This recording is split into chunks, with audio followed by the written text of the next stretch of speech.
Boys at 6:07. Tony, Dick, and Ron. Part 1. Happiness is not based on oneself. It does not consist of a small home, of taking and getting. Happiness is taking part in the struggle, where there is no borderline between one's own personal world and the world in general. Lee H. Oswald, in a letter to his brother. In the Bronx. This was the year he rode the subway to the ends of the city, 200 miles of track. He liked to stand at the front of the first car, hands flat against the glass. The train smashed through the dark. People stood on local platforms staring nowhere, a look they'd been practicing for years. He kind of wondered, speeding past, who they really were. His body fluttered in the fastest stretches. They went so fast sometimes he thought they were on the edge of no control. The noise was pitched to a level of pain he absorbed as a personal test. Another crazy-ass curve. There was so much iron in the sound of those curves he could almost taste it, like a toy you put in your mouth when you were little. Workmen carried lanterns along adjacent tracks. He kept a watch for sewer rats. 1/10 of a second was all it took to see a thing complete. Then the express stations, the creaky brakes, people bunched like refugees. They came wagging through the doors, banged against the rubber edges, inched their way in, were quickly pinned, looking out past the nearest heads into that practiced oblivion. It had nothing to do with him. He was riding just to ride. 149th, the Puerto Ricans. 125th, the Negroes. At 42nd Street, after a curve that held a scream right out to the edge, came the heaviest push of all. Briefcases, shopping bags, school bags, blind people, pickpockets, drunks. It did not seem odd to him that the subway held more compelling things than the famous city above. There was nothing important out there, in the broad afternoon, that he could not find in purer form in these tunnels beneath the streets. They watched TV, mother and son, in the basement room. She'd bought a tinted filter for their Motorola. The top third of the screen was permanently blue. The middle third was pink. The band across the bottom was a wavy green. He told her he'd played hooky again, ridden the trains out to Brooklyn, where a man wore a coat with a missing arm. Playing the hook, they called it here. Marguerite believed it was not so awful, missing a day now and then. The other kids ragged him all the time, and he had problems keeping up, a turbulence running through him, the accepted fact of a fatherless boy. Like the time he waved a penknife at John Edwards' bride. Not that Marguerite thought her daughter-in-law was worth getting into a famous feud about. She was not a person of high caliber, and it was just an argument over whittling wood, over scraps of wood he'd whittled onto the floor of her apartment, where they were trying to be a family again. So there it was. They were not wanted any more, and they moved to the basement room in the Bronx, the kitchen and the bedroom and everything together, where blue heads spoke to them from the TV screen. When it got cold, they banged the pipes to let the super know. They had a right to decent heat. She sat and listened to the boy's complaints. She couldn't fry him a platter of chops any time he wanted, but she wasn't tight with the lunch money, and even gave him extra for a funny book or subway ride. All her life she'd had to deal with the injustice of these complaints. Edward walked out on her when she was pregnant with John Edward because he didn't want to support a child. Robert dropped dead on her one steamy summer day on Alvar Street, in New Orleans, when she was carrying Lee, which meant she had to find work. Then there was grinning Mr. Ekdahl, the best, the only hope, an older man who earned nearly $1,000 a month, an engineer. But he committed cunning adulteries, which she finally caught him out at, recruiting a boy to deliver a fake telegram, and then opening the door on a woman in a negligee. This didn't stop him from scheming a divorce that cheated her out of a decent settlement. Her life became a dwindling history of moving to cheaper places. Lee saw a picture in the Daily News of Greeks diving off a pier for some sacred cross downtown. Their priests have beards. Think I don't know what I'm supposed to be around here. I've been all day on my feet, she said. I'm the one you drag along. I never said any such. Think I like making my own dinner? I work. Don't I work? Barely finding food. I'm not a type that sits around a boo-hoo. Thursday nights he watched the crime shows, Racket Squad, Dragnet, etc. Beyond the barred window, snow driving slantwise through the streetlight. Northern cold and damp. She came home and told him they were moving again. She'd found 3 rooms on 100 and something Street near the Bronx Zoo, which might be nice for a growing boy with an interest in animals. Nature's spelled backwards, the TV said. It was a railroad flat in a red brick tenement, 5 stories, in a street of grim exhibits. A retarded boy about Lee's age walked around in a hippity-hop limp, carrying a live crab he'd stolen from the Italian market and pushing it in the faces of smaller kids. This was a routine sight. Rock fights were routine. Guys with zip guns they'd made in shop class were becoming routine. From his window one night he watched 2 boys put the grocery store cat in a burlap sack and swing the sack against a lamp-post. He tried to time his movements against the rhythm of the street. Stay off the street from noon to 1, 3 to 5. Learn the alleys. Use the dark. He rode the subways. He spent serious time at the zoo. There were older men who did not sit on the stoop out front until they spread their handkerchiefs carefully on the gray stone. His mother was short and slender, going gray now just a little. She liked to call herself petite in a joke she really meant. They watched each other eat. He taught himself to play chess, from a book at the kitchen table. Nobody knew how hard it was for him to read. She bought figurines and knickknacks and talked on the subject of her life. He heard her footsteps, heard her key in the lock. Here's another notice, Marguerite said, where they threaten a hearing. Have you been hiding these? They want a truancy hearing, which it says is the final notice. It says you haven't gone to school at all since we moved. Not one day. I don't know why it is I have to learn these things through the U.S. mails. It's a blow. It's a shock to my system. Why should I go to school? They don't want me there, and I don't want to be there. It works out just right. They are going to crack down. It is not like home. They are going to bring us into court. I don't need help going into court. You just go to work like any other day. I'd have given the world to stay home and raise my children, and you know it.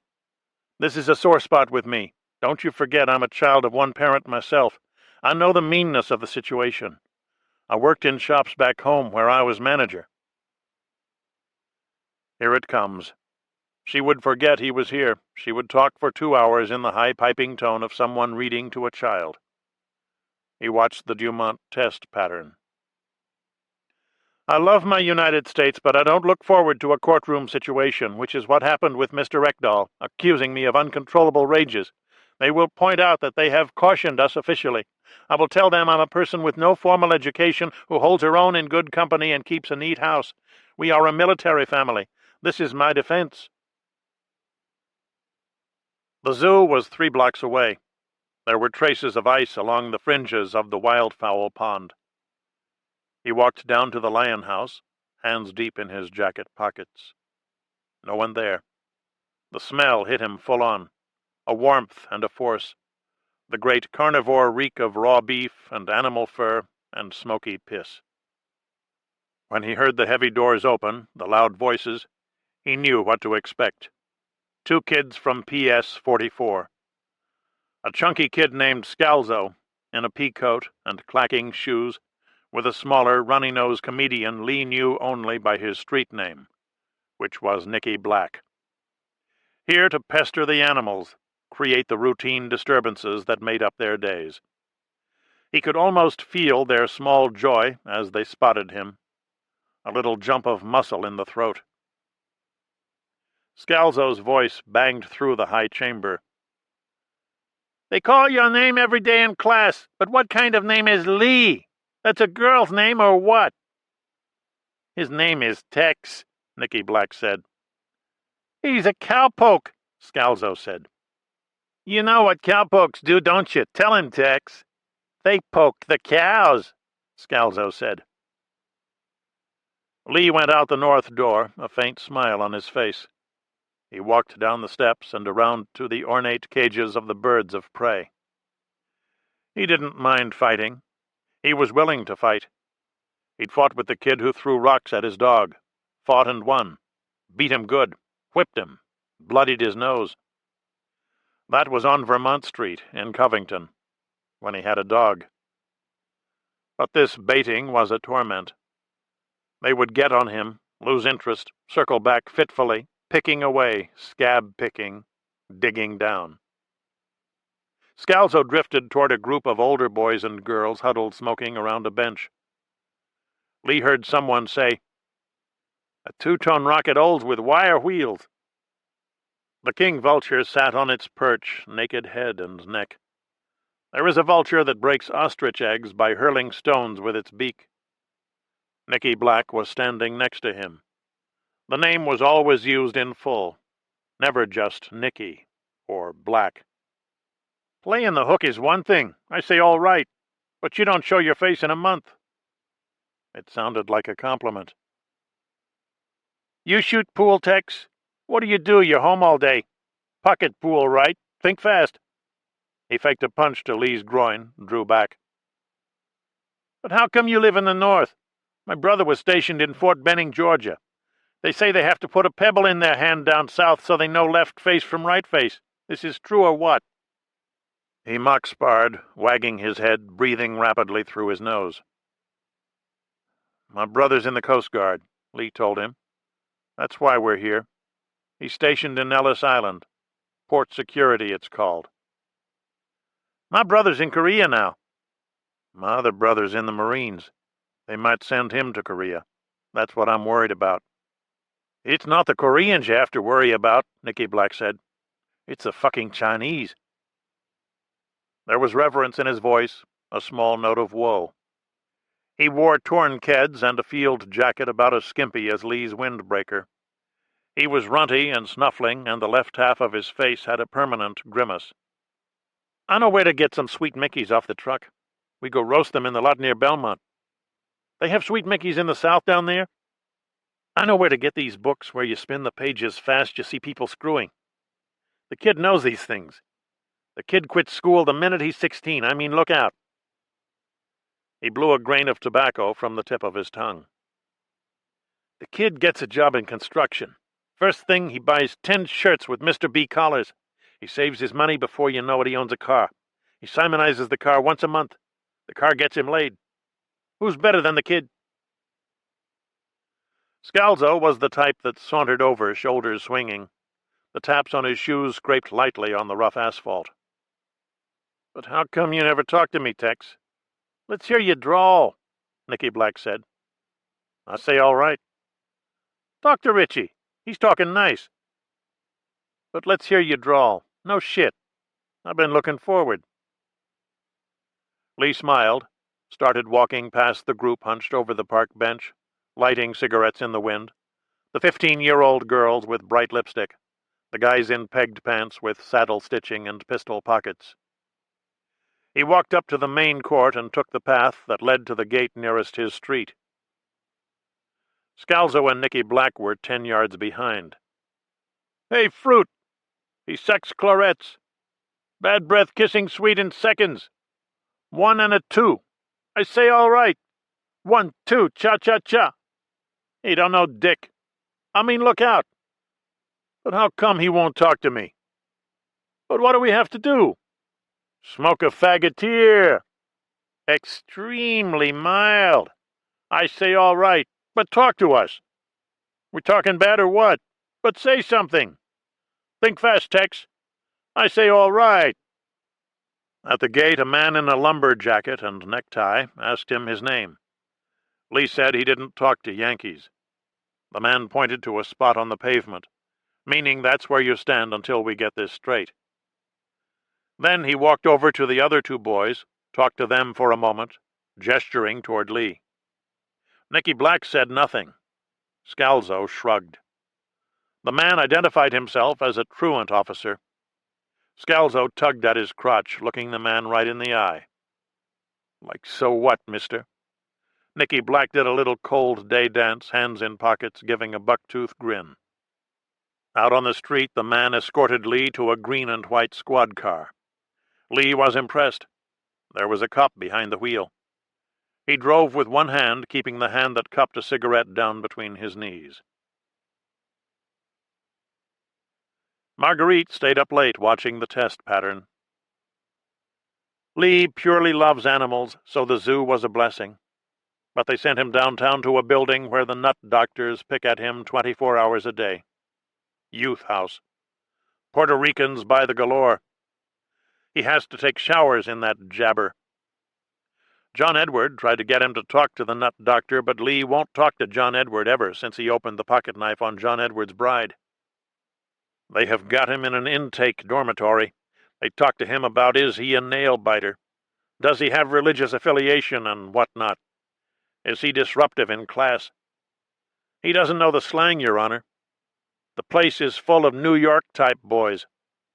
They see my son in Levi's with an accent. Well, many boys wear Levi's. What is strange about Levi's? But they get on him about does he think he's Billy the Kid. This is a boy who played Monopoly with his brothers and had a normal report card when we lived with Mr. Ekdahl on 8th Avenue in Fort Worth. It is a question of adjusting, Judge. It was only a whittling knife, and he did not actually cut her, and now they don't talk. Brothers. This is a boy who studies the lives of animals, the eating and sleeping habits of animals, animals in their burrows and caves. What is it called? Lairs? He is advanced, Your Honor. I have said from early childhood he liked histories and maps. He knows uncanny things without the normal schooling. This boy slept in my bed out of lack of space until he was nearly 11, and we have lived, the two of us, in the meanest of small rooms when his brothers were in the orphans' home, or the military academy, or the Marines and the Coast Guard. Most boys think their daddy hung the moon. But the poor man just crashed to the lawn, and that was the end of the only happy part of my adult life. It is Marguerite and Lee ever since. We are a mother and son. It has never been a question of neglect. They say he is truanting, is the way they state it. They state to me he stays home all day to watch TV. They are talking about a court clinic.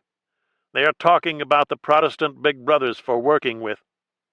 He already has big brothers. What does he need more brothers for? There is the Salvation Army that is mentioned. They take the wrappers off the candy bars I bring my son. They turn my pocketbook all out. This treatment is downgrading. It is not my fault if he dresses below the level. What is the fuss about? A boy playing hooky in Texas is not a criminal who is put away for study. They have made my boy a matter on the calendar. They expect me to ask their permission to go back home. We are not the common drifters they paint us out to be. How on God's earth, and I am a Christian, does a neglectful mother make such a decent home, which I am willing to show as evidence with bright touches and not a thing out of place? I am not afraid to make food last. There is no disgrace to cook up beans and cornbread and make it last. The tight-fisted one was Mr. Ekdahl on Granbury Road in Benbrook when the adultery started. But I am the one accused of excesses and rages. I took back my name, Your Honor, Marguerite Clavery Oswald. We moved to Willing Street then, by the railroad tracks. He did human figure drawings, which were judged impoverished. The psychologist found him to be in the upper range of bright normal intelligence. The social worker wrote, questioning elicited the information that he feels almost as if there is a veil between him and other people, through which they cannot reach him, but he prefers this veil to remain intact. The schoolteacher reported that he sailed paper planes around the room. He returned to the 7th grade until classes ended. In summer dusk, the girls lingered near the benches on Bronx Park South.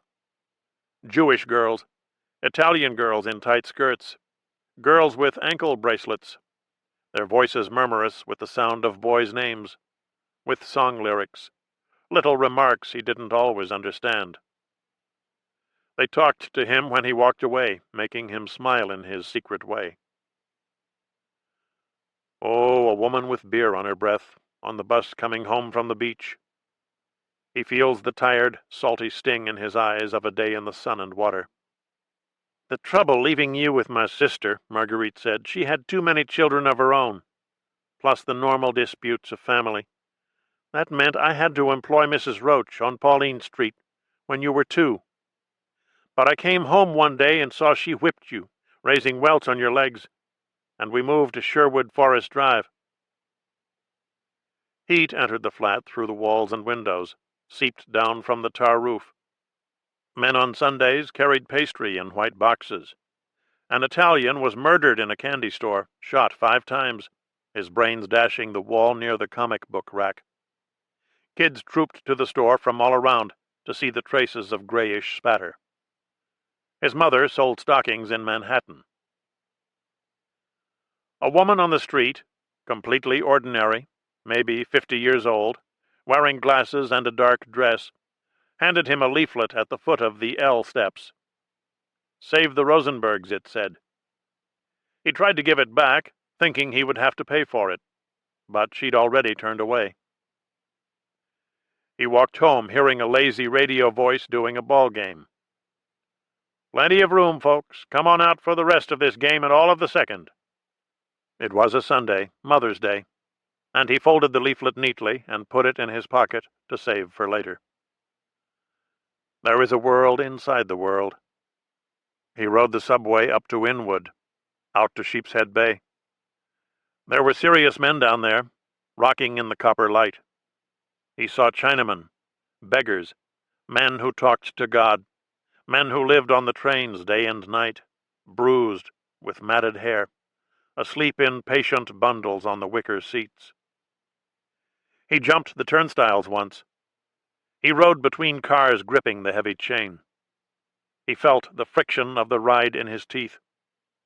They went so fast sometimes. He liked the feeling they were on the edge. How do we know the motorman's not insane? It gave him a funny thrill. The wheels touched off showers of blue-white sparks, tremendous hissing bursts on the edge of no control. People crowded in, every shape face in the book of faces. They pushed through the doors. They hung from the porcelain straps. He was riding just to ride. The noise had a power and a human force. The dark had a power. He stood at the front of the first car, hands flat against the glass. The view down the tracks was a form of power. It was a secret and a power. The beams picked out secret things. The noise was pitched to a fury he located in the mind, a satisfying wave of rage and pain. Never again in his short life, never in the world, would he feel this inner power, rising to a shriek, this secret force of the soul in the tunnels under New York.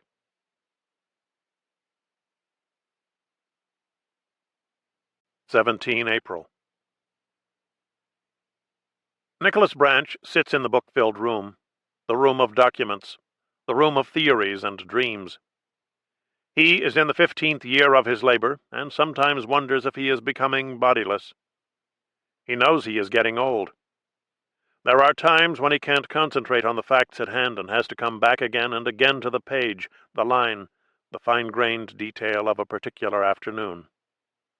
He wanders in and out of these afternoons, the bright hot skies that give tone and depth to narrow data. He falls asleep sometimes, slumped in the chair, a hand curled on the broadloom rug. This is the room of growing old, the fireproof room, paper everywhere. But he knows where everything is. From a stack of folders that reaches halfway up a wall, he smartly plucks the one he wants. The stacks are everywhere. The legal pads and cassette tapes are everywhere. The books fill tall shelves along 3 walls and cover the desk, a table, and much of the floor. There is a massive file cabinet stuffed with documents so old and densely packed they may be ready to ignite spontaneously. Heat and light. There is no formal system to help him track the material in the room. He uses hand and eye, color and shape and memory, the configuration of suggestive things that link an object to its contents. He wakes up suddenly, wondering where he is. Sometimes he looks around him, horrified by the weight of it all, the career of paper. He sits in the data spew of hundreds of lives. There's no end in sight. When he needs something, a report or transcript, anything, any level of difficulty, he simply has to ask. The curator is quick to respond, firm in his insistence on forwarding precisely the right document in an area of research marked by ambiguity and error, by political bias, systematic fantasy. But not just the right document, not just an obscure footnote from an open source. The curator sends him material not seen by anyone outside the headquarters complex at Langley. Material that includes the results of internal investigations, confidential files from the agency's own Office of Security. Branch hasn't met the current curator and doubts if he ever will. They talk on the telephone, terse as snowbirds but unfailingly polite. Fellow bookmen, after all. Nicholas Branch, in his glove-leather armchair, is a retired senior analyst of the Central Intelligence Agency, hired on contract to write the secret history of the assassination of President Kennedy. 6.9 seconds of heat and light. Let's call a meeting to analyze the blur. Let's devote our lives to understanding this moment, separating the elements of each crowded second. We will build theories that gleam like jade idols, intriguing systems of assumption, four-faced, graceful. We will follow the bullet trajectories backwards to the lives that occupy the shadows, actual men who moan in their dreams. Elm Street. A woman wonders why she is sitting on the grass, blood spray all around. 10th Street. A witness leaves her shoes on the hood of a bleeding policeman's car. A strangeness Branch feels that is almost holy. There is much here that is holy, an aberration in the heartland of the real. Let's regain our grip on things. He enters a date on the home computer the agency has provided for the sake of convenient tracking. April 17th, 1963. The names appear at once, with backgrounds, connections, locations. The bright hot skies. The shady street of handsome old homes framed in native oak. American Kitchens. This one has a breakfast nook, where a man named Walter Everett, Jr. was sitting, thinking. Wynne, as he was called, lost to the morning noises collecting around him, a stir of the all-familiar, the heartbeat mosaic of every happy home, toast springing up, radio voices with their intimate and busy timbre, an optimistic buzz living in the ear.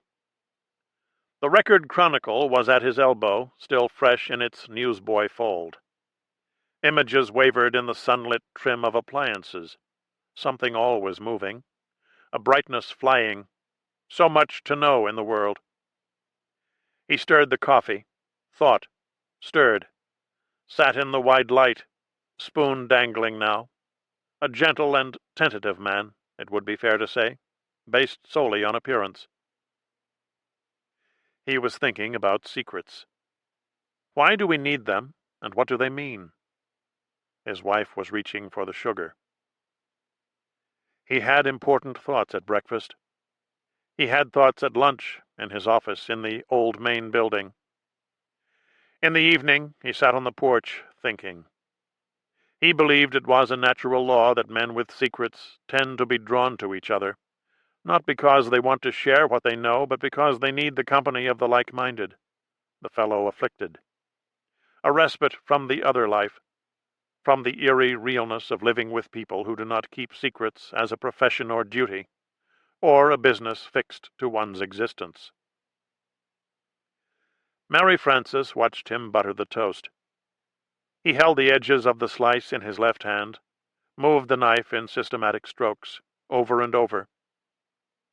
Was he trying to distribute the butter evenly? Or were there other, deeper requirements? It was sad to see him lost in small business, eternally buttering, turning routine into empty compulsion, without meaning or need. She knew how to worry reasonably.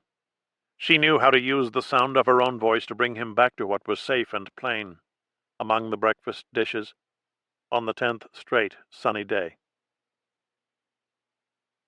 One of the nicest things to watch, and I've never really noticed till we moved here, people coming out of church, just gathering near the steps and talking. Isn't it one of the best things to watch? You thought you'd find outlaws down here. I like it here. You're the one. Men swaggering into saloons, thirsty from cattle drives. I mean churches anywhere. I just never paid attention before. I like to watch people come out of motels.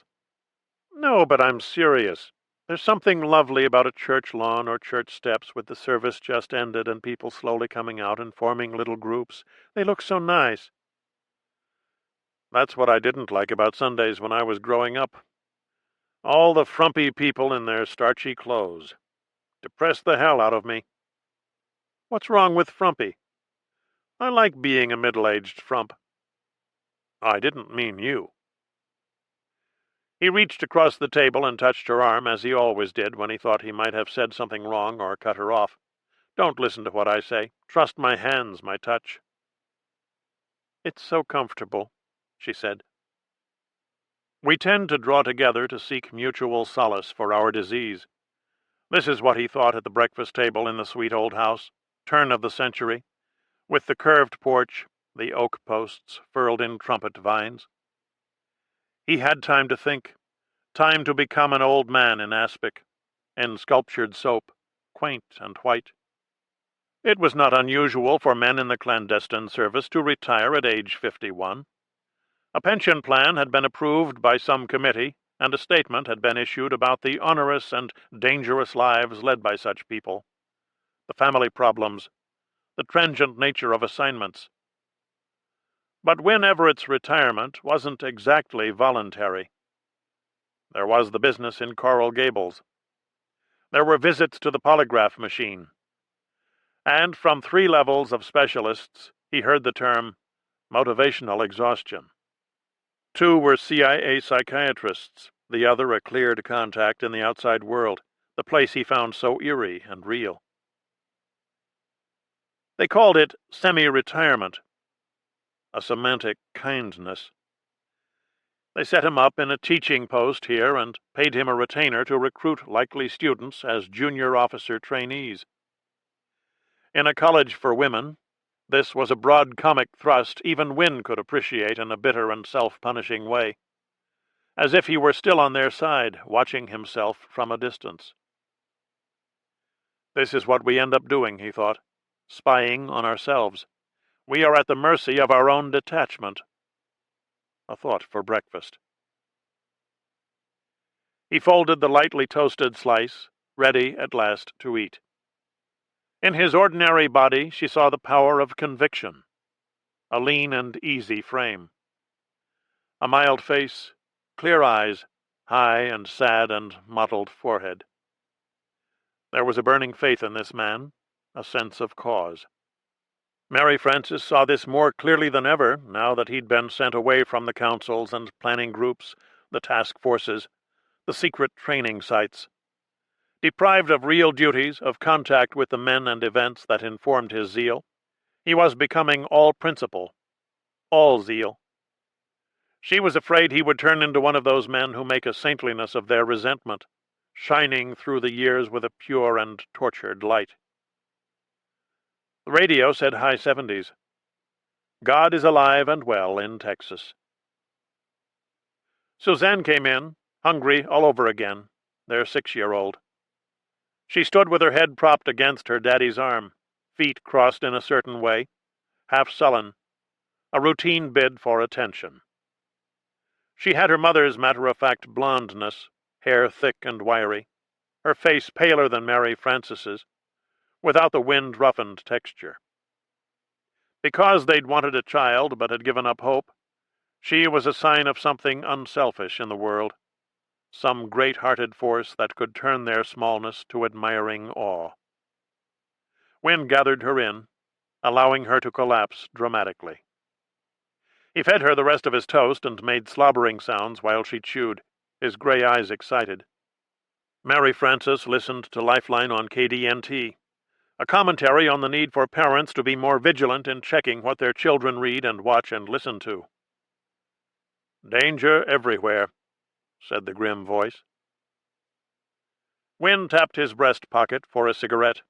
Suzanne hurried out, hearing the school bus. A silence fell, the first of the day's pauses, the first small exhaustion. Then Mary Frances, in her Vayala robe, began to remove things from the table, a series of light, clear sounds hanging in the air, discreet as handbells. The two men sat in Wynne Everett's temporary office in the basement of the Old Main, under a weak and twitchy fluorescent light. Wynne was in shirt-sleeves, smoking, eager to talk, surprised and a little dismayed at the high anticipation he felt, sharing news with a former colleague face to face.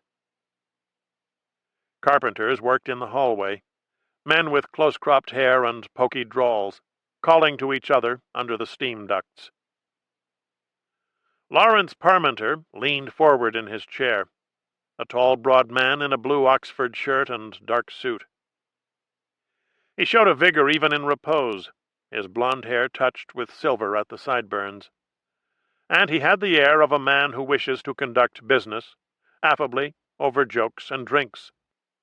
Wynne thought he was an impressive sort of fellow, self-assured, well-connected, one of the men behind the crisp and scintillating coup in Guatemala in 1954, a collector of vintage wines, friend and fellow veteran of the Bay of Pigs. My God, they buried you. Texas Woman's University. Savor the name. What do you teach? History and economics. Somebody in the DDP asked me to check out promising students for them. Foreign girls in particular. If there's a future prime minister here, the idea is we recruit her now while she's still a virgin. Christ almighty. First they hand me over to the psychiatrists, Wynne said. Then they send me into exile. What country is this, anyway? They both laughed. I say the name to myself all the time. I let it flow over me. I linger in its aura. Texas Woman's University, Parmenter whispered almost reverently. Wynne sat nodding. He and Larry Parmenter had belonged to a group called S.E. Detailed, 6 military analysts and intelligence men. The group was one element in a 4-stage committee set up to confront the problems of Castro's Cuba. The first stage, the senior study effort, consisted of 14 high officials, including presidential advisors, ranking military men, special assistants, undersecretaries, heads of intelligence. They met for an hour and a half. Then 11 men left the room, 6 entered. The resulting group, called S.E. Augmented, met for 2 hours. Then 7 men left, 4 men entered, including Everett and Parmenter. This was S.E. Detailed, a group that developed special covert operations and then decided which members of S.E. Augmented ought to know about these plans. Those members in turn wondered whether the senior study effort wanted to know what was going on in Stage 3. Chances are they didn't. When the meeting in Stage 3 was over, 5 men left the room and 3 paramilitary officers entered to form Leader 4. Wynne Everett was the only man present at both the 3rd and 4th stages. Could actually be worse, Parmenter said. At least you're still in. I'd love to be out, completely, once and for all. And do what? Start my own firm. Consult. On what? Secret invasions? Well, that's one problem. I'm something of a tainted commodity. The other difficulty is I have precious little instinct for business ventures. I know how to teach. CIA has a picture of my prelapsarian soul in their files. They looked at it and sent me here. Well, they kept you on, that's the point.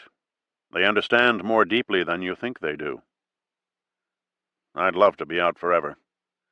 As long as I'm here, I still work for them, even though it's all a poor, sick joke. They'll bring you back, Win. Do I want to be brought back? I don't like the kind of double-minded feeling I have about this thing. Despise them on the one hand, crave their love and understanding on the other. Knowledge was a danger, ignorance a cherished asset. In many cases, the DCI, the Director of Central Intelligence, was not to know important things. The less he knew, the more decisively he could function. It would impair his ability to tell the truth at an inquiry or a hearing, or in an Oval Office chat with the President, if he knew what they were doing in Leader 4, or even what they were talking about or muttering in their sleep. The Joint Chiefs were not to know. The operational horrors were not for their ears. Details were a form of contamination. The secretaries were to be insulated from knowing. They were happier not knowing, or knowing too late. The deputy secretaries were interested in drifts and tendencies. They expected to be misled. They counted on it. The Attorney General wasn't to know the queasy details, just get results. Each level of the committee was designed to protect a higher level. There were complexities of speech. A man needed special experience and insight to work true meanings out of certain murky remarks. There were pauses and blank looks. Brilliant riddles floated up and down the echelons, to be pondered, solved, ignored. It had to be this way, Wynne admitted to himself. The men at his level were spawning secrets that quivered like reptile eggs. They were planning to poison Castro's cigars. They were designing cigars equipped with micro-explosives. They had a poison pen in the works. They were conspiring with organized crime figures to send assassins to Havana, poisoners, snipers, saboteurs. They were testing a botulin toxin on monkeys.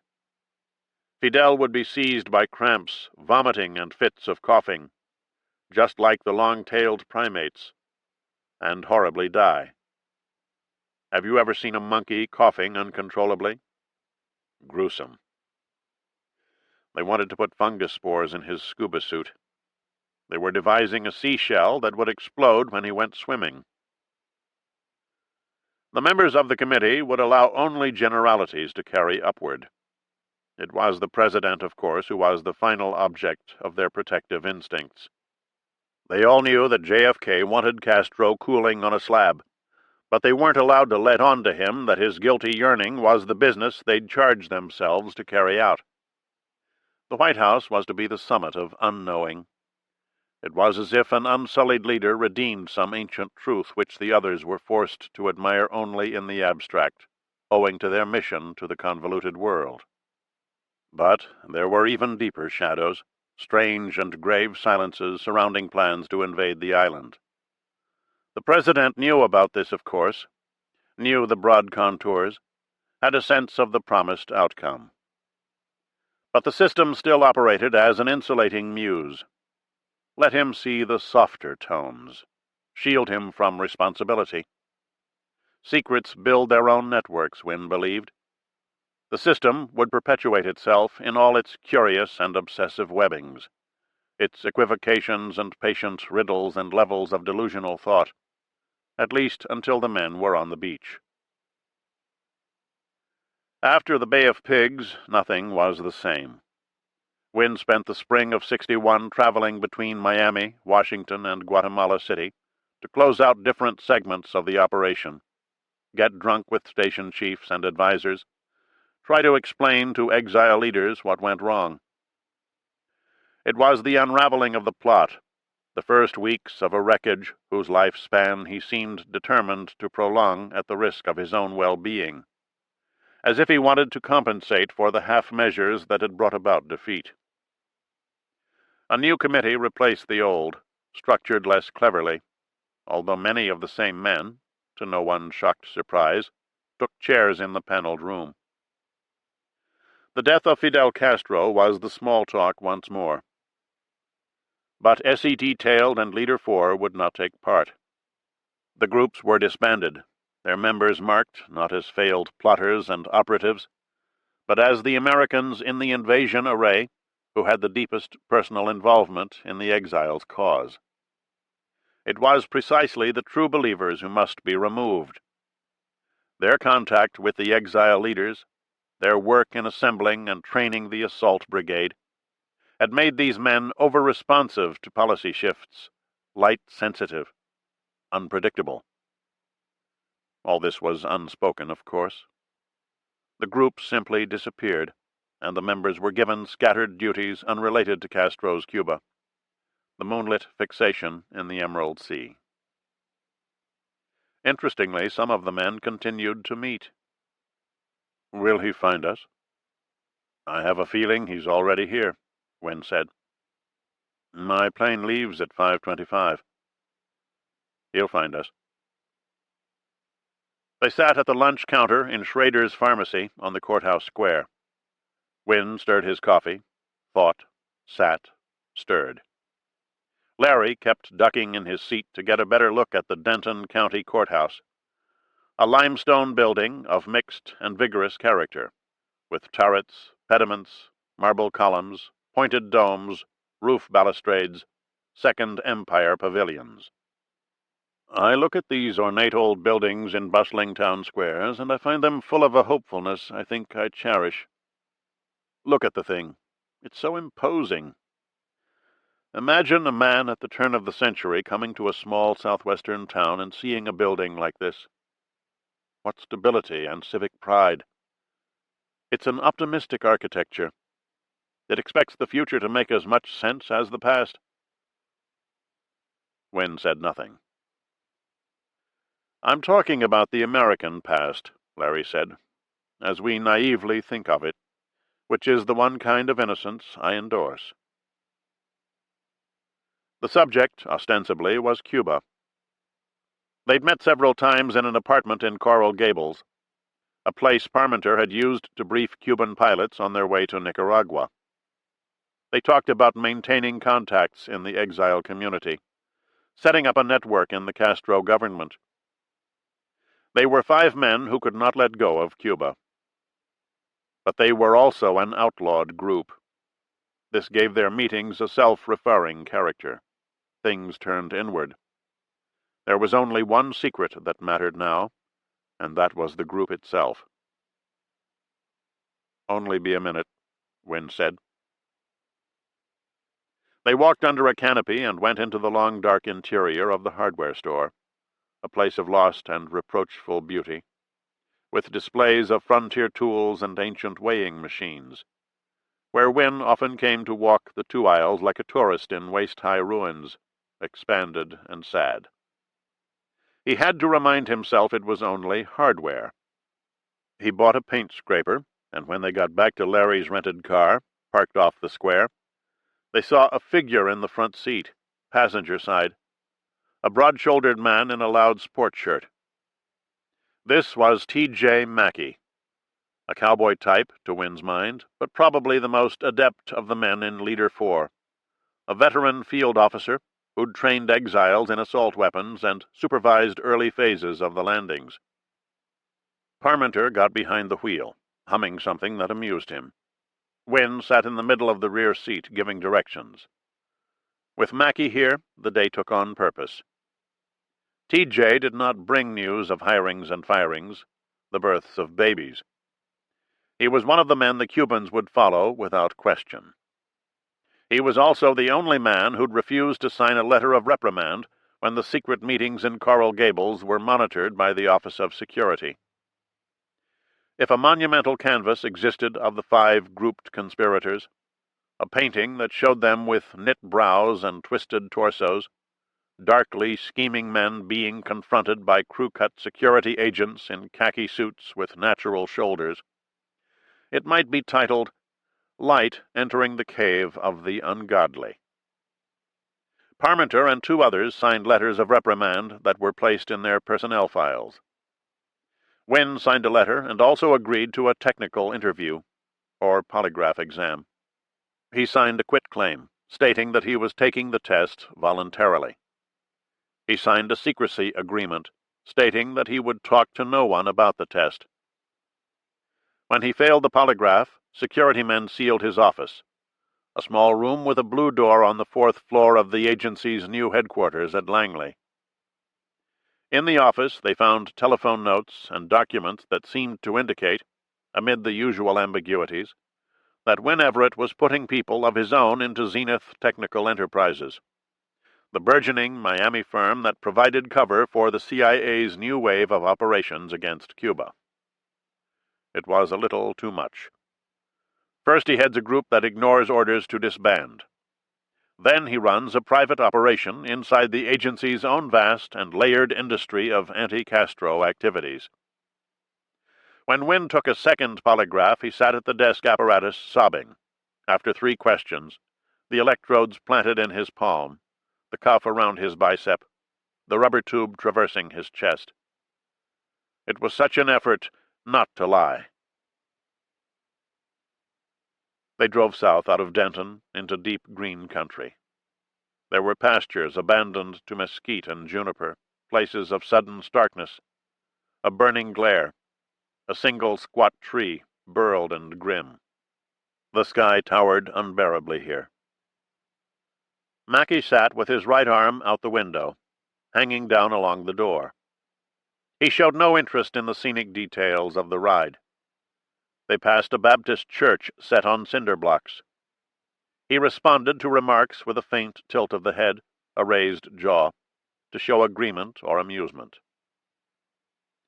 Parmenter said, "There must be people in these old graveyards who came out on wagon trains, circuit riders, Indian fighters. It's pretty country, Wynne. What the hell, why not settle in, raise your little girl, sign up for the concert and drama series? The school's bound to have one." "No, I mean it." Eyes in the rearview mirror. The psychiatrists were not unkind, but they'd made him aware of illness and disease. They carried disease with them. They were ill themselves. There were areas of their faces they'd neglected to shave carefully. He didn't have the heart to tell them. They were nice men, but incomplete, or too complete. He saw the microscopic hairs so clearly. Motivational fatigue. The agency was tolerant of such problems. The agency understood. The truth was he hadn't placed agents in Zenith Technical Enterprises. His old team was already there, working with new case officers, prepared to run sea raids from secret bases in the Keys. But the evidence, thin, sketchy, incidental, was too far-reaching in principle to be convincingly denied by a man in his condition. It was easier to believe than to deny. They'd deciphered his notes, read his typewriter ribbons. Could he tell them he loved Cuba, knew the language and the literature? They had the contents of his burn bags. How could he make them see there was nothing to his scheme but the marginal notes of a diehard and fool? He took off his jacket, folded it lengthwise and then top to bottom, and dropped it on the seat next to him. He tapped his shirt pocket for a cigarette. They went along a farm-to-market road and crossed the old Alton Bridge, over Hickory Creek. Wynne indicated a right turn. They went down a red dirt road that ran a quarter of a mile under a thick canopy of post oaks and hickories. Woods on one side, pasture on the other. Larry eased the car to a stop alongside the rail fence. Wynne lit a cigarette, leaning forward from the middle of the seat. The 2 men up front sat with their heads tilted slightly toward him, although neither turned at any time to look back. When my daughter tells me a secret, Wynne said, her hands get very busy. She takes my arm, grabs me by the shirt collar, pulls me close, pulls me into her life. She knows how intimate secrets are. She likes to tell me things before she goes to sleep. Secrets are an exalted state, almost a dream state. They're a way of arresting motion, stopping the world so we can see ourselves in it. This is why you're here. All I had to do was provide a place and time. You came without asking why. You didn't consider the risks to your careers associating with Walter Everett, Jr. after what's happened. You're here because there's something vitalizing in a secret. My little girl is generous with secrets. I wish she weren't, frankly. Don't secrets sustain her, keep her separate, make her self-aware? How can she know who she is if she gives away her secrets? The two men waited. The invasion failed because high officials didn't examine the basic assumptions. They got caught up in a spirit of compelling action. They were eager to accept other men's perceptions. There was safety in this. The plan was never clear. No one was ever responsible. Some of them knew a disaster was in the works. They let it ride. They put themselves out of reach. They wanted it over and done. There was pressure to get all those armed exiles out of Florida and into goddamn Cuba. I'm not sure anybody thought about what happens to them after we drop them off at the beach. That's where we came in. We were on the airfields or the ships, or we were locked in barracks with the exile leaders. They had brothers and sons among the dead, and there were armed American soldiers keeping them from leaving the barracks at Opelika. What could I tell those men? I felt like a messenger of plague and death. Then the long, slow fall. I wanted to sanctify the failure, make it everlasting. If we couldn't have success, let's make the most of our failure. That's what we were doing at the end when we tried to keep things going. Just an empty exercise. They waited. They were patient and attentive. The movement needs to be brought back to life. These operations the agency is running out of the Keys are strictly pinpricks. We need an electrifying event. JFK is moving toward a settling of differences with Castro. On the one hand, he believes the revolution is a disease that could spread through Latin America. On the other hand, he's denouncing guerrilla raids and trying to get brigade members to join the U.S. Army, where someone can keep an eye on them. If we want a second invasion, a full-bore attempt this time, without restrictions or conditions, we have to do something soon. We have to move the Cuban matter past the edge of all these sweet maneuverings. We need an event that will excite and shock the exile community, the whole country. We know Cuban intelligence has people in Miami. We want to set up an event that will make it appear they have struck at the heart of our government. This is a time for high risks. I'm saying be done with half measures, be done with evasion and delay. A pickup came down the road and they rolled up their windows to keep the dust out. The driver gave a half wave without taking his hand off the wheel. They waited for the dust to settle, then rolled down the windows. Wynne paused a moment before beginning to speak again. Some things we wait for all our lives without knowing it.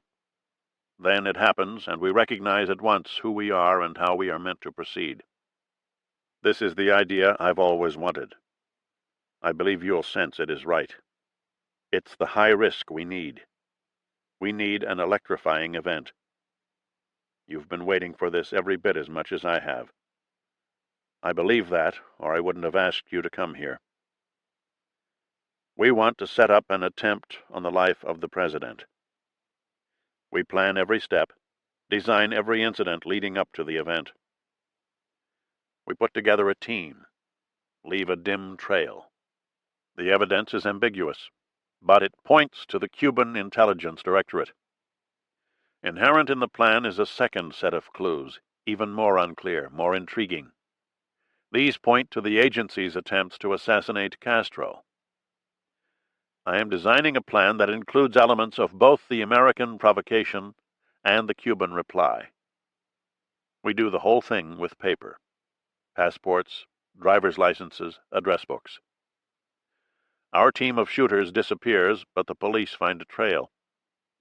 Mail order forms, change of address cards, photographs. We script a person or persons out of ordinary pocket litter.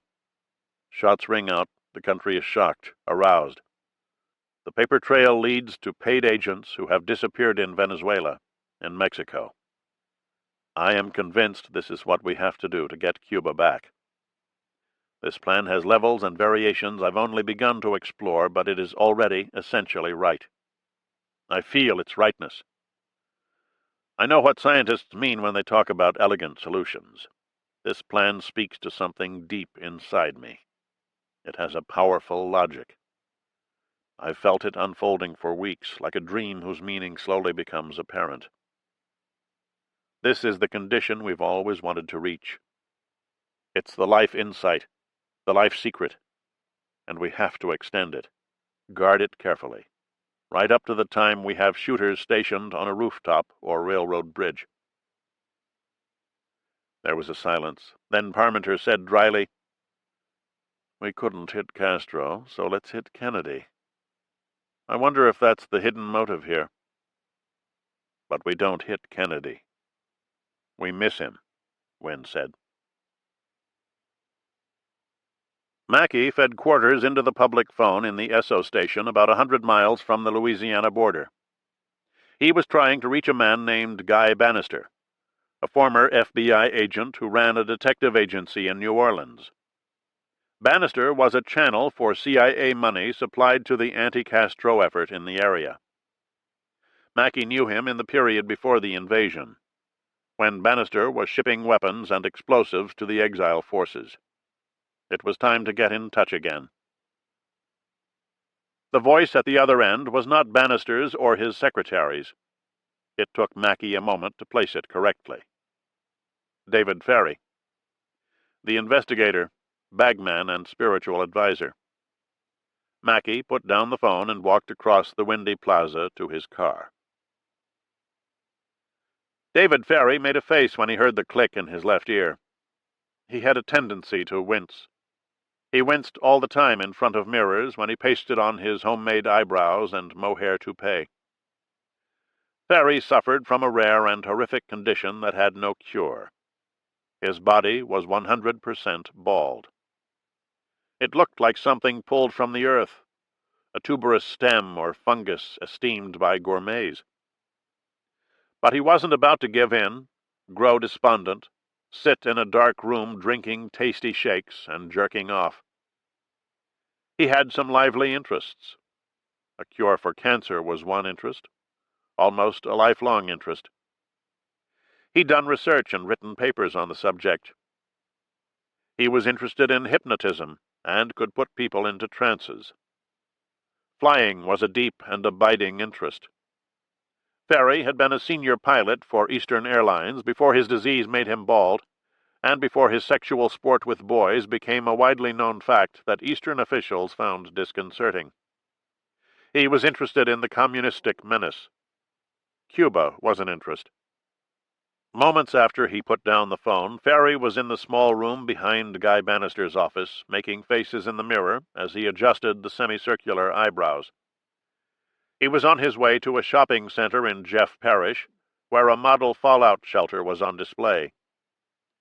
He wanted to check the dimensions, see what kind of supplies they had and how they were stored. He already had rubber bed sheets and a battery radio with Conelrad frequencies clearly marked. He knew about a munitions bunker to the southwest that might be converted to an effective shelter, deep in the ground, isolated, with food and water for many months. It was heart-lifting in a way to think about the bomb. How satisfying, he thought, to live alone in a hole. Not because he resembled a mutant form of life, but just to eke out extra time while all hell thundered on the surface. He'd earned a reward for his unlucky life. Lawrence Parmenter drove toward Love Field in his rented Dodge Dart. He preferred to avoid thinking about Everett's plan for the time being. He listened to the radio, to an evangelist talking about retail prayer and wholesome prayer. Pray for yourself. Pray for the world. Wynne was a bright man, dedicated, loyal to the cause. Bright. Very bright. But he'd suffered some kind of nervous collapse. Happens all the time. He seemed well now, alert, in full control. But an idea needs time to reveal its facets, its shifting lights and fires. Not that Larry meant to let the matter drag. He wanted Cuba back, and the sooner the better. He had interests there. He had rights, claims, hidden financial involvement in a leasing company that had been working toward a huge land deal to facilitate oil drilling. This was before the plucky rebels came out of the hills. He would begin to think about Everett's plan on the flight back to Washington. Sip a beefeater martini, nibble salted nuts, pray for himself, pray for the world. A line from an old drinking song popped into his head. But where from? From Cairo, 1944. Morale Operations, Office of Strategic Services. Larry was part of the Groton, Yale, OSS network of so-called gentlemen spies, many of them now in important agency positions. He was not old money, not quite elect, but still a member, ready to accede to the will of the leadership. They were the pure line, a natural extension of schoolboy societies, secret oaths and initiations, the body of assumptions common to young men of a certain discernible dash. He sang aloud, "Oh, we are the jolly coverts, we lie and we spy till it hurts." He was trying to recall the next line when the first of the airport signs appeared. On the radio, a news announcer said that police were still keeping watch over Major General Edwin A. Walker's home and grounds, following a gunman's attempt to kill the controversial right-wing figure 1 week earlier. There were no new leads in the case.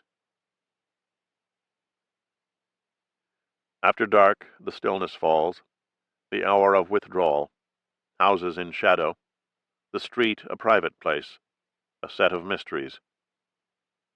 Whatever we know about our neighbors is hushed and lulled by the deep repose.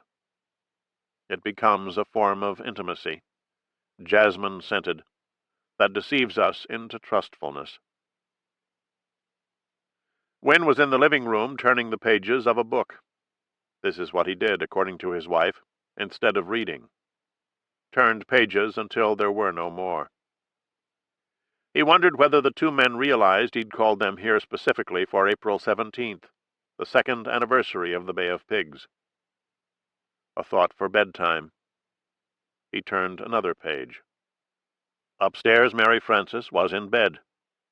She worried about the worn-out rug, thought about breakfast, thought about lunch, tried not to be too foolishly proud of the renovated kitchen, large, handsome, efficient, with its frostless freezer and color-matched appliances, on the quiet street of oak and pecan trees, 40 miles north of Dallas.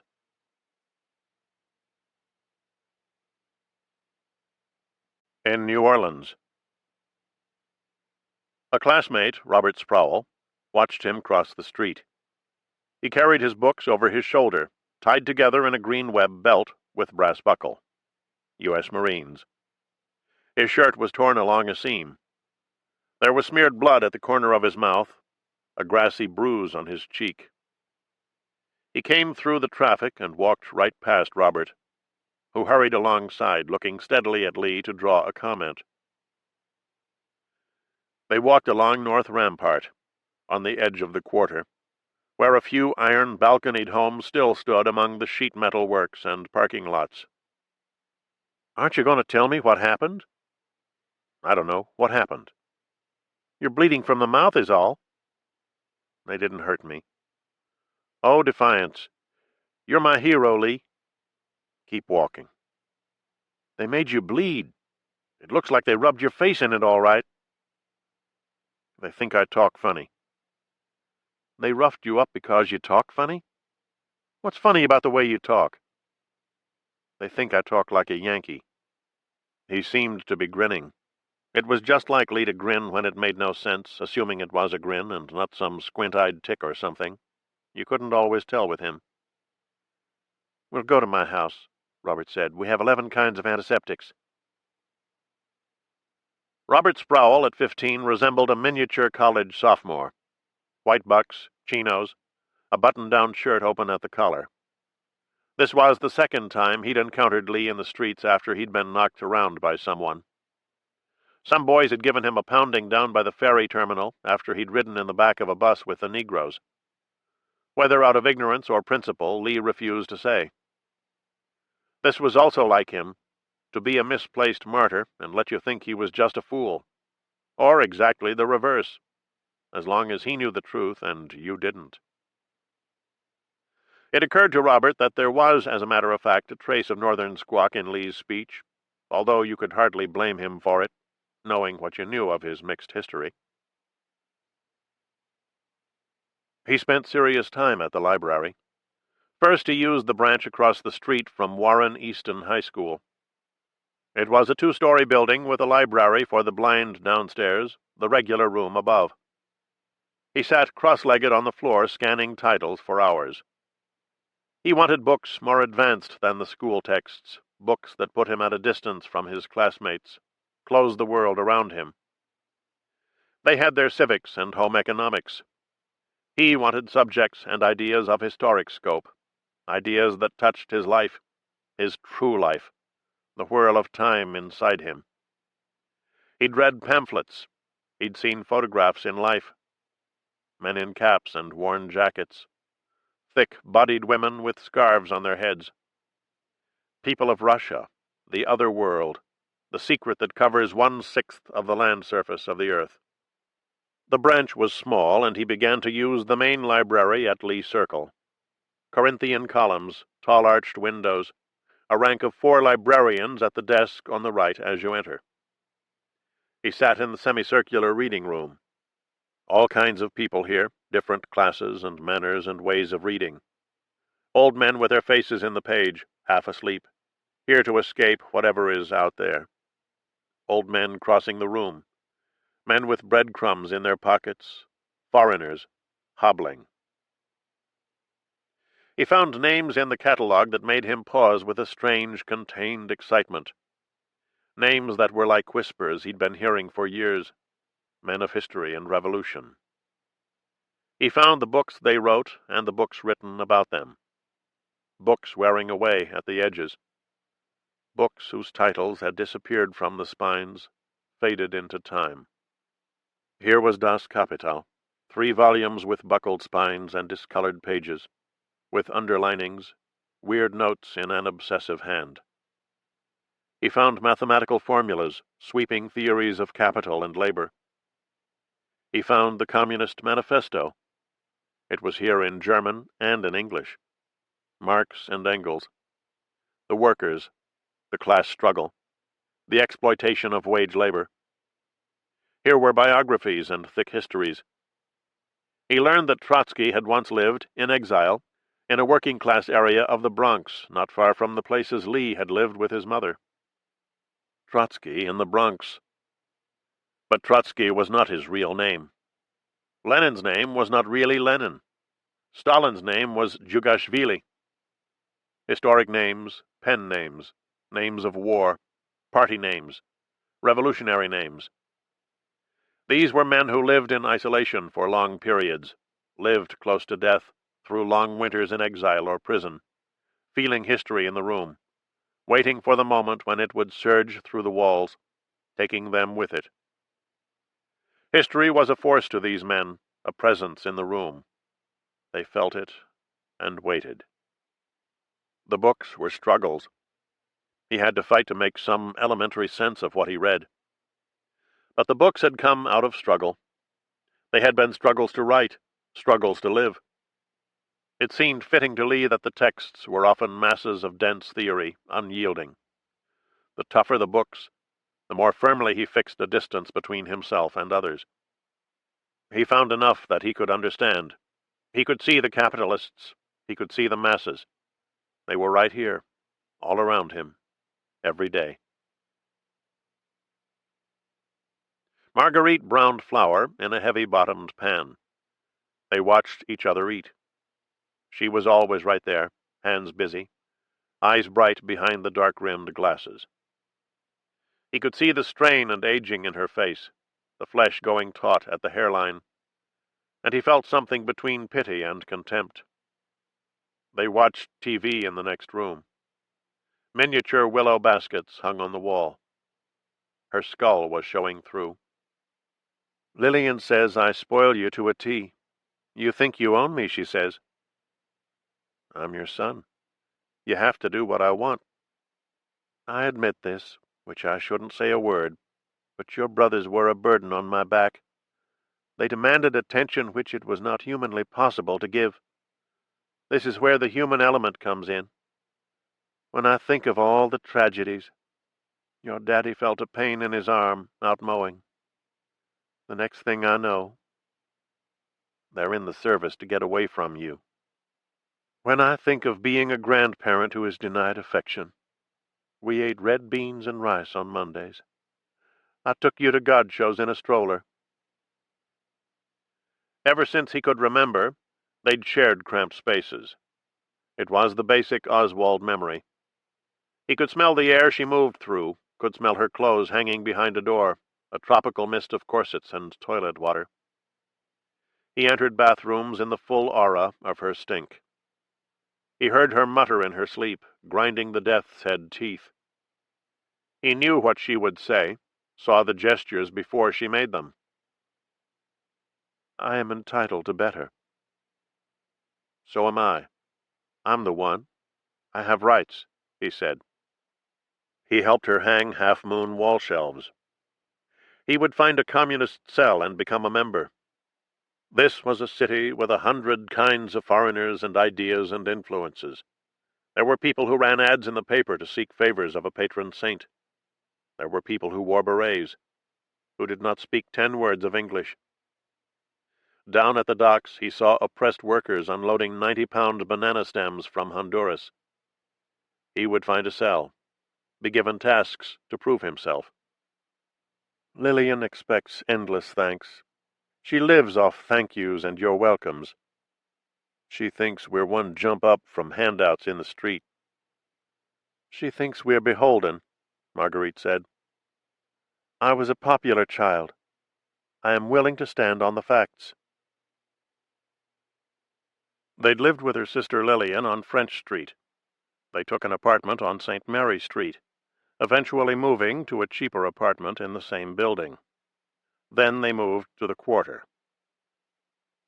He is a quiet and studious boy who demands his meals like any boy.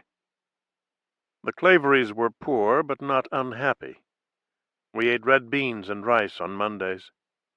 Just because she let us stay a few weeks, I know what she says behind my back.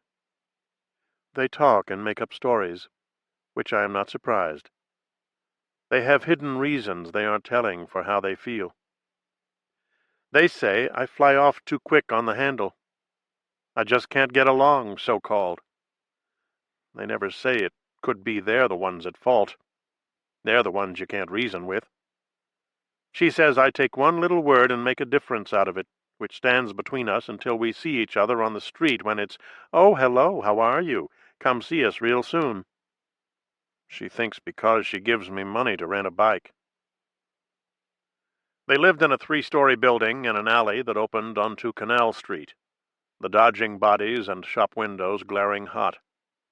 The building had arched entranceways with decorative crests. That's what Marguerite liked most. It was otherwise a sad show. Lee had the bedroom. She took the studio couch. In St. Louis Cemetery No. 1, he sees an old Negro snoring in his stocking feet, body propped against one of the oven vaults, the sun beating down on smashed amber glass. They watched each other eat. He practiced chess moves at the kitchen table. She described houses and yards and furniture way back to the early decades of the century, in New Orleans, where she was raised, a happy child. He knew these things were important. He did not deny the value of what she said or the power of the images she carried with her. These were important things: family, money, the past. But they did not touch his real life, the inward spinning self, and he let her voice fall through a hole in the air. He sees a tough-looking Mexican, or whatever he is, suddenly strike a female pose outside a bar, getting a laugh from his friends. He had his one-volume encyclopedia of the world, which his Aunt Lillian said he read like a boy's novel of the sea. Kinetic energy, Grand Coulee Dam. He would join a communist cell. They would talk theory into the night. They would give him tasks to perform, night missions that required intelligence and stealth. He would wear dark clothes, cross rooftops in the rain. How many people know a killdeer is a bird? He got a letter from his brother Robert, his full brother, who was still in the Marines. He took a page out of his spiral notebook and replied at once, mainly answering questions. He liked his brother, but was certain Robert didn't know who he was. It was the age-old family mystery. You don't know who I am. Robert was named for their father, Robert E. Lee Oswald. That's where his own name came from, Lee. His father was at the end of the Lakeview line, turning to chalk. I took you to God shows to see the flag, the two of us.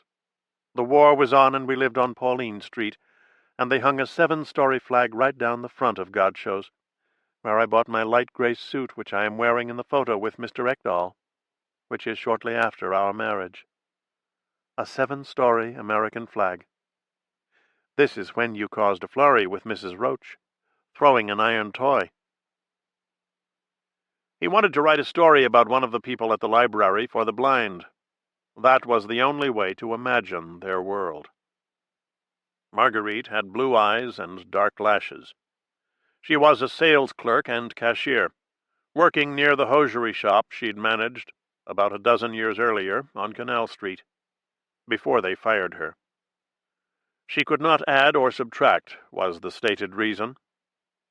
Marguerite knew better, felt the vibrations, heard the whispers of nasty attitude, of grudge against the world, which wasn't as bad as the time she was fired from learners in New York because they said she did not use deodorant.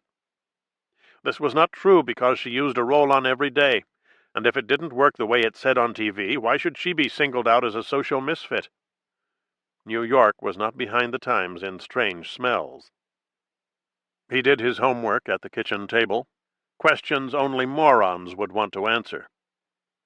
She woke him up for school by clapping her hands in the doorway, insistently, the fingers of one hand tapping the palm of the other. Something in him turned to murder at the sight of her, sometimes in the street, coming toward him unexpectedly. He heard her footsteps, heard her key in the lock. The voice called out from the kitchen, the toilet flushed. He knew the inflections and the pauses, knew what she would say, word for word, before she spoke. She tapped her hands in the doorway. Rise and shine. It is evident, he read, that the definition of capital value invested in labor power as circulating capital is a secondary one, obliterating its specific difference in the process of production. He tried to talk politics with Robert Sproul's sister, mainly to say something. They played chess on a closed porch at the Sproul house. Robert sat nearby doing a term paper on the history of air power. She was a year older than Lee, soft-skinned, blonde, with a serious mouth. He had a feeling she tried not to look too pretty. There were girls like that, hiding behind a surface of neatness and reserve. Eisenhower gets off too easy, Lee was saying, and I can give you a good example. I don't think you can, but go ahead. It was Eisenhower and Nixon who killed the Rosenbergs. Guaranteed. They're the ones responsible. Well, that's just your daydreaming. Well, no, I'm not. There was a trial, unless I'm sadly mistaken, she said. Ike is a well-known boob. He could have stopped the execution. Like a movie, I suppose. Do you know who the Rosenbergs are, even? I just said there was a trial. But the hidden factors, the things that don't get out. She gave him a tight look. She was just the right height, not too tall. He liked her air of restraint, the way she moved the pieces on the board, almost bashfully, giving no hint of the winning or losing involved. It made him feel animated and rash, a chess genius with dirty fingernails. There was a mother or father moving around inside the house. I read all about the Rosenbergs when I was in New York, he said. They were railroaded to the chair. The idea was to make all communists look like traitors. I could have done something. He did do something. He played golf, Robert said. Now Senator Eastland's coming to New Orleans. You know why, don't you? He's looking for you, Robert said. He can't figure out how a boy in the Civil Air Patrol. He's looking for Reds under the beds, Lee said. He's wondering how a clean-cut boy. The main thing is in communism that workers don't produce profits for the system. He's looking at your cute smile and he's just real upset. A teenage communist in the CAP. Lee half enjoyed the ribbing. He looked at Robert's sister to get her reaction, but her eyes were on the board. Well brought up. He saw her at the library. She was on the pep squad at school, the girl at the far end who went more or less unnoticed. What if they did spy? It's only because they believed communism is the best system. It's the system that doesn't exploit, so then you're strapped in the chair. Lee was aware that the parent, whichever one it was, had moved to the edge of the open doorway. The parent was standing there, on the other side of the wall, listening. If you look at the name Trotsky in Russian, it looks totally different, he said to Robert Sprowell's sister. Plus, here's something nobody knows. Stalin's name was Djugashvili. Stalin means man of iron. Man of steel, Robert said. Same thing. Dumb bunny. The whole thing is they lie to us about Russia. Russia is not what they say. In New York, the communists don't hide. They're out on the street. Quick, Henry, the flit, Robert said. First, you produce profits for the system that exploits you. Kill it before it spreads. Then they're always trying to sell you something. Everything is based on forcing people to buy. If you can't buy what they're selling, you're a zero in the system. Well, that's neither here nor there, the sister said. Where is it? He asked her. It was the father who appeared in the doorway, a tall man with a plaid blanket folded over one arm. He seemed to be looking for a horse. He spoke of homework and errands. He mumbled obscurely about family matters. The sister's relief was easy to see. It could be felt and measured. She slipped past her father and melted serenely into the dim interior. The father walked with Lee to the front door and opened it as wide as it would go. They did not speak to each other. Lee walked home through the quarter, past hundreds of tourists and conventioneers who thronged in the light rain like people in a newsreel.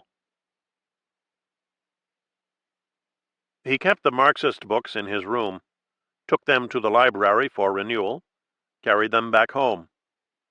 He let classmates read the titles if they were curious, just to see their silly faces crinkle up. But he didn't show the books to his mother. The books were private, like something you find and hide, some lucky piece that contains the secret of who you are. The books themselves were secret, forbidden and hard to read. They altered the room, charged it with meaning. The drabness of his surroundings, his own shabby clothes, were explained and transformed by these books. He saw himself as part of something vast and sweeping. He was the product of a sweeping history, he and his mother, locked into a process, a system of money and property that diminished their human worth every day, as if by scientific law. The books made him part of something. Something led up to his presence in this room, in this particular skin, and something would follow. Men in small rooms, men reading and waiting, struggling with secret and feverish ideas. Trotsky's name was Bronstein. He would need a secret name. He would join a cell located in the old buildings near the docks. They would talk theory into the night. But they would act as well, organize and agitate. He would move through the city in the rain wearing dark clothes. It was just a question of finding a cell. There was no question they were here. Senator Eastland made it clear on TV. Underground Reds in New Orleans. In the meantime, he read his brother's Marine Corps manual to prepare for the day when he'd enlist. There were 2 kids at school in particular, before he quit, who called him Yankee all the time, trailing him down the halls, calling across the lunchroom. He smiled and was ready to fight, but they never made a realistic move. The names on the order blanks excited him. Lisbon, Manila, Hong Kong. But soon the routine took hold, and he realized the ships and cargoes and destinations had nothing to do with him. He was a runner. He carried paper to other forwarding companies and steamship lines or across the street to the U.S. Custom House, which looked like a temple of money, massive and gray, with tall granite columns. He was supposed to look eager and bright. People seemed to depend on his cheerfulness. The less important you are in an office, the more they expect the happy smile. He disappeared for hours at the movies, or he sat in an unused office in a far corner of the 3rd floor, where he spent serious time reading the Marine Corps manual. He memorized the use of deadly force. He studied principles of close-order drill and the use of ribbons and badges. He made unauthorized phone calls to Robert Sproul to read hair-raising passages about bayonet fighting, the whirl, the slash, the butt stroke. There was no end of things to quote from the manual. The book had been written just for him. He read deeply in the rules, impressed by the strictness and precision, by the stream of awesome details, weird, niggling, perfect. Robert Sproul knew about a gun for sale, a bolt-action .22, a varmint gun, or we'll plink tin cans. And they went on Lee's lunch hour to a cheap hotel above the business district, among muffler shops and discount furniture, in the January chill. The lobby was like a passageway to a toilet. The rooms were on the 2nd floor, above a boarded-up store with a sign reading, "Formal Rentals." Robert had the seller's room number, but not his name. Supposedly he was an acquaintance of David Ferry, an airline pilot and instructor in the Civil Air Patrol. Ferry had commanded the unit Robert and Lee were enrolled in that summer, although Lee had attended only 3 sessions, just long enough to get the uniform. The boys were surprised when Captain Ferry himself opened the door. A man in his late 30s, sad-faced, friendly, standing in the doorway in a bathrobe and a pair of argyle socks reaching to his knees. He waved them into the room, looking carefully at Lee. The shades were drawn. There were clothes everywhere, Chinese food spilling out of white cartons, some bills and coins on the floor. The room stood in a kind of stupor, a time zone of its own. "Boys, how nice. I was told to expect visitors. Alfredo is selling his gun, I understand. He claims he killed a man with that gun. Some gringo millionaire. Every Latin has killed a gringo in his daydreams. These are temporary quarters, you understand? Your flying ace is between assignments." Ferry sat in an armchair amid strewn clothing. Robert looked quickly at Lee. A strangulated grimace. "Now let's see," Ferry said. Robert I know from our classes in the eastern hangar at Lakefront. It seems 100 years ago. But who's the shy one with the neat part in his hair? I went a few times, Lee said, but then I stopped. But you were there. I thought so. I was sure of it. In your uniform. A uniform makes all the difference. I know my boys. I never forget a cadet. Do you know Dennis Rumsey? Dennis is a cadet. He comes here after school. Do you know Warren Van Zant, the fat boy? Warren's daddy has lung cancer bad. What about the rifle? Robert said. It's around here somewhere. A Marlin bolt-action .22. It's clip-fed and you can have it real cheap because the firing pin's broken. Easy to fix. Take it to a welder, bang, bang, bang. Nobody mentioned broken, Robert said. They never do. Well, I don't know, sir. Neither do I. If the rifle can't be fired as is, he'll weld an extension, bang, bang. But this would mean an inconvenience. The pleasure may be worth it. Do you know guns? Guns are an interest of mine. Robert shot a glance like, let's get out of here. Something in the far corner seemed to be alive. Lee took a few steps in that direction. He was aware that some kind of well-intentioned look was pasted to his face, a smile not connected to things. There was a cage on the dresser with white mice running around inside. He turned to Ferry and said, Mice. Isn't life fantastic? What are they for? Research. Here we are, it's 11 years after the war, a new era, an age of hope, and we're no closer to ending the cancer plague than 1,000 years ago. I've studied diseases all my life.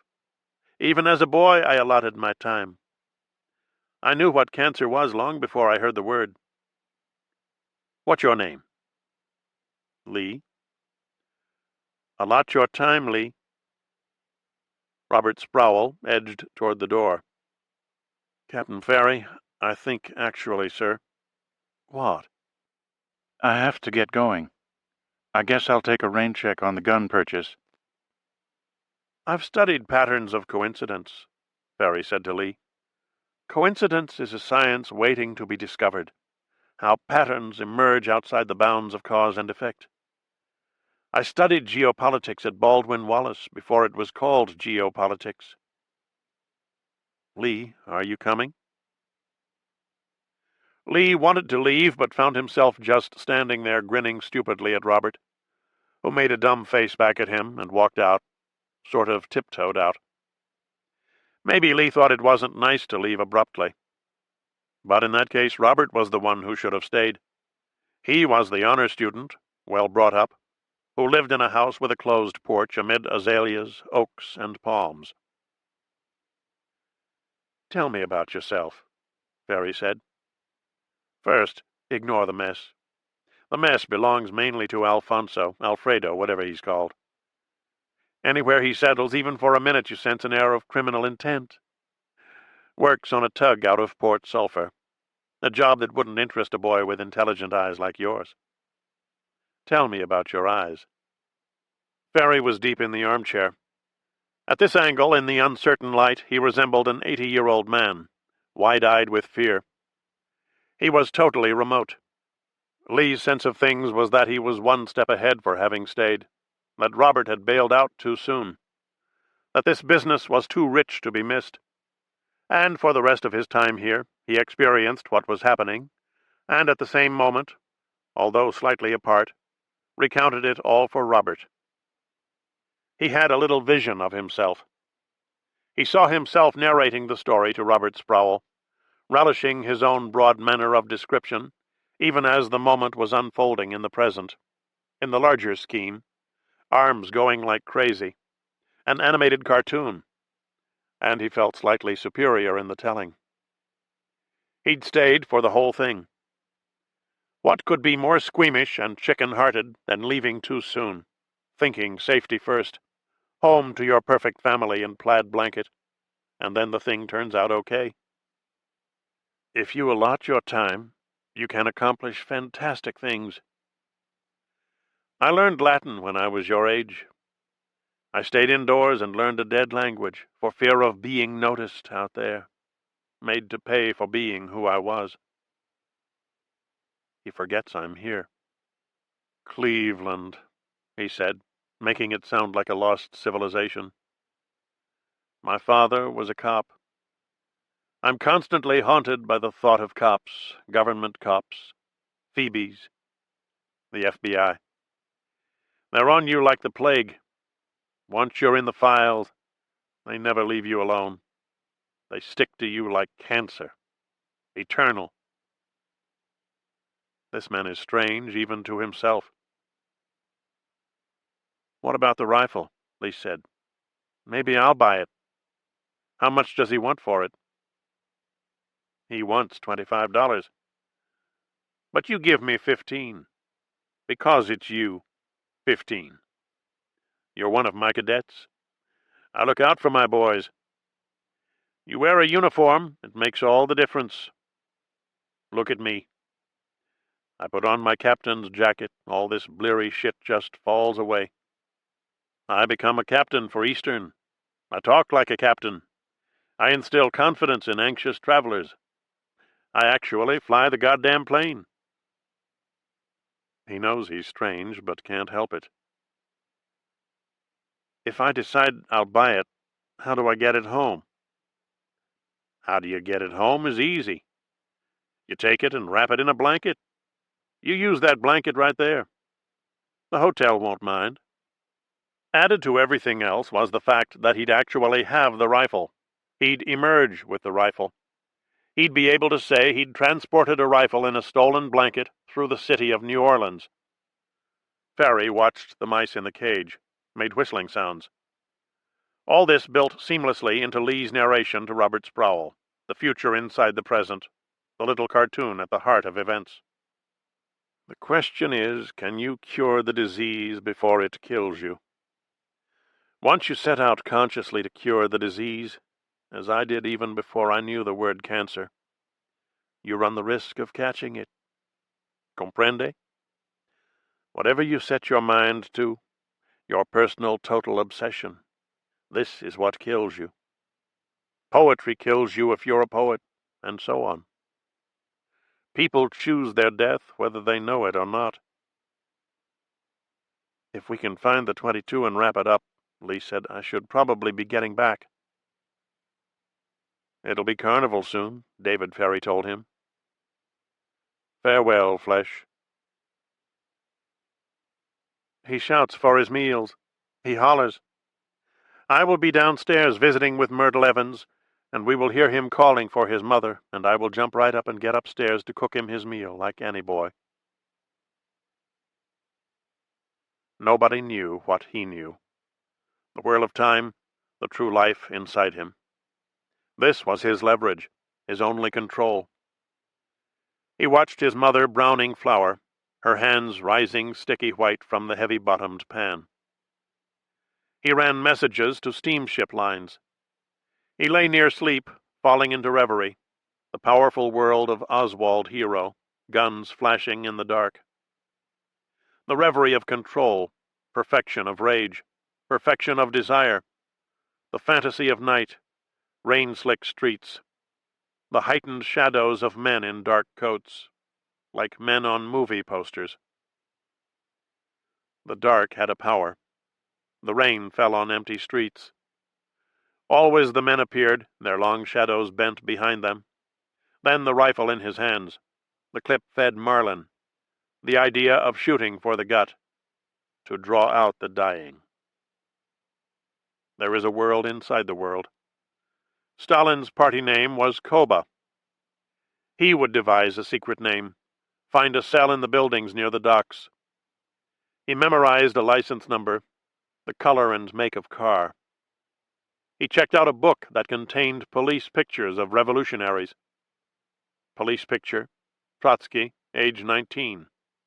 Police picture, Lenin, full face and profile. Richard Carlson as Herb Philbrick, ordinary citizen, member of the Communist Party, undercover agent for the FBI. She tapped her fingers on the palm of her hand. Rise and shine. He saw a guy sitting backwards on a motorcycle, smoking a cigarette and looking into space, with tattoos running down one arm to the back of his hand. The reverie of the girl in the plaid skirt. She lies back across the bed, her feet touching the floor. Brown and white saddle shoes, white socks, white blouse. The plaid skirt arranged 4 inches above the knees. The reverie of stillness, perfection of desire, perfection of control, her pale legs slightly parted, arms at her sides, eyes closed. He makes the picture come and go. It is what he knows about her, how he controls her, alone at night, watching her motionless on the bed, above the rain-slicked streets. She is just the right height, thin-lipped, shy, stupid. He watches, but is not there. A dozen movies say the gut-shot man takes a long time dying. Her hands rising, sticky white. She browned the flour in some fat until it was dark and muddy, the color she wanted her gravy to be. She added meat juices, onions, spices. They ate at the kitchen table, the sound of her mouth chewing the food, the noises in the street. She was always there, watching him, measuring their destiny in her mind. He had 2 existences, his own and the one she maintained for him. He couldn't get the .22 to fire. He showed it to a car mechanic, who kept it 5 weeks without looking at it. They had words over that. He was not afraid to stand up for his rights. In the end, he sold the gun for $10 to Robert Oswald, who'd been mustered out of the Marines, and who was always ready to do a favor, with or without acknowledgement, for his kid brother Lee. Marguerite sat on the sofa, watching TV. It griped him to move to New York, which we traveled all the way in that 1948 Dodge. But that's where John Edward was stationed with his wife and baby, and we are a family that has never been able to stay together. There are some women in this position who ignore history. But Lee has traveled with me and Mr. Ekdahl, and he has traveled alone on a train from Fort Worth to New Orleans when he was 11 years old to visit my sister, a distance of some 525 miles. Now, about does he live a healthy American life? I would answer as such, Your Honor, that there are many fine and well-to-do citizens living all around us, but that the French Quarter has its vagrants and others. There are certain type bars, including we live over a pool hall, and there is business and gambling on the street. I would also state prostitutes by the galore. But in defense of a mother's position, he missed only 9 days in his last term at Beauregard when I was working at Krieger's, 800-and-something Canal Street. His future and his dream is the United States Marines, which we bickered back and forth because he used a false affidavit to join but failed at this time. It is only a question of getting to age 17, although he has already left school, which he says is for good. This is a boy who grins while they are beating him up and waits for national news on TV. As far as his mother's place in his heart, he has worked as a messenger and office boy, and bought me a $35 coat with his first pay, and who gives over money to his mother for room and board, and bought me a parakeet in a cage that came with a stand with a planter.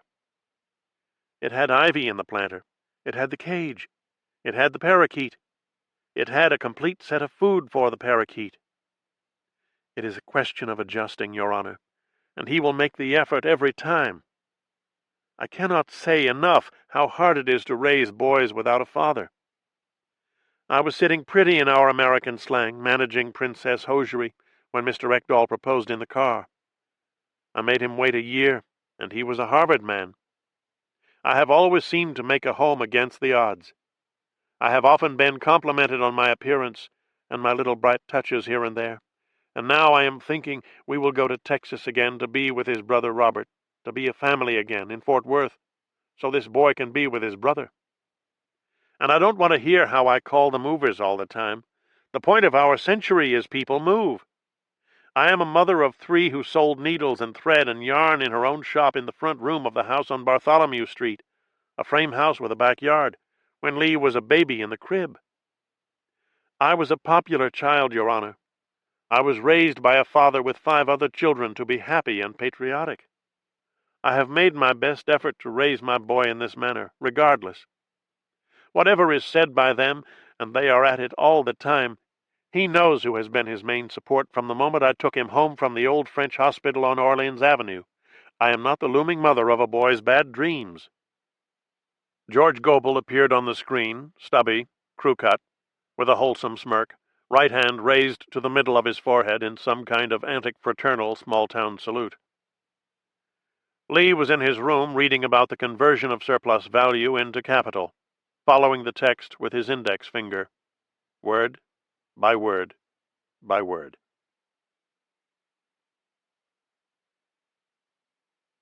26 April. Pocket litter. Win Everett was at work devising a general shape, a life. He would script a gunman out of ordinary dog-eared paper, the contents of a wallet.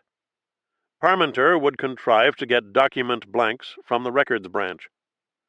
Mackey would find a model for the character Everett was in the process of creating.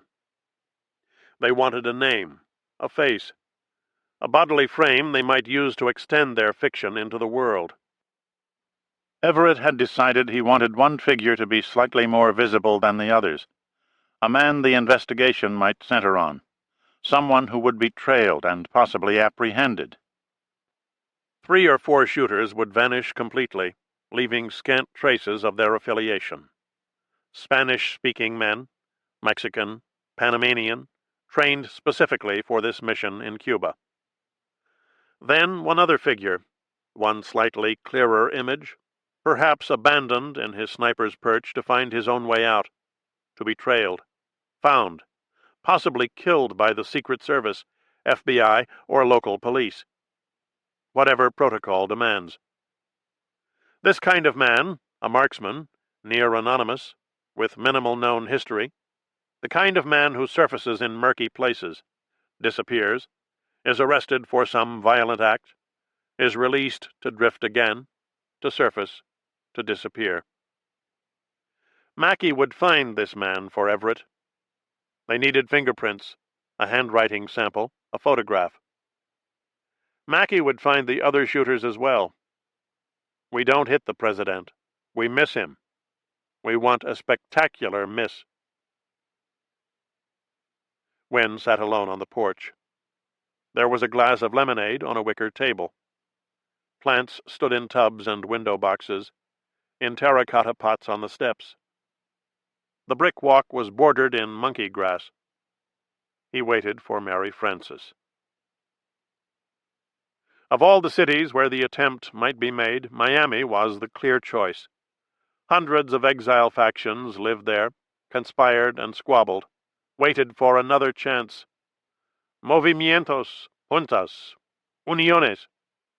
Wynne imagined how word would flash through the area, through all his old exile haunts, La Moderne Hotel, the offices of the Frente leadership. Miami had a resonance, an ardor.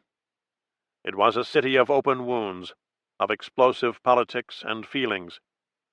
This very inflammability, this Cuban heat and light, made him determined to keep the plan a secret from anti-Castro leaders. Kennedy had been in Miami 4 months earlier to accept the brigade flag from survivors of the invasion, many just ransomed from Cuban prisons. This was the necessary cleansing of emotions. The failure was now openly acknowledged, commemorated before 40,000 people in a football stadium. All the repressed material sent in reconverted waves into television land, where Everett had sat watching. He respected the president for going to Miami. He was surprised and touched when the president's wife spoke Spanish to brigade members. But the ceremony had not renewed the cause, the forceful devotion to a free Havana. He saw it now as pure public relations, the kind of gleaming imagery that marked every move the administration made. The car pulled up, and he went down the steps to help Mary Frances take the groceries inside. He gripped the heavy bags. A wind sprang from the east, an idea of rain, sudden, pervading the air. He saw himself go inside, a fellow on a quiet street doing ordinary things, unafraid of being watched. He stood in the pantry, and she handed things in to him. The bulb had blown, and he stood in the dimness putting objects on shelves. The faintly musty smell, the coolness of the small room, the familiar labels on jars and cans made him feel like an ancient and tired child. Someone allowed to relive the simplest, the deepest times, moments that left a scar on the heart. Not an evidence of some detailed pain, but only of time itself, systemic, heavy with loss. He tried to register the idea of the burnt-out bulb so he wouldn't forget to replace it. He heard a shaking in the sky and thought of thunderstorms when he was a boy growing up in the country. The boy who tried not to seem smarter than his older brothers, seeing the light change, the landscape become serious, solemn.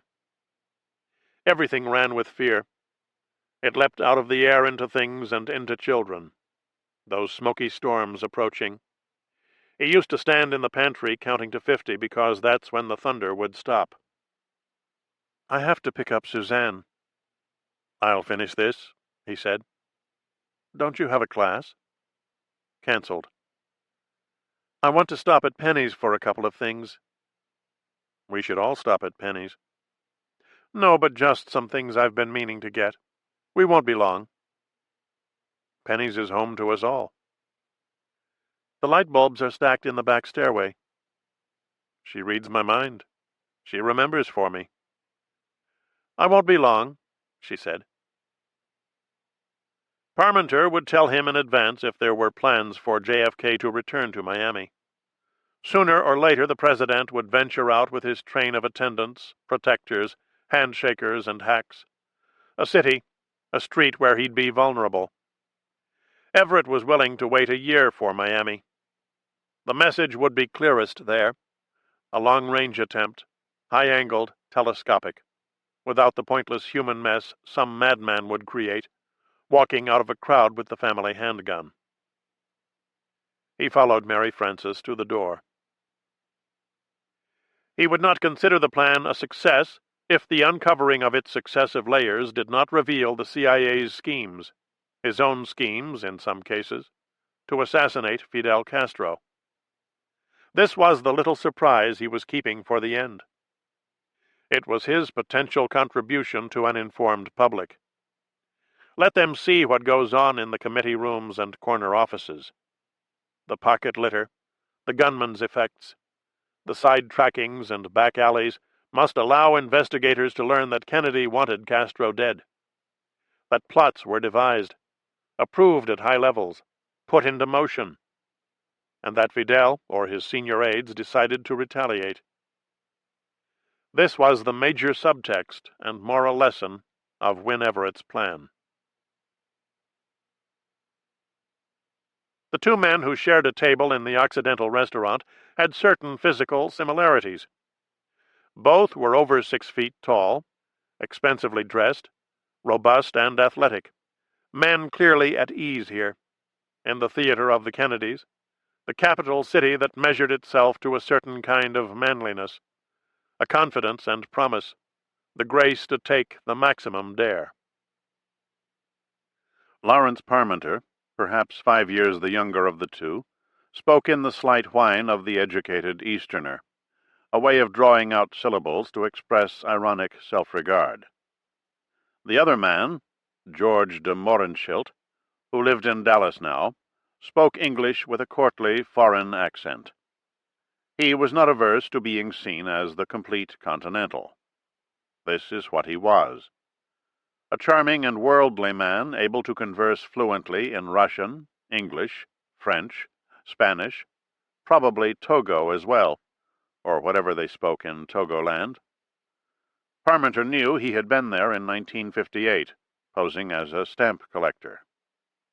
Larry liked the man. He'd known him for some years and was aware that George had been debriefed by the agency after several trips abroad. But even though their business interests had overlapped once or twice, he wasn't sure quite what George's racket was. "Then, in May, I go to Haiti," de Mohrenschildt said. "Do I dare ask?" "Ask, by all means. I'm going there to find oil for the Haitians. They're giving me a sisal plantation as a concession." "Do they need help finding sisal?" "I believe it grows above ground." They held their laughter. "You turn up in interesting places, George." Now they laughed, remembering the same thing.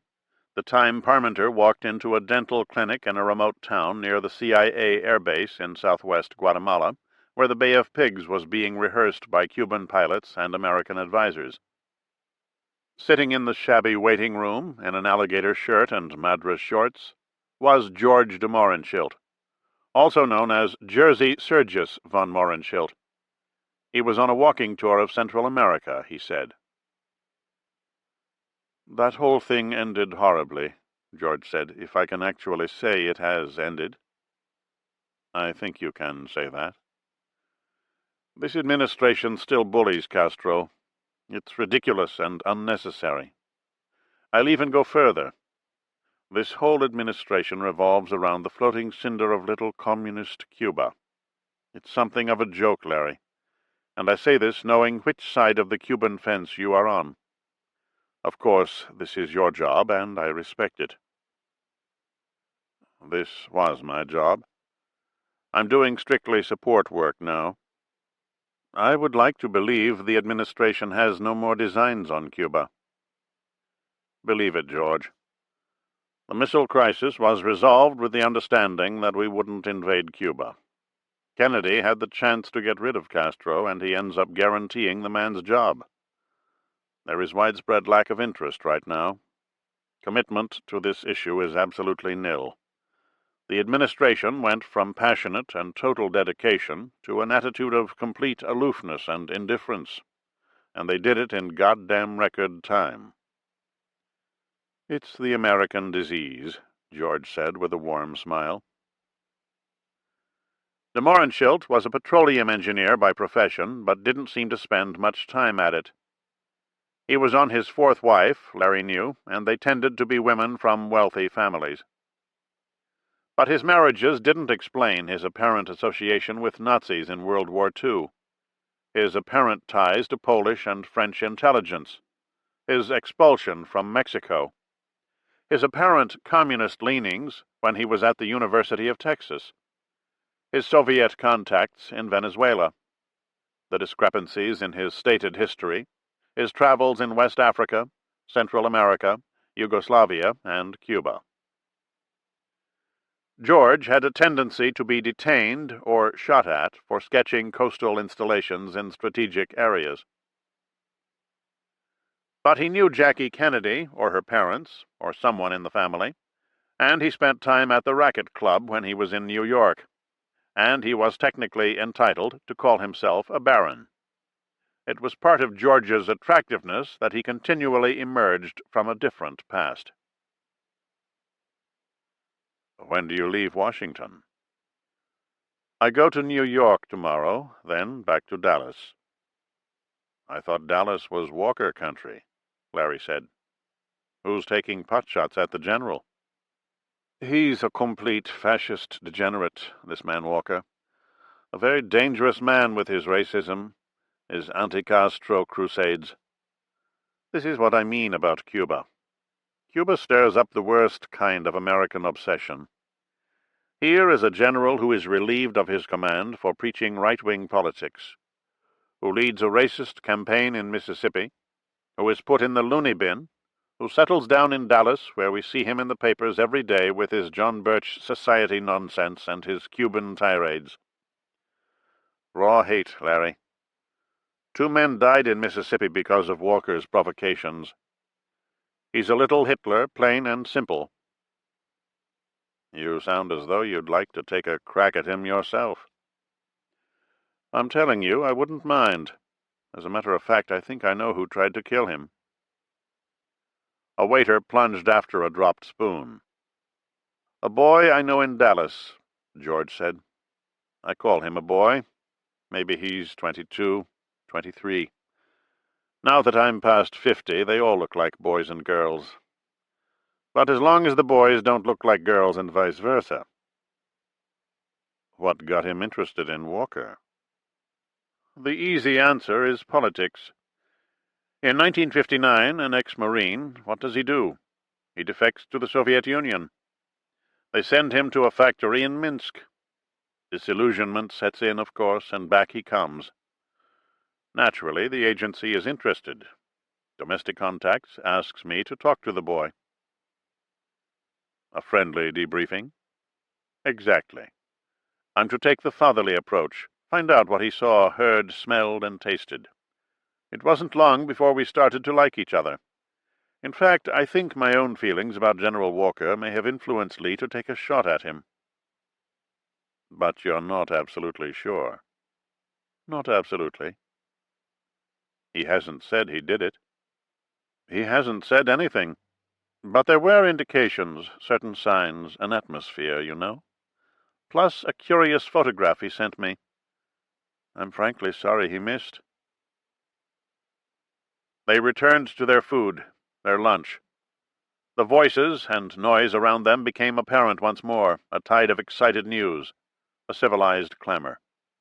George said something perfectly right about the wine, swirling it in the high-stemmed tulip glass. An attractive woman hurried toward a table, showing the happy exasperation that describes a journey through traffic snarls and personal dramas to some island of prosperous calm. There were times when Larry thought lunch in a superior restaurant was the highlight of Western man. "You mentioned politics," he said. "How far left is this young friend of yours?" "There is politics, there is emotion, there is psychology. I know him quite well, but I wouldn't be completely honest if I said I could pin him down, pin him right to the spot. He may be a pure Marxist, the purest of believers. Or he may be an actor in real life. What I know with absolute certainty is that he's poor. He's dreadfully, grindingly poor. What's the expression I want? Piss poor. Exactly. He's married to a lovely, lovely girl. Really, Larry, one of those flawed Russian beauties, innocent and frail. She speaks a lovely, true Russian, not Sovietized, you know. Her uncle is a colonel in the MVD. Larry couldn't help laughing. It was all so curiously funny. It was rich, that's what it was. Everyone was a spook or dupe or asset, a double, courier, cutout, or defector, or was related to one. We were all linked in a vast and rhythmic coincidence, a daisy chain of rumor, suspicion, and secret wish. George was laughing too. A wonderful woodwind rumble. They looked at each other and laughed. They laughed in appreciation of the richness of life, the fabulous and appalling nature of human affairs, the good food and drink, the superior service, the wrecked careers, the whole teeming abscess of folly and regret. Larry felt flush and well-fed, a little tipsy, all the right things. The Honduran ambassador said hello. A man from Pemex stopped to tell a richly filthy joke. It was a lovely lunch. It was great, rich, lovely, and perfectly right. Parmenter took the agency shuttle bus back to Langley. Then he wrote a memo to the Office of Security requesting an expedite check on George de Mohrenschildt. Somewhere in his room of theories, in some notebook or folder, Nicholas Branch has a roster of the dead. A printout of the names of witnesses, informers, investigators, people linked to Lee H. Oswald, people linked to Jack Ruby, all conveniently and suggestively dead. In 1979, a House Select Committee determined there was nothing statistically abnormal about the death rate among those who were connected in some way to the events of November 22nd. Branch accepts this as an actuarial fact. He is writing a history, not a study of the ways in which people succumb to paranoia. There is endless suggestiveness, Branch concedes this. There is the language of the manner of death. Shot in back of head, died of cut throat, shot in police station, shot in motel, shot by husband after 1 month marriage, found hanging by toreador pants in jail cell, killed by karate chop. It is the neon epic of Saturday night, and Branch wants to believe that's all it is. There is enough mystery in the facts as we know them, enough of conspiracy, coincidence, loose ends, dead ends, multiple interpretations. There is no need, he thinks, to invent the grand and masterful scheme, the plot that reaches flawlessly in a dozen directions. Still, the cases do resonate, don't they? Mostly anonymous dead, exotic dancers, taxi drivers, cigarette girls, lawyers of the shop-worn sort with dandruff on their lapels. But through the years the violence has reached others as well, and with each new series of misadventures, Branch sees again how the assassination sheds a powerful and lasting light, exposing patterns and links, revealing this man to have known that one, this death to have occurred in curious juxtaposition to that. George de Mohrenschildt, the multinational man, a study in divided loyalties, or in the irrelevance of loyalty, the man who befriended Oswald, dies in March 1977, in Palm Beach, of a blast through the mouth with a 20-gauge shotgun. Ruled a suicide. 1 week later, in Miami Beach, police find the body of Carlos Priosa Caras, former president of Cuba, millionaire gunrunner, linked by an informer to Jack Ruby. The body sits in a chair, a pistol nearby. Ruled a suicide. David William Ferry, the professional pilot, amateur researcher in cancer, anti-Castro militant, is found dead in his apartment in New Orleans in February 1967, 5 days after his name is linked in the press to the assassination of the president. Natural causes, says the coroner, but some people wonder how Ferry had time to type a farewell note to a friend in the middle of a brain hemorrhage. Thus, I die alone and unloved.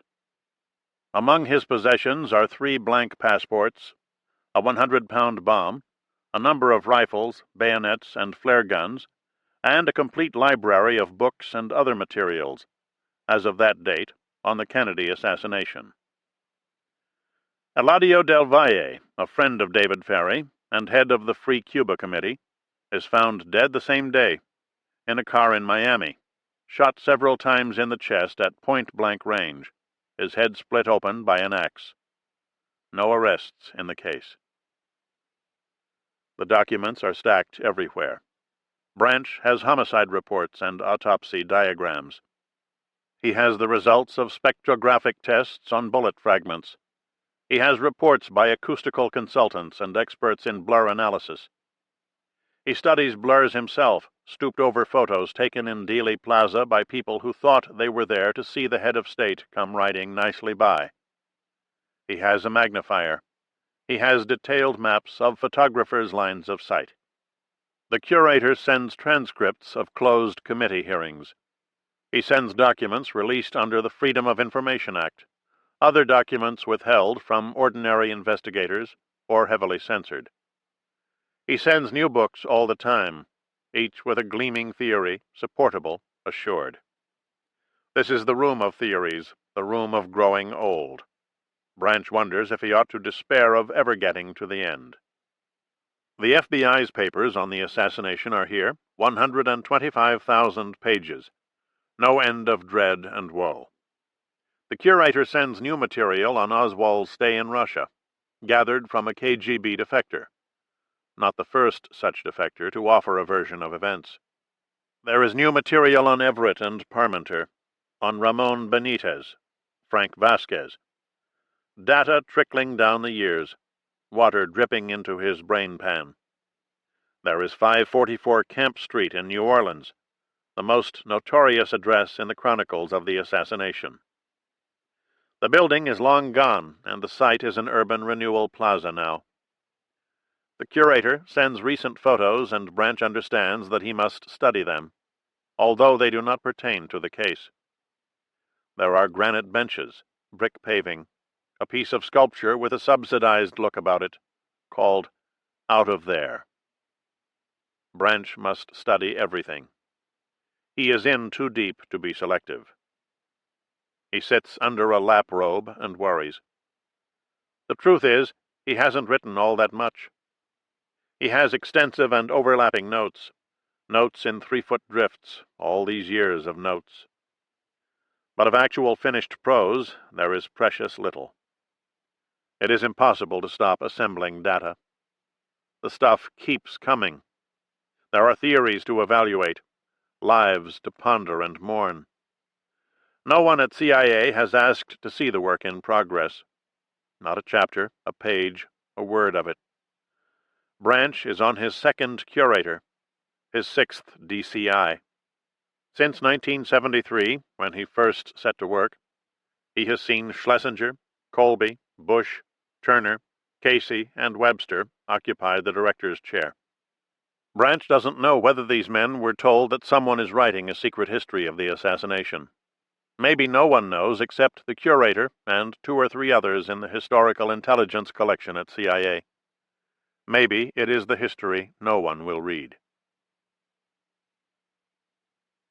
T.J. Mackey stood across the street from the shabby 3-story building where Guy Bannister's detective agency was located.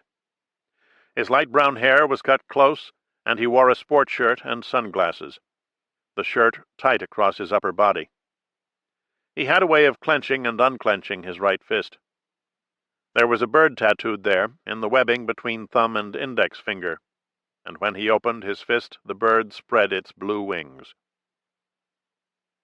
He was watching someone on Camp Street, a rattled old woman, an outcast in a long coat and white ankle socks, one of the lost bodies of New Orleans this uneasy spring of 1963, already too hot, too heavy, and wet. He was interested in the way she kept adjusting her pace as she walked down the street. She slowed down to let others get ahead of her. In a wary crouch, she moved along the wall at number 544, swinging an arm out to wave people on. She wanted everybody up ahead, where she could see them all. Mackey enjoyed this. He'd been in the city over a week now, and had seen many a jumpy drunk, but no one with this kind of paranoid wit. Around were old warehouses and coffee-roasting plants, 50-cent-a-night hotels. Over the original entranceway at 544, bricked up now, he could make out an inscription, Stevedores and Longshoremen's Building. He crossed the street and went in. The offices of Guy Bannister Associates were on the 2nd floor. Bannister was at his desk, a tough and somber man in his 60s. 20 years in the FBI, Deputy Superintendent of the New Orleans Police, a member of the John Birch Society and the Minutemen. He opened a bottom drawer when Mackey walked in. Invitation to a drink. T.J. waved it off and took a chair. "You don't drink with me? You don't tell me where the hell you're staying?" "I leave tomorrow." "Where to?" "The farm." "Must be a great life, showing kids from Swarthmore how to break a Chinaman's neck." "It's an assignment." "It's a fucking shame, that's what it is, T.J., a man like you who risked his life. This Kennedy, he has things to answer for. First he launches an invasion without adequate air support. Then he makes the movement pay for it. He's got people raiding our guerrilla bases, seizing arms shipments all over." "What am I here for?" "You've had time, Guy." "It's not that simple." "You've got more guns than the Mexican army." "There's priorities," Bannister said. "It's looking like a busy summer we got coming." "I'll need to see some money. Upkeep, monthly payments, a healthy severance." "How many men?" "Let's say several. Plus, I may need a pilot." "He'll walk in the door in 10 minutes. "God damn." "Calm down." "Not him."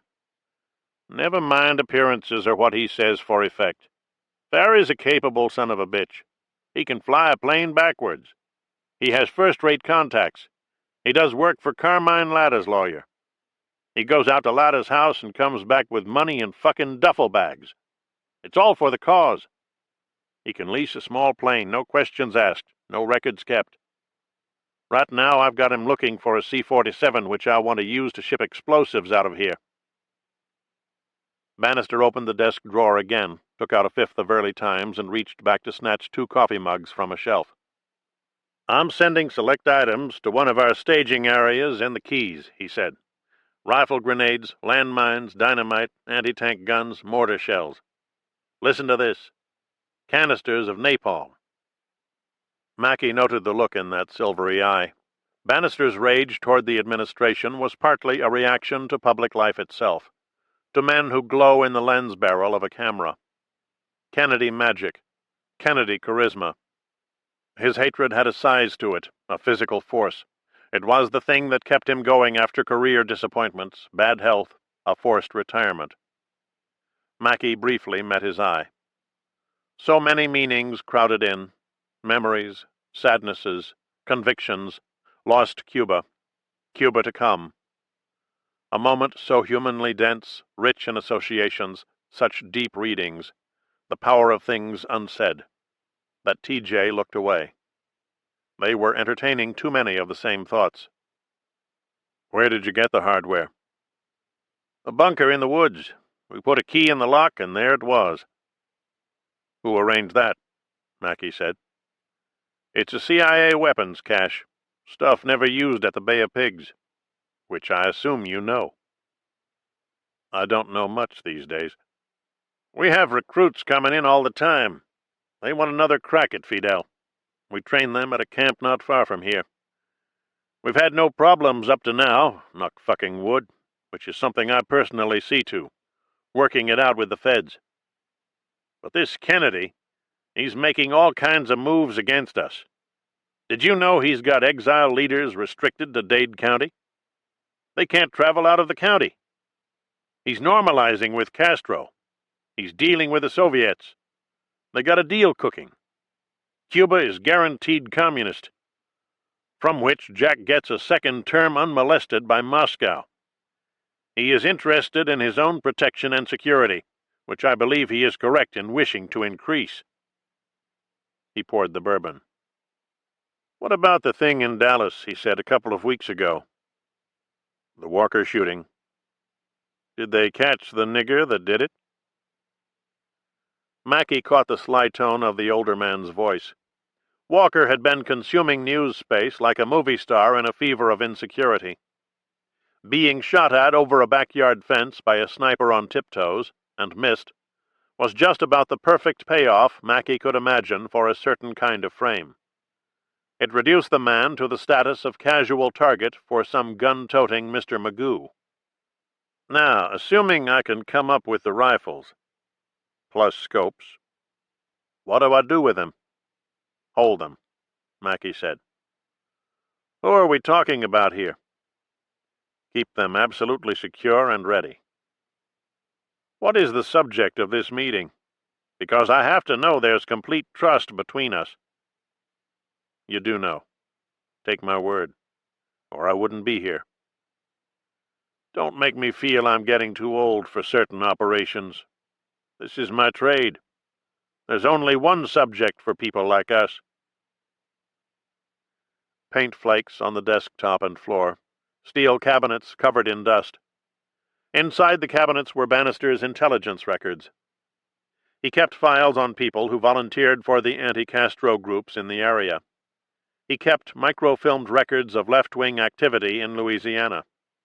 He had the names of known communists. He had material supplied by the FBI on Castro agents and sympathizers. Mackey had seen handbooks on guerrilla tactics, back issues of a racist magazine Guy published. There were files on other organizations renting space at 544 Camp, past and present, including the Cuban Revolutionary Council, an alliance of anti-Castro groups put together by the CIA with Bannister's help. People like us, he said to Mackey, we have this dilemma we have to face. Serious men deprived of an outlet. Once we are pushed out, how do we retire to a chair on the lawn? Everyday lawful pursuits don't meet our special requirements." He laughed happily. "For 20-some-odd years in the Bureau, I lived in a special society that pretty much satisfied the most serious things in my nature. Secrets to trade and keep, certain dangers, an opportunity to function in tight spots, wave a gun in people's faces. That's a charmed society. If you've got criminal tendencies, and I'm not saying this is true of you or me, one of the places to make your mark is law enforcement." A short, happy laugh. "How much of my manhood is watery puke? That's what I want to know. I was involved in the Dillinger case, earliest days of my career. Public enemy number one. Famous finish. Got him coming out of a movie house in Chicago, sweltering night, the Biograph. I was with the Office of Naval Intelligence in the war, just like young Jack Kennedy." He took a swallow. "Spy work, undercover work. We invent a society where it's always wartime. The law has a little give." He set the mug of bourbon to one side and ran his hand over the newspapers and files to find his cigarettes. "In John Birch," he said, "we have 100,000 members. Way out of hand. Then there's General Ted Walker going on tour with the Reverend Billy James Hargis, coast to coast, in 10-gallon hats. The Minutemen are leaner, move close to the ground.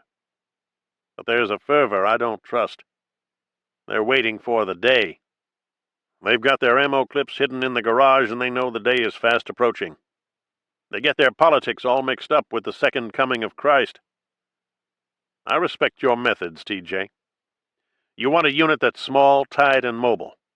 None of these bullshit mailing lists. You don't want theory and debate, just impact. 2 or 3 men to do serious things." David Ferry walked in wearing an undersized Panama hat and a turtleneck shirt with a drooping collar. To Mackie, who'd met him once before, he had a look of sad apology, like a man who'd betrayed a public trust. Bannister claimed he was a defrocked priest. He moved in a languid glide, loafers flapping. He said to Bannister, "Shouldn't be drinking this time of day." "What do we have in the storeroom?" Ferry glanced at TJ. "Some old Springfields. 30-06. I mean old. We have M1s, a whole raft of Yugoslav Mausers with markings stamped in Russian, if that impresses you. We have some M4s out by Lacombe. I burnt off a magazine only yesterday." "Where do we keep our scopes?" Bannister said. "Most of the scopes and mounts are out at the camp. We have some extra long target scopes stored here. Of course, it depends on what you want to shoot. Hairy big game like Fidel, you want a wide field of view because he's always in motion. The fact is, I used to admire Dr. Castro secretly. A brief moment only. I wanted to fight by his side." His voice was whispered, incredulous. Something about the curious paths of his own life caused him endless surprise. The face itself was disbelieving, the stark, pasted brows looped high over his pale eyes. Nothing he said could be separated from the eerie facts of his appearance, least of all, apparently, by Ferry himself. "Where would you park a light plane below the border?" Mackie said. "Figure you're leaving home in a hurry." "I'd point her right on down to Matamoros, below Brownsville. There's a field there. You want to go deeper into Mexico, you can play hopscotch on dry lakes. Avoid populated areas entirely." "No offense. How old are you?" 45. Perfect astronaut age. I'm the dark, scary side of John Glenn. Great health except for the cancer eating at my brain." "You'll die violently," Bannister said. "I want to believe it. A nacho stuck in your throat." "I speak Spanish," Ferry said, amazed to hear it. He went into the small room behind the office where Delphine Roberts was compiling one of the lists that someone in the firm was always gathering material for. Delphine was Bannister's secretary and research aide, a nailed-down American, middle-aged, with airy spray-work hair. "These are supposed to be runless stockings," she said. "Everything is supposed to be something, but it never is. That's the nature of existence." "I know. You studied philosophy. Where was it?" "Did you eat lunch?" "I'm back on Metrical." "But you're a wisp, Delphine."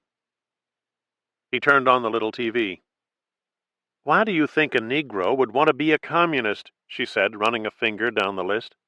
"Isn't it enough for them being colored? Why would they want a communistic tinge added on?" "Are you saying, why be greedy?" "I'm saying, don't they have enough trouble? Besides, if you're colored, you can't be anything else." She worked at a formica desk by the window. A cardboard shirt support was taped over a hole in the screen. "I priced a bomb shelter last week," Ferry told her.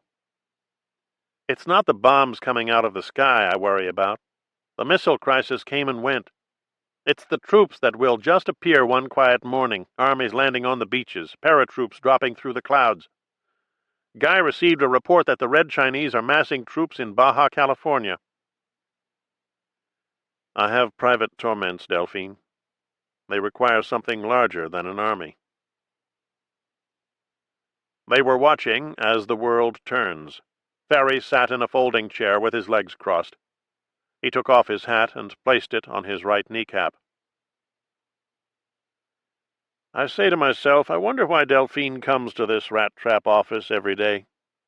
A woman like her, with a background and so forth. A real pretty house on Coliseum Street. Social niceties, let's say. The DAR. This is the real work of the nation. What could I accomplish in the city council or some ladies' group? Guy Bannister is the vanguard of what is going on in this country, so far as actually making an impact. Recruiting, training, collecting information. I feel like this is a contribution I can make that I couldn't do in the normal ways, through committee work and so forth." She glanced at Ferry's faded red toupee, an object that resembled some wind-blown piece of street debris. She looked at the sloped forehead, the somewhat Roman profile, eagle-beaked, oddly impressive despite the man's overgrown ears, the clownish aspects of his appearance. In fact, she'd seen the profile before she ever met Ferry. There was a mugshot in Bannister's files.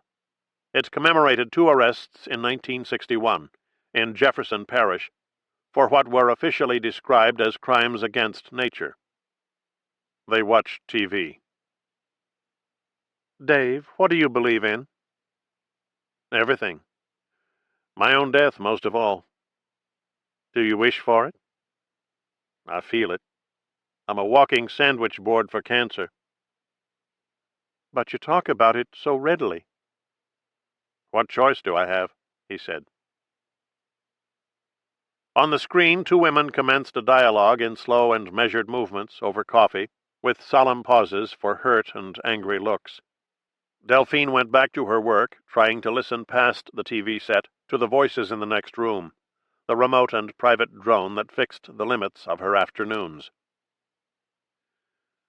"Why are homosexuals addicted to soap opera?" Ferry said absently. "Because our lives are a vivid situation." Delphine fell forward in bawdy laughter. Her upper body shot toward the desk, hands gripping the edges to steady her. She sat there rocking, a great and spacious amusement. David Ferry was surprised. He didn't know he'd said something funny. He thought the remark was melancholy, sadly philosophical, a throwaway line for an aimless afternoon. Not that this was the first time Delphine had reacted so broadly to something he said. She considered his mildest comic remarks automatically outrageous. She had 2 kinds of laughter, lewd and bawdy and abandoned, the required worldly response to Ferry's sexual status, her sense of a kind of anal lore that informed the sources of his humor. Softer laughter for Bannister, throaty, knowing, wanting to be led, rustling with complicities, little whispery places in her voice, a laughter you could not hear without knowing they were lovers. "It's not just Kennedy himself," Bannister was saying on the other side of the door. "It's what people see in him. It's the glowing picture we keep getting. He actually glows in most of his photographs. We're supposed to believe he's the hero of the age. Did you ever see a man in such a hurry to be great? He thinks he can make us a different kind of society. He's trying to engineer a shift. We're not smart enough for him. We're not mature, energetic, Harvard, world traveler, rich, handsome, lucky, witty, perfect white teeth. It fucking grates on me just to look at him. Do you know what charisma means to me? It means he holds the secrets. The dangerous secrets used to be held outside the government. Plots, conspiracies, secrets of revolution, secrets of the end of the social order. Now it's the government that has a lock on the secrets that matter. All the danger is in the White House, from nuclear weapons on down. What's he plotting with Castro? What kind of back channel does he have working with the Soviets? He touches a phone and worlds shake. There's not the slightest doubt in my mind but that a movement exists in the executive branch of the government which is totally devoted to furthering the communist cause. Strip the man of his powerful secrets. Take his secrets and he's nothing. Bannister paused until Mackey's eyes shifted to meet his. I believe deeply there are forces in the air that compel men to act. Call it history or necessity or anything you like. What do you sense in the air? That's all I'm saying, TJ. Is there something riding in the air that you feel on your body, prickling your skin like warm sweat? Drink up. Drink up. We'll have one more. What passes in a glance? That night, Mackey sat in a small room across the street from a surgical supply firm and 2 or 3 house trailers. Odds against a cool breeze about 1,000 to 1. The trailers were set in enclosures heaped with debris and guarded by bad-tempered dogs. He sat by the window in the dark, applying a pale lotion to the mosquito bites scattered across his ankles and the backs of his hands. It was going to be tough trying to sleep in this heat, without a fan, these little buzzing mothers closing in. The rooming house was in an area where homes and junkyards seemed to spawn each other. A rooster crowed every morning. Amazing, only blocks from major thoroughfares. Every room has a music of its own. He found himself listening intently at times, in strange rooms, after the traffic died, for some disturbance of tone, a nuance or flaw in the texture. Getting weapons from Bannister was less risky in the long run, and a hell of a lot easier, short term, than stealing them from the farm. This was the covert training site the CIA operated in southeastern Virginia, 500 wooded acres known to the outside world as a military base called Camp Peary. Mackey instructed trainees in light weapons there, college grads eager for careers in clandestine work. This was the agency's way of letting him know where he stood for refusing to sign a letter of reprimand. He lived about 10 miles off-post, but during periods of special exercises, he shared quarters with another instructor in an old wooden barracks partitioned into double rooms. They wore army fatigues and played brooding games of gin rummy, listening to dull rumbles from the sabotage site. He poured the lotion on his fingers, then rubbed his fingers lightly over the bites. The bites continued to sting. Everywhere he went, mosquitoes. He'd trained rebels in Sumatra and the commando units of CIA client armies in a number of pisshole places. But he was not agency for life. He could wait for them to drop him or beat them to it. He'd seen too many evasions and betrayals, fighting men encouraged and then abandoned for political reasons. They didn't call it the company for nothing. It was set up to obscure the deeper responsibilities, the calls of blood trust that have to be answered.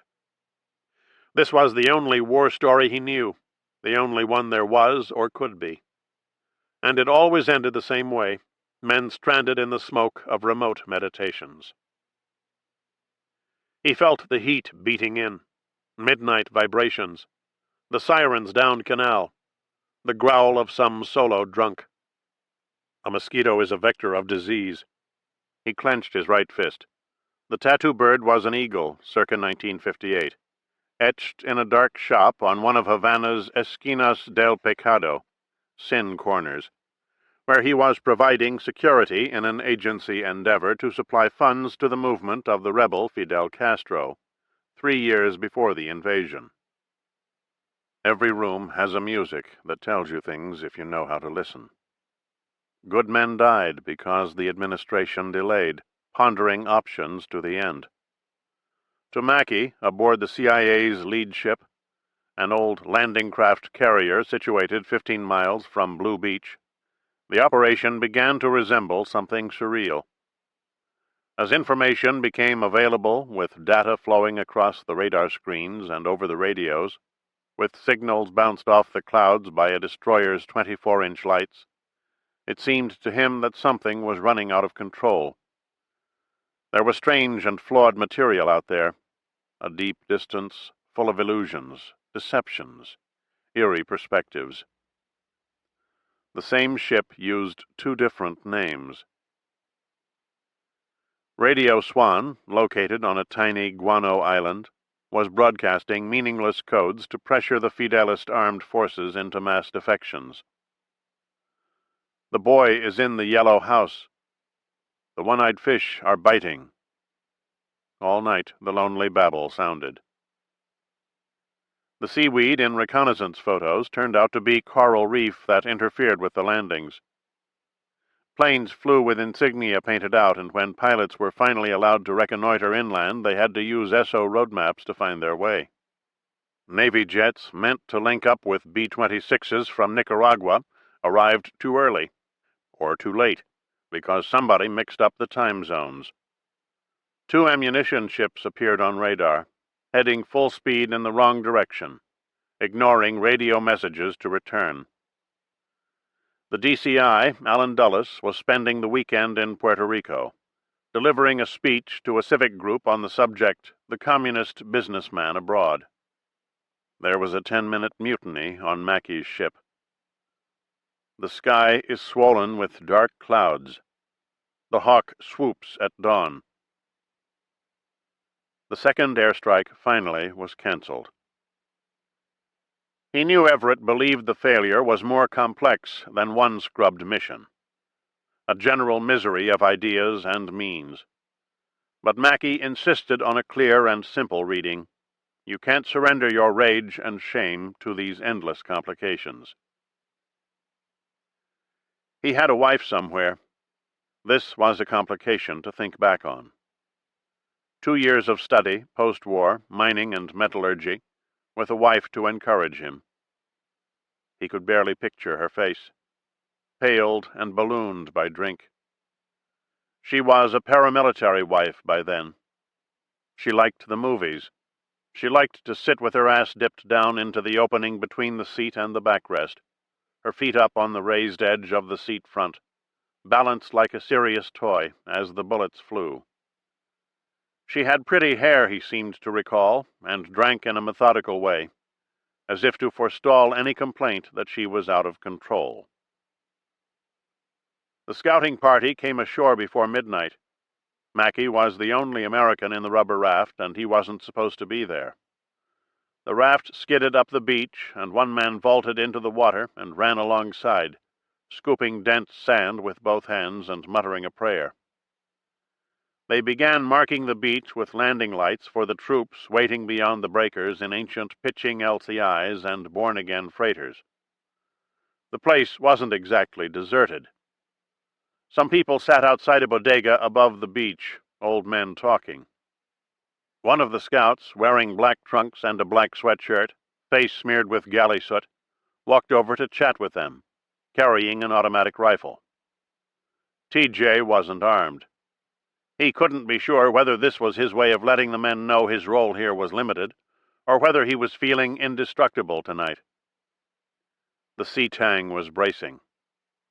He saw an old Chevy near the bodega and got his chief scout Ramo to request the keys from one of the patrons as a gesture of welcome from those about to be liberated. He wanted to find out if the local militia camp was where the intelligence briefers said it was. The car was a '49 model with a picture pasted to the dashboard of a Cuban ball player in a Brooklyn Dodgers cap and shirt. They were an eighth of a mile down the stony road when a jeep appeared in the high beams, two heads bobbing in silhouette. TJ eased the car diagonally across the road. Ramo was out the door, saying something into the bursts from his submachine gun. Every other round was a tracer, heat and light. When the magazine was empty, two dead militiamen sat in the vehicle, mouths open, the upholstery smoking. Ramo stood looking, his squat body immensely still. He was barefoot, in ridiculous checkered shorts, like a vacationing Minnesotan, a cartridge belt slung below his belly.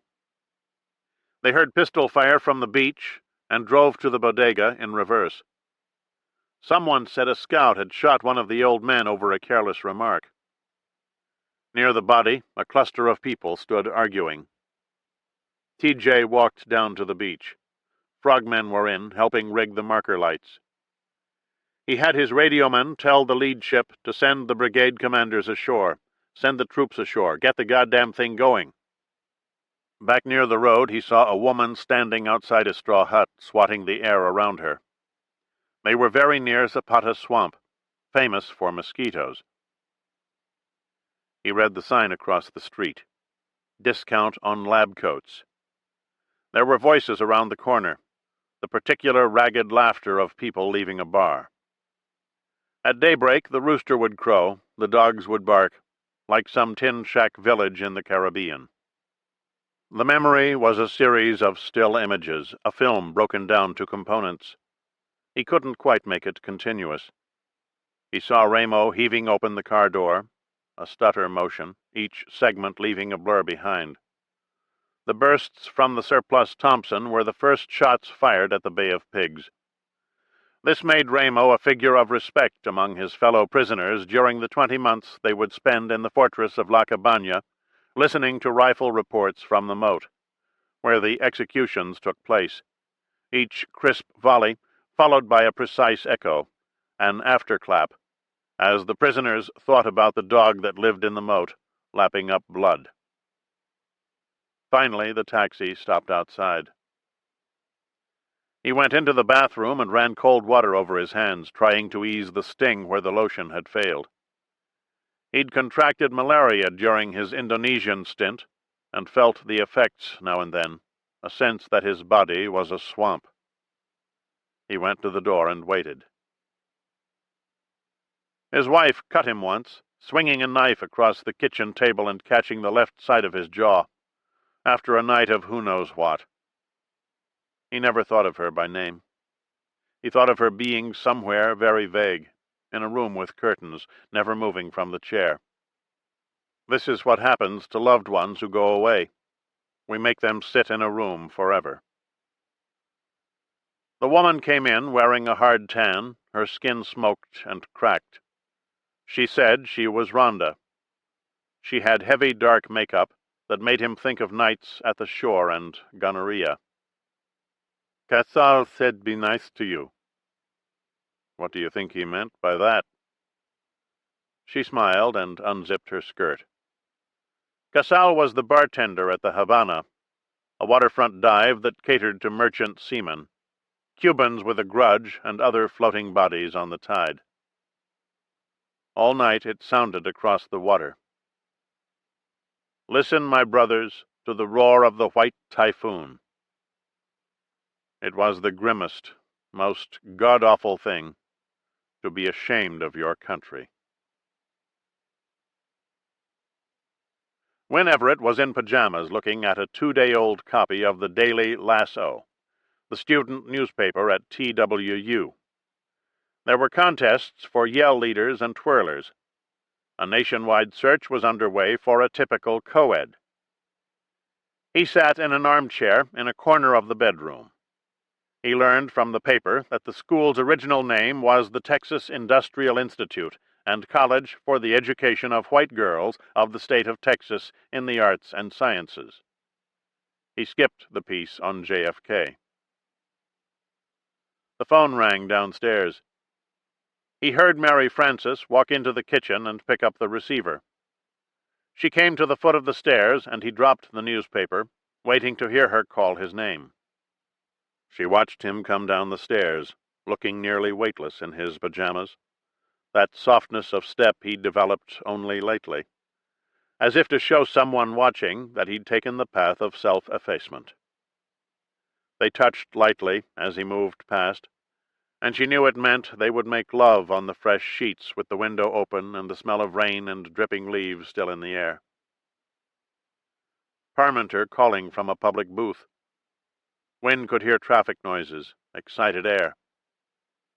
He watched Mary Frances start upstairs, her hand leaving the carved newel and slipping along the handrail, barely touching. How do we proceed? The phone is secure. They're not interested in me anymore. Besides, I've cleaned it. A brief laugh. You know how to do that. I tinker in the basement, Wynne said. Do you know a man named George de Mohrenschildt? No. Does odd jobs for domestic contacts. I find out he's also hooked to Army intelligence, Cuba via Haiti. He's on the way to Haiti. It probably involves an arms deal. George comes across pro-Castro. I believe this is a genuine attachment. He thinks we've behaved rather badly. But the fact is, if my information is correct, he's working against Castro interests, or will be as soon as he gets to Haiti. In any case, George doesn't concern us directly. He has a young friend, a kid he debriefed on behalf of the agency, a defector who repented, more or less, after 2 years plus in the USSR. I got George to tell me his name, and I've done some checking. There's a 201 file on the kid dating to December 1960. Did SR Division insert him? The way we fake our own files, who knows for sure? There's no clear sign we put him into Russia.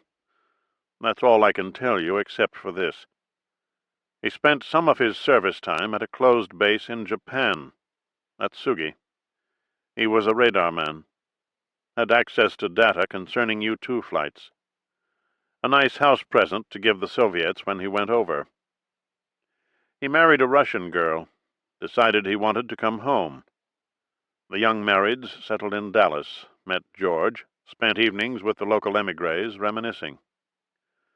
One night, about 2.5 weeks ago, according to George, our young man fired a shot into the night, aimed at the infamous head of Major General Edwin A. Walker, U.S. Army, resigned.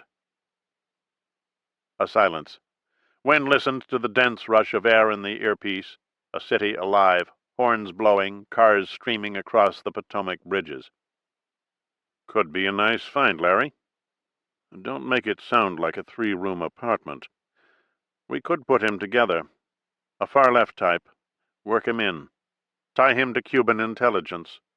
Possibly even place him at the scene. If he thinks he's operating on the left, pro-Castro, pro-Soviet, whatever his special interest, we'll help him select a fantasy. There's never a dearth of reasons to shoot at the president. Tell Mackey. Give TJ the details. TJ will bring him in. He always seemed to be going to bed. It was always bedtime. The day came and went, and it was time to go to bed again. He went around, turning off lights, checking the front and back doors. He'd seen a U-2 once on a salt flat in Nevada. It looked like a child's idea of advanced reconnaissance. Freakish wingspan, basic body that looked unfinished, wingtips that folded over. But it had a jet engine under a glider frame, and could climb at an angle steeper than 45 degrees, soar to 85,000 feet, its camera sweeping a path over 100 miles wide. Dark Lady of Espionage, the Soviets called it. He checked to see that the oven was off. The last thing downstairs was the oven. Mary Frances was in bed, waiting. A soft light glowed by the armchair. He felt the air on his body as he undressed. The night was full of new things, earth musk and wet bark, and night jasmine, a scented freshness, a turning of the earth after rain. He pressed down slowly, the wind-burnt face and whitish brows, the perfumed tincture of her breasts. He would love her into death, into the secret sleep. Her head rolled on the pillow, eyes shut tight. He hid his face in the curve of her neck. The night was full of water moving, faint, wet sounds, rainwater dripping through trees, water falling from eaves, running in downspouts, wet sounds of tires on asphalt, tires on a wet street. He raised up slightly, locked his hands in hers, fingers extended. Each pushed hard against the other. A charged fragrance, hollow thunder in the distance. Water silent in grassy pools, running down leaf stems, collecting in the webbed centers of leaves, droplets, trembling drams, water on the leaves of the black jack oak set near the house, a light spatter on the screen when the wind shifts. She was blonde and white and pink, rough-textured, broader than he was, and stronger-minded now, the stronger by far, and all she wanted for him was something safe and plain. He smelled light sweat, felt spittle reaching to his chin. Their hands pushed against each other, fingers tensed and shaking. He felt a rustling response in the sheets, her ass wagging, moisture in the white down at the sides of her mouth. He said her name and watched her eyes come open to that deep wondering of hers, that trust she placed in the ordinary mysteries. She was in the world as he could never be. She meant the world. He freed a hand and wiped away the spit. She said his name quickly, many times, like some cheerleader's sideline riff. And that was that, was that. Side by side, listening to the radio. "I wonder," she said, "what do other people say to each other?" "When?" "Now. I want to know what people say. Maybe there are things we haven't thought of."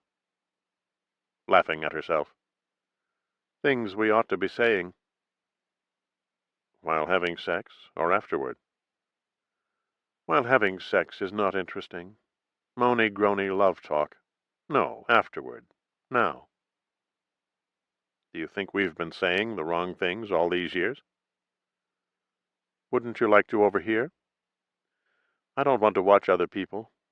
I want to listen." "They talk about wanting a cigarette." "Who was that on the phone?" "Where are my cigarettes? That's what they say." "He wouldn't tell me his name." "Larry Parmenter. You remember him, somebody's house in Miami." "Kind of just barely." "Maybe 3 years ago." "What did he want to talk about?" "Curious lady." "Some nights I need to be held. Tonight I'm a listener. So nice to lie in rumpled sheets and listen. Cover me with words. We're two gossipy bodies alone in the night. Tell me what you talked about." "Very sexy stuff." "Oh, sure. Really." U-2 planes. The planes that spotted the missiles the Soviets were putting into Cuba. We used to call the photos pornography. The photo interpreters would gather to interpret. Let's see what kind of pornography we pulled in today. Kennedy looked at the pictures in his bedroom, as a matter of fact. "Talk," she said. "Spy planes, drone aircraft, satellites with cameras that can see from 300 miles what you can see from 100 feet. They see and they hear. Like ancient monks, you know, who recorded knowledge, wrote it painstakingly down. These systems collect and process all the secret knowledge of the world." "Isn't it one of the best things there is, feeling the air on your body on a night like this?" "I'll tell you what it means, these orbiting sensors that can hear us in our beds. It means the end of loyalty. The more complex the systems, the less conviction in people. Conviction will be drained out of us. Devices will drain us. make us vague and pliant.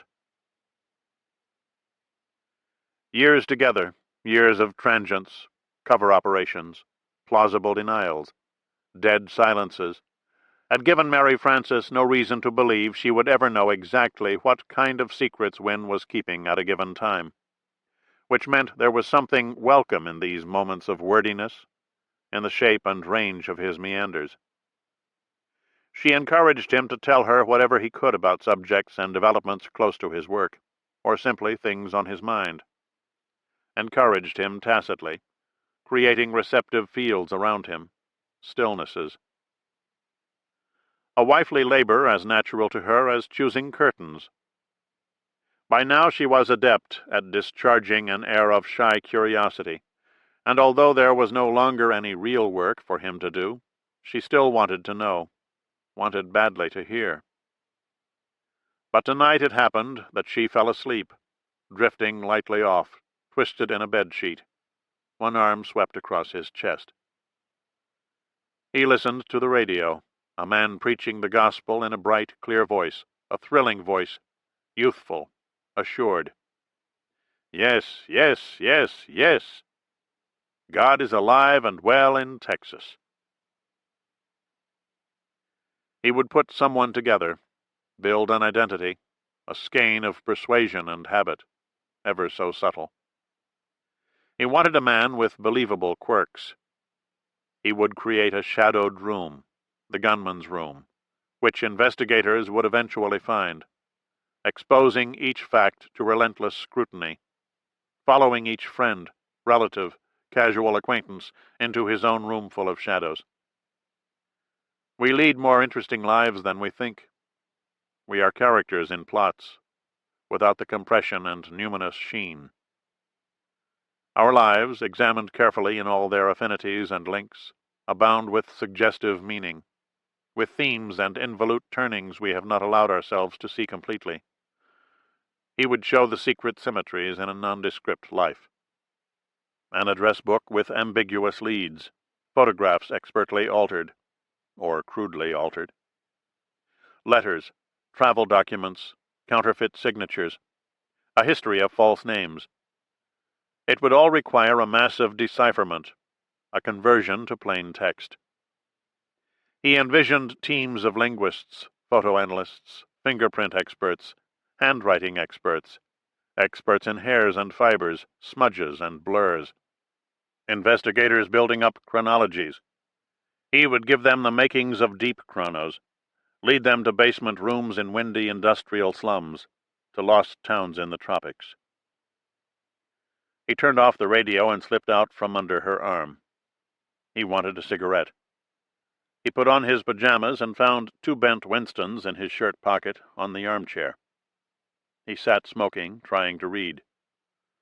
The storm moved west in blue-white rattling streaks. T.J. will bring him in.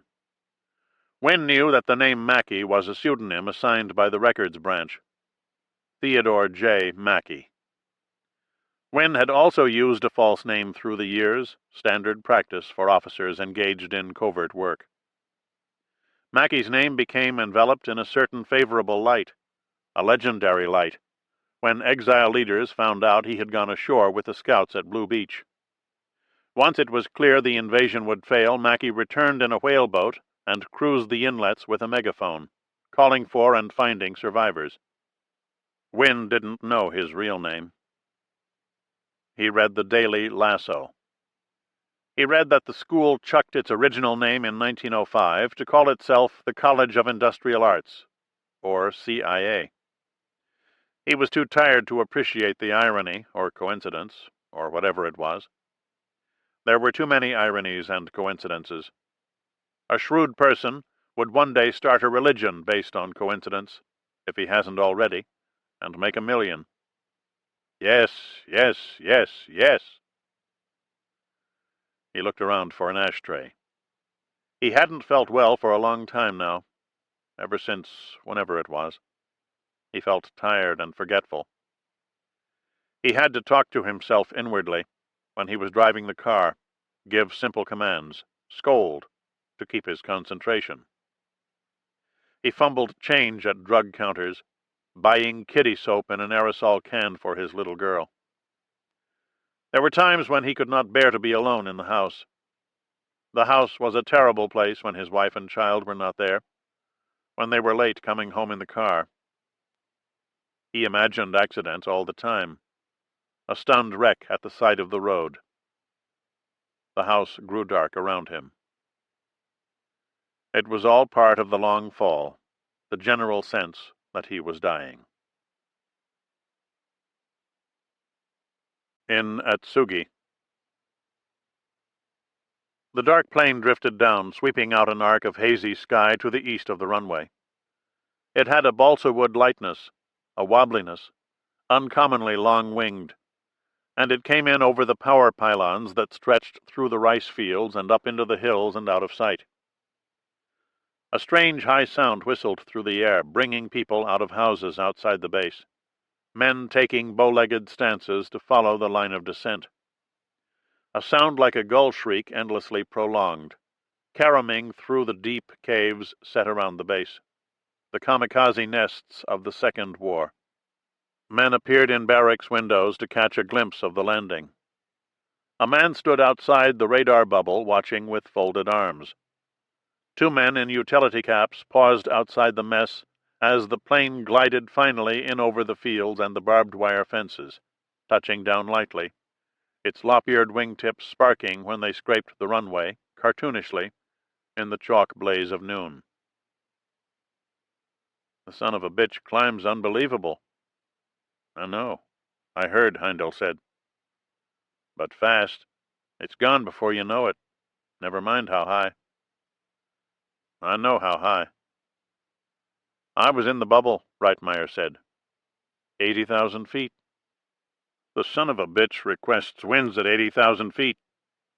Which isn't supposed to be possible, Heindel said. I was plotting intercepts. I heard. The mystery man speaks.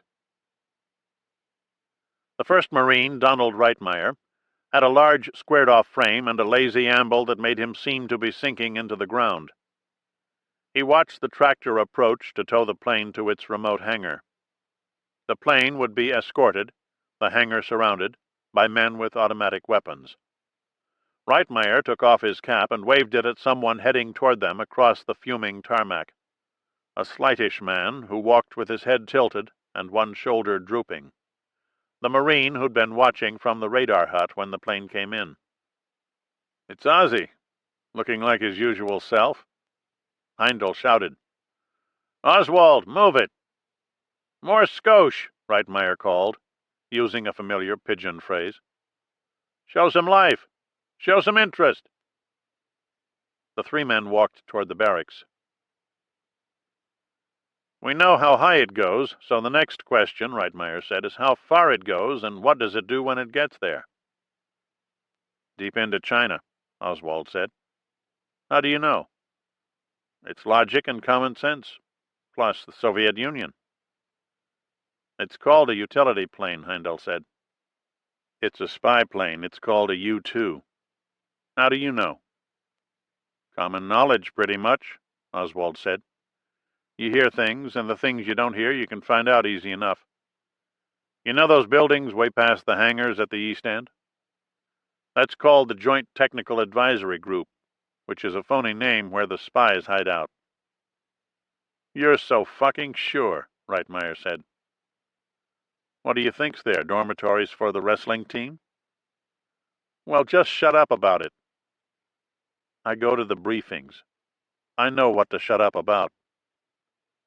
You see the armed guards, don't you? That's my point, Reitmeyer. Nobody gets near this base without clearance. Well, just try shutting up. Imagine flying over China, Heindel said. The vastness of China. China's not so vast, Oswald said. What about the Soviet Union for vast? How vast is it? Someday I want to travel the length and breadth of it by train. Talk to everybody I meet. It's the idea of Russia that impresses me more than the physical size. What idea? Reitmeyer said. Read a book. You always say read a book, like that's the answer to everything. Maybe it is. Maybe it isn't. Then how come I'm smarter than you are? You're also dumber, Reitmeyer said. He's not as dumb as an officer, Heindel said. Nobody's that dumb, Oswald said. They called him Ozzy the Rabbit for his pursed lips and dimples, and for his swiftness afoot, as they saw it, when there was a scuffle in the barracks or one of the bars off base. He was 5'9", blue-eyed, weighed 135, would soon be 18 years old, had conduct and proficiency ratings that climbed for a while, then fell, then climbed and fell again, and his scores on the rifle range were inconsistent. Heindel was known as Heidel, for no special reason. He went to the movies and the library. Nobody knew the tough time he had reading simple English sentences. He could not always get a fixed picture of the word in front of him. Writing was even tougher. When he was tired, it was all he could do to spell 5 straight words right, to spell a single small word without mixing up the letters. It was a secret he'd never tell. He had a Liberty card, a gaudy Hawaiian shirt that made him feel like an intruder in his own skin, and a window seat on the train to Tokyo. It was Reitmeyer who'd arranged the date, explaining to Lee that all he had to do was show up at the right time and place and flash his heartwarming American smile. 1,000 forbidden pleasures would be his. Welcome to J.P., land of sliding doors and slant-eyed whores. He walked invisibly through layers of chaos, twilight Tokyo. He walked for an hour, watching neon lights pinch through the traffic haze, with English words jumping out at him. Terrific, terrific, under the streetcar cables, past the noodle shops and bars. He saw Japanese girls walking hand in hand with U.S. servicemen, 6 doggy bakers and cooks by the look of them, all wearing jackets embroidered with dragons. It was 1957, but to Lee these men had the style of swaggering warriors, combat vets taking whatever drifted into meat-hook reach. He walked through mazes of narrow streets mobbed with shoppers. He was remarkably calm. There was something about being off base, away from his countrymen, out of America, that took the edge off his wariness, eased his rankled skin. He checked the piece of paper with her name on it. Lamps were lit along the alleyways. He saw a legless man with an accordion, his torso set on weird metal supports like a Singer sewing machine, an ideogram sign flapping on his chest. He found Mitsuko all right, a baby-faced girl, sort of formless, wearing a skirt and white blouse and a handkerchief on her head, waiting by a sign that read Soldiers' Access, the rendezvous point as devised by Reitmeyer, on a street of cheap arcades. She took him to a pachinko parlor, a long narrow room full of people pressed against upright machines. They were trying to maneuver a steel ball into a little hole. The machines made a factory din, like a stamping plant, maybe. When she found a free machine, she pressed a lever that released the ball. This was the signal for nirvana, or whatever they call the absolute state. People stared into the gray circle, watching the ball go round and round. People rushed through the room, students, old women in kimonos, men who looked educated, with high-paying jobs, all waiting for machines. They were 3 deep in some places, patient in the noise and hanging smoke as if nothing hit upon the skin but the racing gray ball. He checked the paper with her name. 2 hours later, they were in a room with sliding panels and straw mats. Something told him the place wasn't hers. It looked imitation Japanese. A silk roll hung from the wall, except it probably wasn't silk. He caught a glimpse of a pin-up calendar above a dressing table, some bars of Lifebuoy soap. She took off her open-toed shoes. It was a little hard to believe he was on the legendary verge of getting laid. The subject of 1,000,000 words, noises, laughs, and shouts in the sandlots and barracks of his experience. He felt a stillness, looking at his first naked girl, grown up, outside a magazine. There was something serious about a woman nude. He felt different, serious, still. He was part of something streaming through the world. Then her hand was in his pants, matter of fact, like she was turning on a tap. He took off his clothes, folded the shirt with the windswept palms. The moment had been waiting to happen. The room had been here since the day he was born, waiting for him, just like this, to walk in the door. It was just a question of walking in the door, entering the stream of things. Was he supposed to give her money? Reitmeyer hadn't said. He saw himself having sex with her. He was partly outside the scene. He had sex with her and monitored the scene, waiting for the pleasure to grip him, blow over him like surf, bend the trees. He thought about what was happening rather than saw it, although he saw it too. He had a duty weekend coming up, but was back in Tokyo the first possible chance. It turned out she took his money only to play pachinko. She was a pachinko fool, a total addict of the form, standing for hours in a raincoat that wasn't hers. He'd go out, come back, go out again, checking the strip joints and cowboy bars. He'd stand near the entrance and watch her play. People pressed into the room. Now and then somebody won a prize, a packet of leaf-shaped sweets. He watched her raise her right foot behind her, absently scratch the other ankle. Strange days in the fabulous East. This time she took him to a room in a large apartment block set near factories and oil storage tanks. The air smelled of sulfur and tidal scum. He could see a river from the window, but didn't know what it was called. She told him she was 34 years old. Strange days and nights.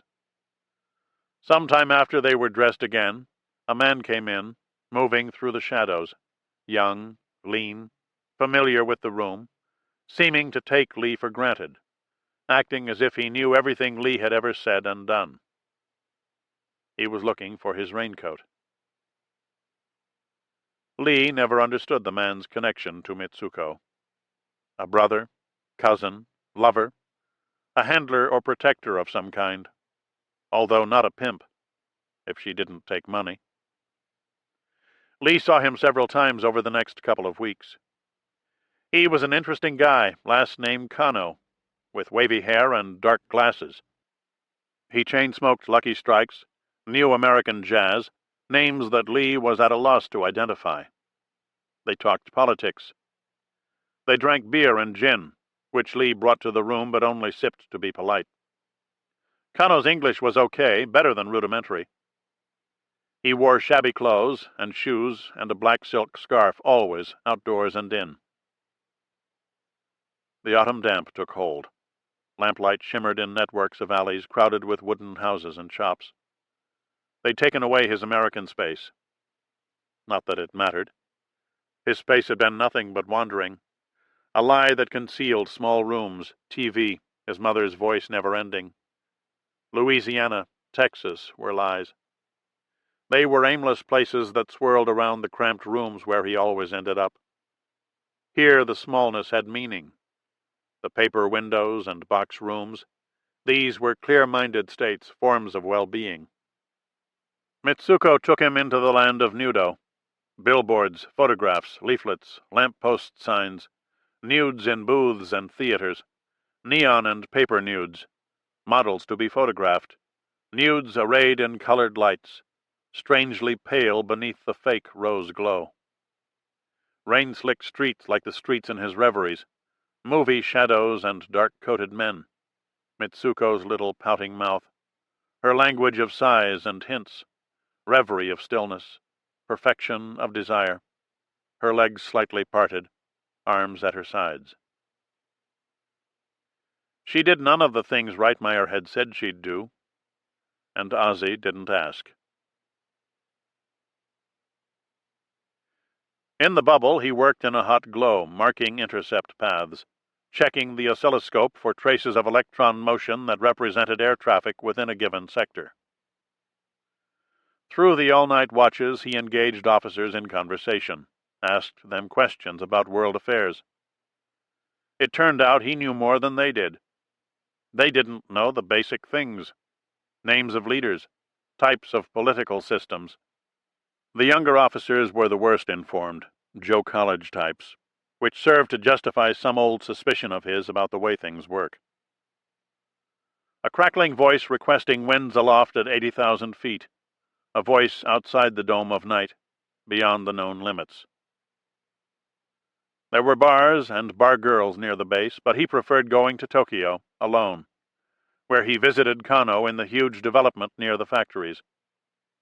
The coppery smog was so thick it obscured the setting sun. Kano smoked Luckies and talked about the struggle to exist. He worked only part-time, an elevator operator, because the country was awash in college graduates.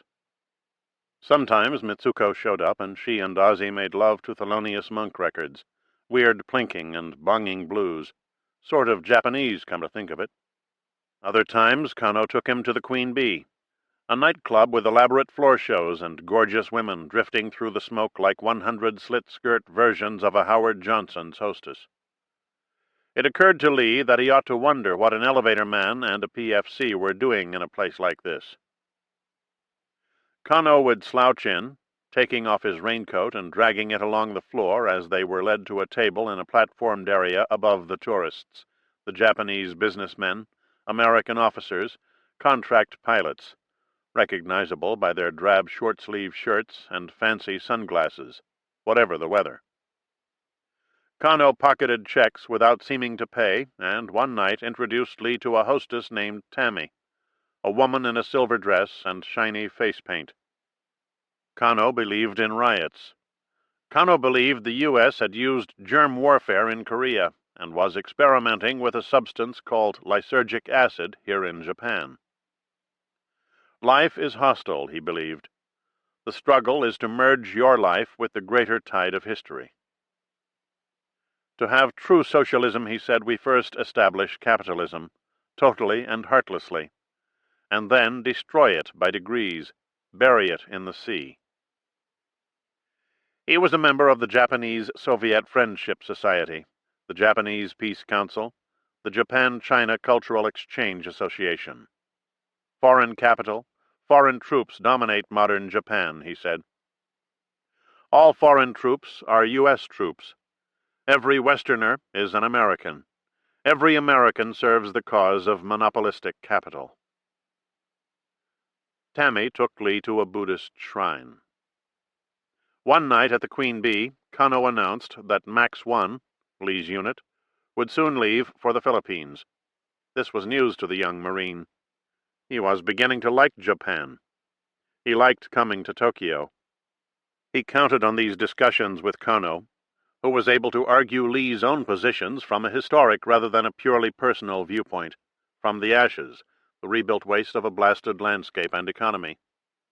Why were they shipping him out now, of all times, when things were going well for a change, when he had things to look forward to, a woman now and then to crawl into bed with, people to talk to who did not see him as a figure in the shadows? They went to the flat near the river. Kano paced the room, tugging at the ends of his silk scarf. He hinted there were others who knew about PFC Oswald and admired his political maturity.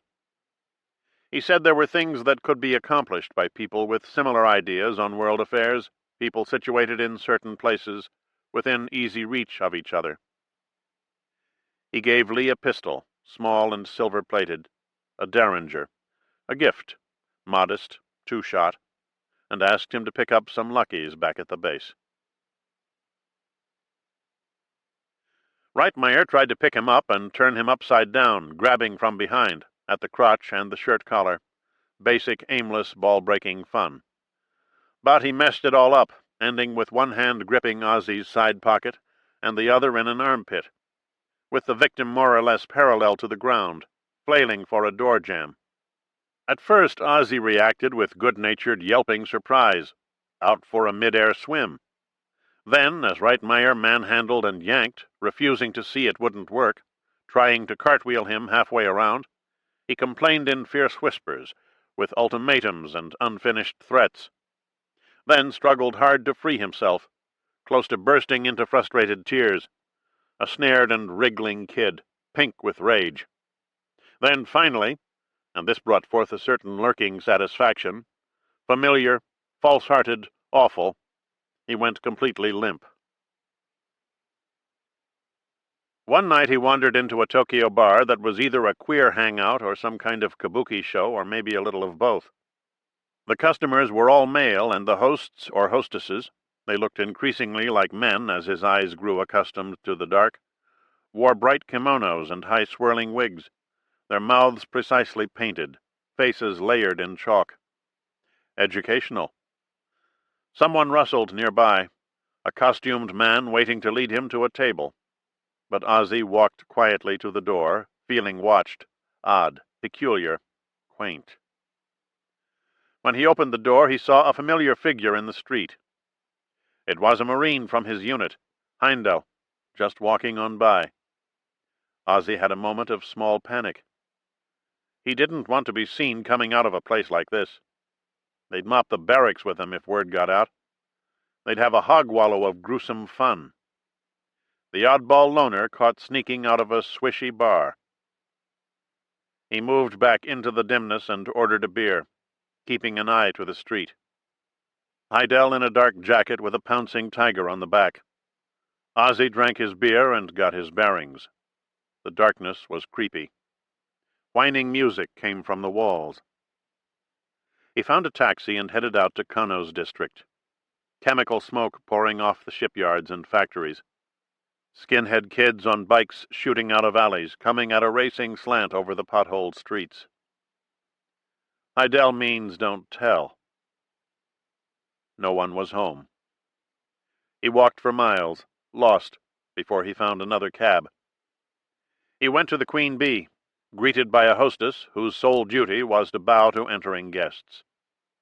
Kano was alone at a table near the rear. They talked a long time. Girls in swimsuits passed across the stage, each throwing a hip toward the audience of businessmen and U.S. brass. It was a vast place, a noisy crowd. Kano was tired and hoarse, coming down with something. A silence at the table. Then Lee let it be known that he'd seen something interesting in Atsugi one day, a plane called a U-2. He paused, measuring how he felt. Inside the bouncy music and applause, he occupied a pocket of calm. He was not connected to anything here, and not quite connected to himself, and he spoke less to Kano than to the person Kano would report to, someone out there in the floating world, a collector of loose talk, a specialist who lived in the dark like the men with bright lips and spun silk wigs. He pointed out that the plane climbed right off the radar scopes. He said it reached an altitude almost 5 miles above the known record. He suggested it was armed with amazing cameras and headed for hostile soil. He barely noticed himself talking. That was the interesting part. The more he spoke, the more he felt he was softly split in two. It was all so remote he didn't think it mattered what he said. He never even looked at his companion. He sat in a white calm and let the sentences float.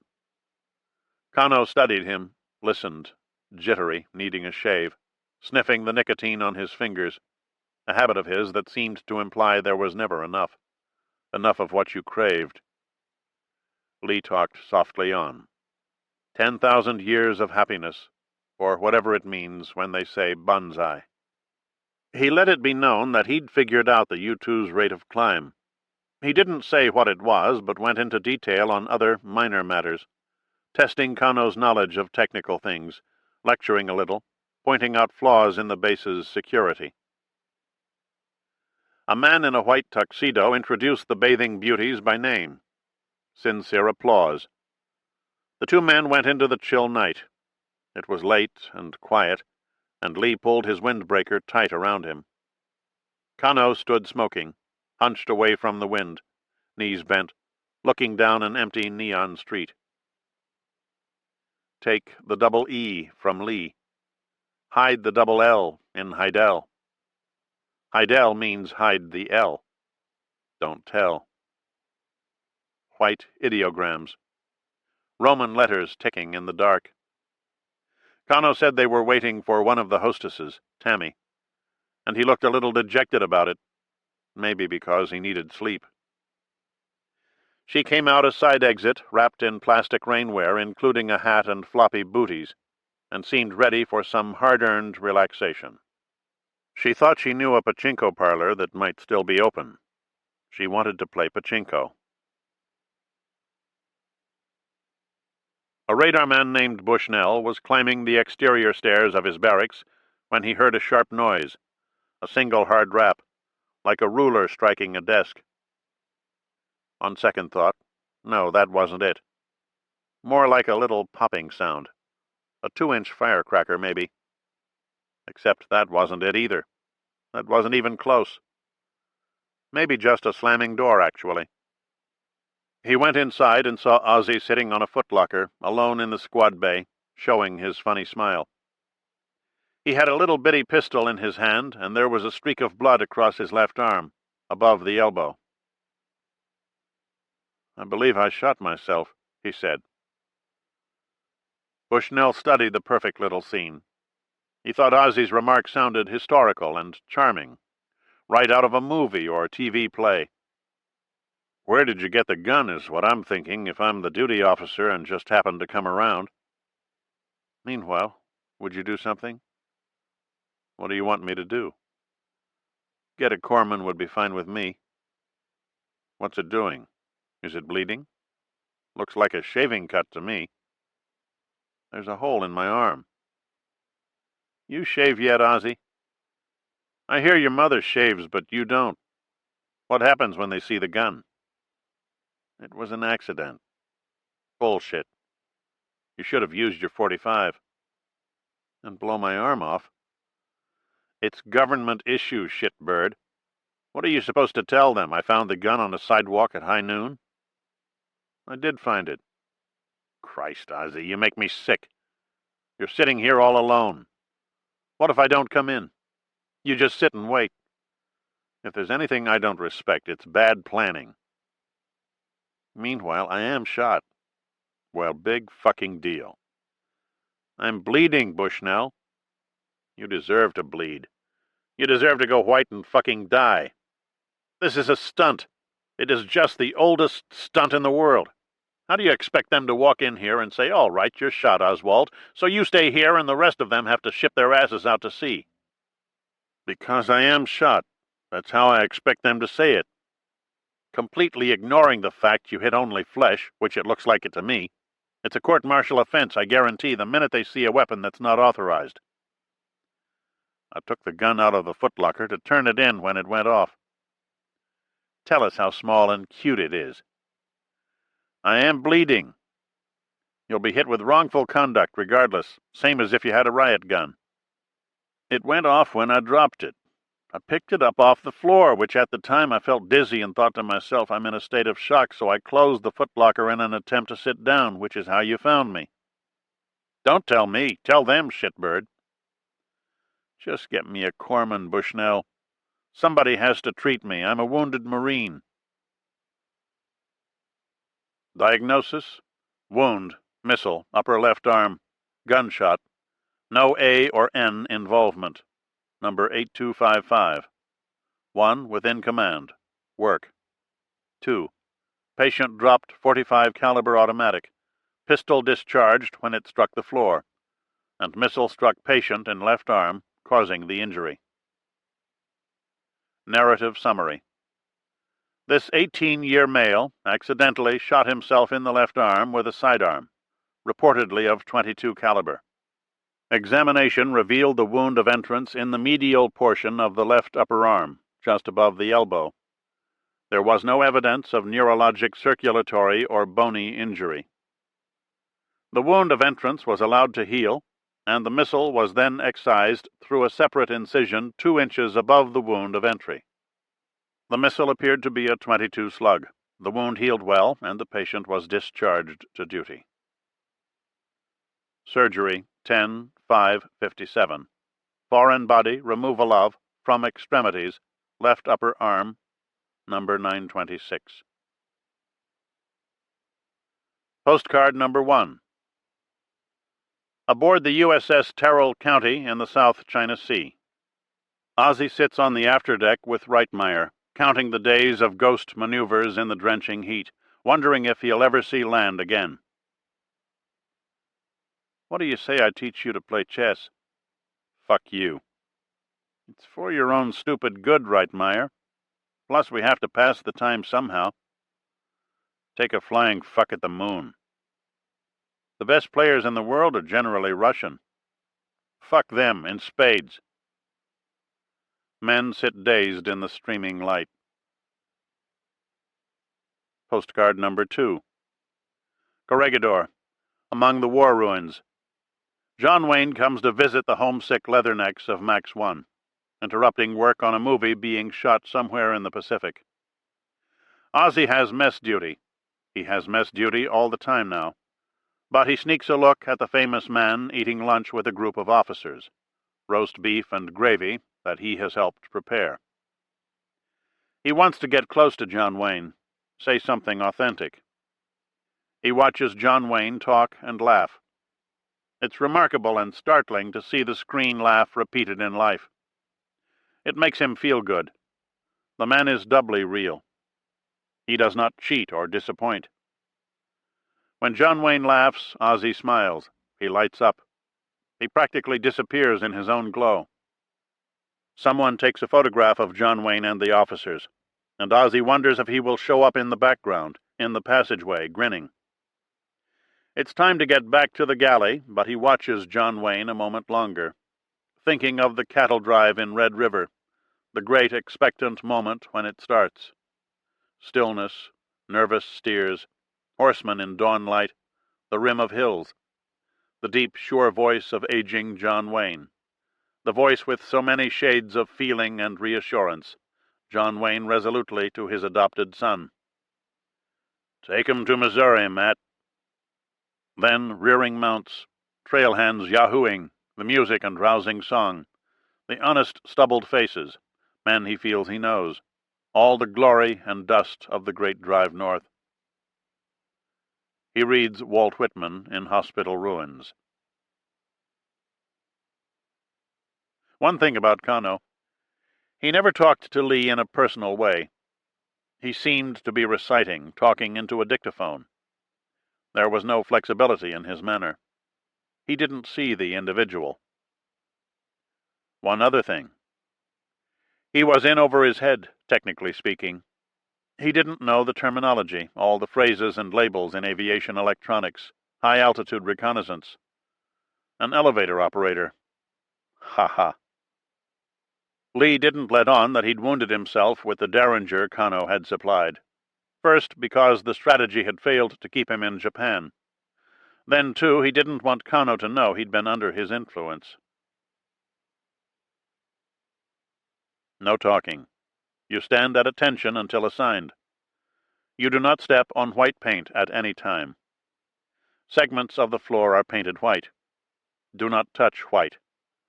There are white lines running down passageways. Do not touch or cross these lines. Every urinal is situated behind a white line. You need permission to piss. You take your beatings in the area between the chest and groin, so bruises won't show. This is tradition.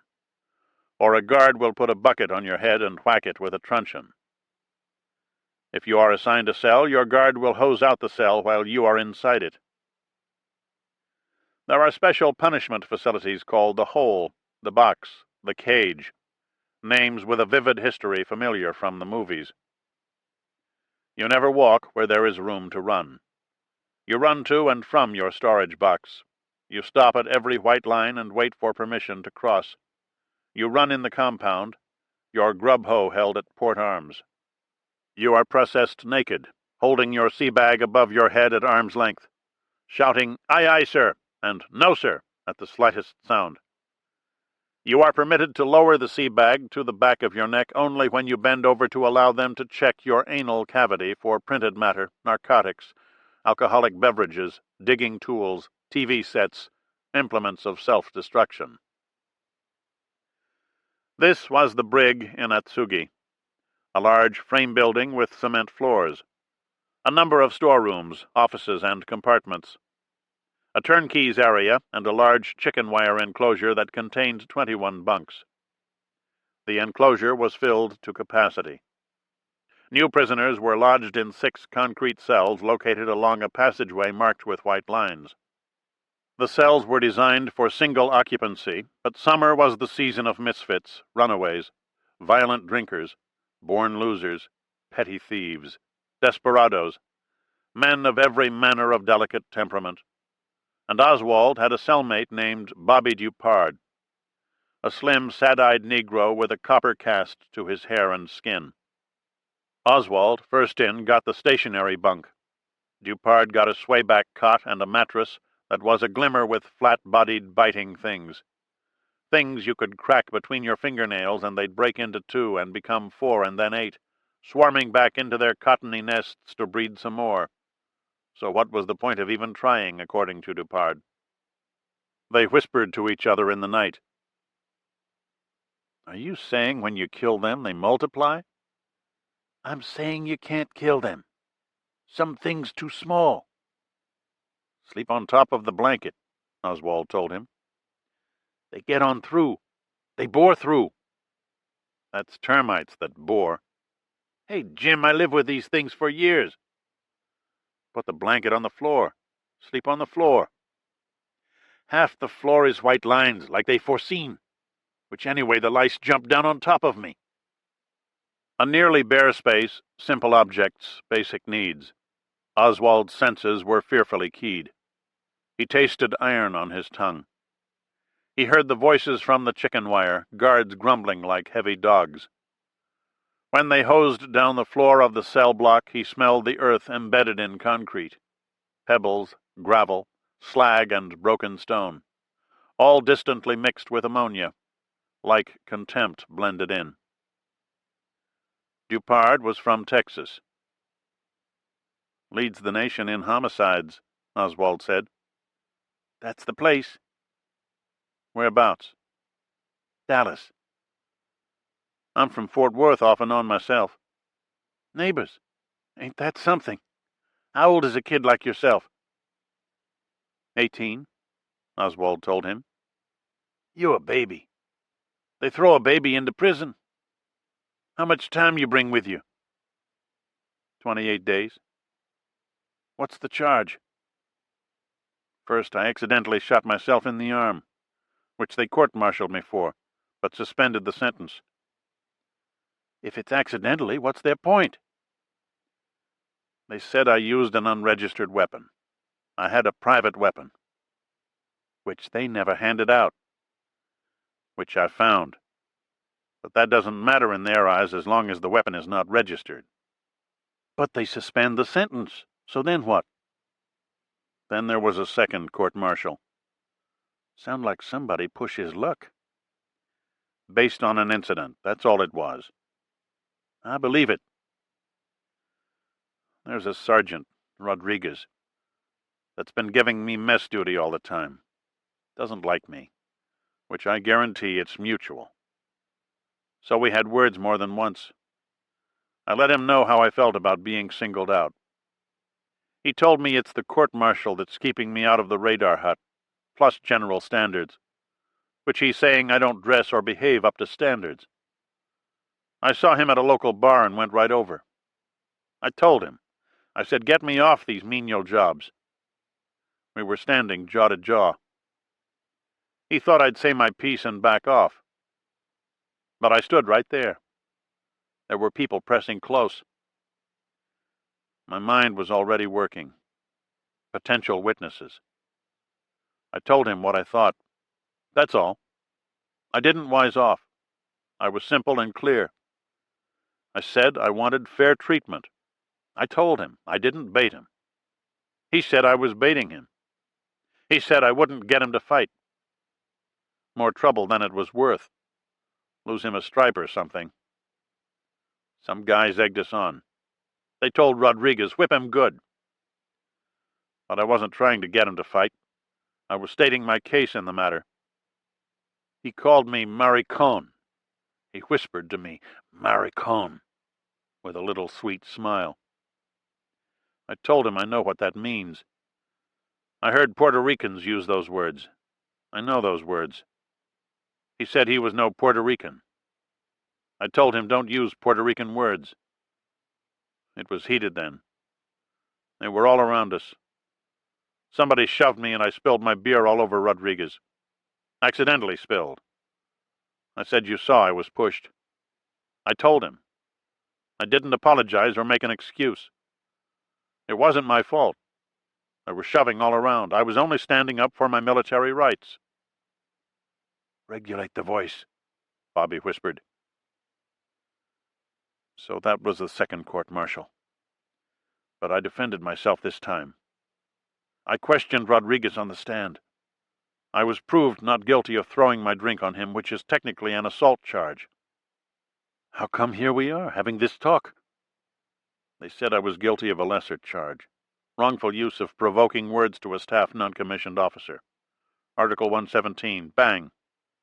Slammed the gate, Bobby said. He wore faded utilities that still carried the imprint of long-gone sergeant stripes, and he worked in the fields, clearing stones and burning trash. The guard wore a .45 and kept his gun side turned away from the prisoners. There was no talking or rest. They worked in the rain. There were great billowing rains that first week, rain in broad expanses, slow and lilting. Smoke drifted over the men, smelling of wet garbage, half burnt. Their useless work trailed them through the day. He thought there was a good chance he would go to OCS. He'd passed the qualifying exam for corporal before shipping out. He'd be in good shape if it wasn't for the shooting incident and the spilled drink incident. He could still be in good shape. He was smart enough to make officer. That wasn't the issue. The issue was, would they let him? He cut brush and cleared fields of heavy stones. The issue was, would they rig the thing against him? I landed here like a dream, Dupart whispered that night. I figure I'm already dead. It's just a question they shovel the dirt in my face. What did they charge you with? There was a fire to my rack, which they accused me. But in my own mind, I could verbalize it either way. In other way of saying it, the evidence was weak. But you did it. It's not that easy to say. I could go either way and be convinced in my own mind. You're not sure you really wanted to do it. You were just thinking about doing it. I was like, should I drop this cigarette? It just seemed to happen while you were thinking it. Like it happened on its own. Did the rack go up? Scorched some linen was all. Like you fall asleep a tenth of a second smoking. Why did you want to start a fire? It's a question of working it out in my own mind, the exact why I did it, because the psychology is definitely there. Then what?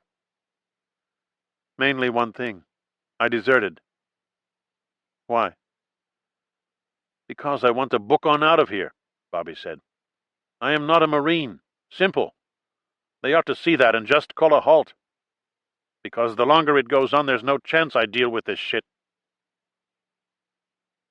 In the prison literature he'd read, Oswald was always coming across an artful old con who would advise the younger man, give him practical tips, talk in sweeping philosophical ways about the larger questions. Prison invited larger questions. It made you wish for an experienced perspective, for the knowledge of some grizzled figure with kind and tired eyes, a counselor, wise to the game. He wasn't sure what he had here in Bobby R. Dupart. The next day he came back from a work detail and found 2 guards in the cell pummeling Dupart. They took their time. It looked like something else at first, an epileptic fit, a heart attack.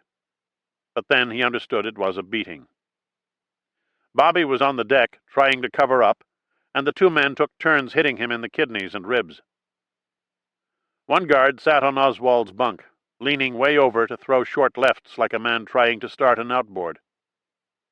The other guard was down on one knee, biting his lip, pausing to aim his shots so they wouldn't catch Bobby's crossed arms. Bobby had a look on his face like, this is bound to end someday. He was working hard to keep them unfulfilled. They called him Brillo Head.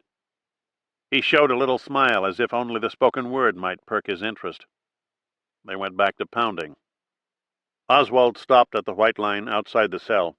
He thought if he stood absolutely still, looking vaguely right or vaguely left, waiting patiently for them to finish what they were doing so he could request permission to cross the line, they might be inclined to let him enter without a beating. He hated the guards, secretly sided with them against some of the prisoners, thought they deserved what they got, the prisoners who were stupid and cruel.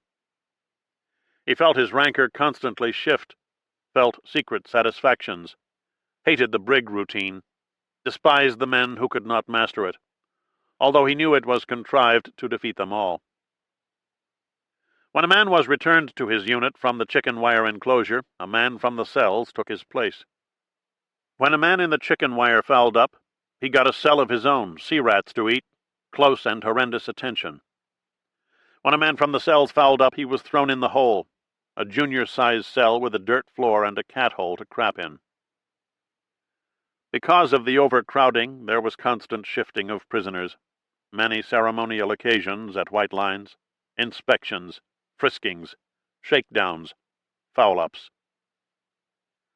The night of the beating, Dupard had nothing to say, although Ozzy knew he was not asleep. He tried to feel history in the cell. This was history out of George Orwell, the territory of no choice.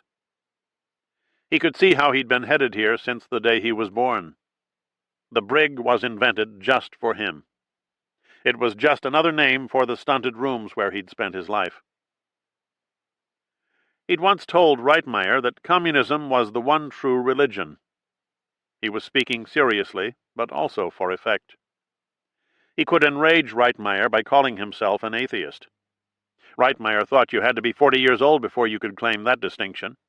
It was a position you had to earn through years of experience, like winning seniority in the Teamsters.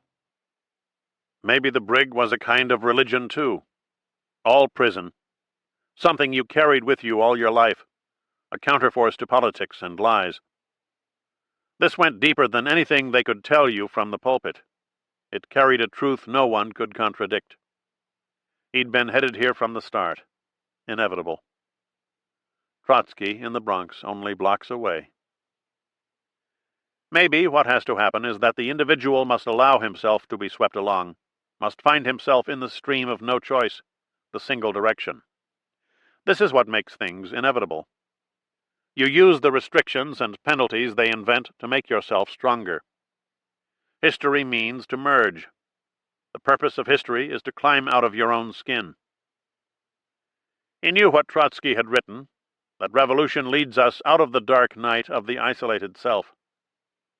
We live forever in history, outside ego and id. He wasn't sure he knew exactly what the id was, but he knew it lay hidden in Heidel. A naked bulb burning in the passageway. He watched Dupard in the shadows, sitting on the infested cot, showing an empty stare. His bony wrists dangled out of the faded shirt. He had a gangliness that made him seem 16, rompish and clumsy. But he moved well running in the compound, running to the head, eyeing those white lines. A long face, hangdog, sad sack, and dusty hair, reddish-brown. Eyes suspicious and hurt, quick to look away. Oswald lay still, aware of a drone in the block, a heaving breath, grimness, massive sleep. Dupard undressed, got under the blanket and began to masturbate, turned toward the wall. Oswald watched his top shoulder twitch. Then he turned to his own wall, closed his eyes, tried to will himself to sleep. Heidel means don't tell. The id is hell. Jekyll and Hyde in their little cell. Oswald stood at the white line in front of the urinal. A guard moved alongside, peering in that inquisitive way, like, "What do we have here to pass the time?" Oswald requested permission to cross the line. "I'm looking at your hairline, shitbird. What is supposed to be the length of the hair in the area of the nape of the neck?" "Zero length." "What do I see?" "I don't know." The guard pushed him stumbling across the line. When he turned to recross, he looked directly in the man's face. A long-headed type, half-intelligent, small bright eyes. Oswald turned to face the urinal, requested permission to cross. "I'm looking at your sideburns." "What am I looking at?" "My sideburns." "The hair on your sideburns will not exceed what length when fully extended?" 1/8 inch. The guard extended the hair between his thumb and index finger, twisting for effect. Oswald let his head lean that way, not so much to ease the pain, which was mild, as to show he would not accept pain stoically in these circumstances. The guard released and then popped him in the head with the heel of his hand. Oswald requested permission to cross the line. "The length of the hair at the top of the head will not exceed how many inches maximum?" "Maximum 3 inches." He waited for the guard to grab a handful. "The fly of the trousers shall hang in what kind of line and shall not do what when they are what?" "The fly of the trousers shall hang in a vertical line and shall not gap when they are unzipped." The guard reached around and grabbed him by the nuts. "I know the type." "Aye, aye, sir." "I spot the type a mile away." "Aye, aye, sir." "The type that can't stand pain." "Aye, aye, sir."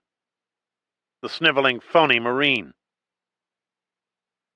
A prisoner approached the second white line, requested permission to cross.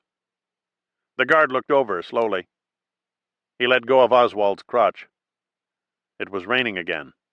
He detached the billy club from his belt and approached the second prisoner. "What's your name?" 19. "Don't you know the code 19? "I requested permission to cross the line." "You didn't request permission to talk." The guard jabbed him lightly in the ribs. "Prisoners are silent. We observe the international rules of warfare in this head. This is my head. Nobody talks without my say-so." He jabbed the prisoner with the billy club. "Prisoners run silent. They fall to the deck silent when struck. Do you know how to fall, 19? The guard jabbed twice, then 3 more times, harder, before 19 realized he was supposed to fall down, which he did, crumpling slowly, in careful stages. His right shoulder touched the white line. The guard kicked him back over. "We observe the principles of night movement in this head. What is the first principle of night movement, 19? Run at night only in an emergency." The guard swung the club without bothering to lean toward the prisoner, using a casual backhand stroke, grazing the man's elbow. The guard did not look at the man as he swung. This was one of the features of the local style. The guard looked at Oswald. "Why did I hit him?" He recited principle number 2. The guard swung the club, hitting the man in the shoulder. "In this head we know our manual word for word," the guard told the crumpled man, standing with his back to him. "We say nothing in this head that does not come from the manual. We kill silent and with surprise." Oswald needed desperately to piss. "In the final assault," said the guard, "it is the individual Marine, with his rifle and his what, who closes with the enemy and destroys him." "Bayonet," the prisoner said. "A vigorous bayonet assault executed by Marines eager to drive home cold steel can do what? Silence from the man on the deck. He tightened his fetal knot a second before the guard stepped back half a stride and swung the club in a wide arc, striking the knee this time. Oswald was eager to be called. The guard looked at Oswald, who said at once, "A vigorous bayonet assault executed by Marines eager to drive home cold steel can strike terror in the ranks of the enemy." The guard swung the club backwards once more, striking 19 on the arm. Oswald felt a slight satisfaction. The guard made a point of gazing into the distance as he struck his blows. Oswald sensed the guard's interest shift his way. He was ready for the question. Principle number 1. Get the blade into the enemy. Principle number 2. Be ruthless, vicious, and fast in your attack. The guard took half a step, switched the billy to his left hand, and swung it hard, striking Oswald's collarbone. He was genuinely surprised. He thought they'd reached an understanding. The blow knocked him back 3 steps and forced him to one knee. He'd thought he was through getting hit for the day. There are no right answers, the guard advised, looking into the distance. Oswald got to his feet, approached the white line, stood staring at the urinal. He requested permission to cross. To execute the slash, do what? 1. Assume the guard position. Then what? 2. Step forward 15 inches with the left foot, keeping the right foot in place. The guard swung the club, hitting him in the arm. He was sweaty with the need to piss, his upper body moist and chill.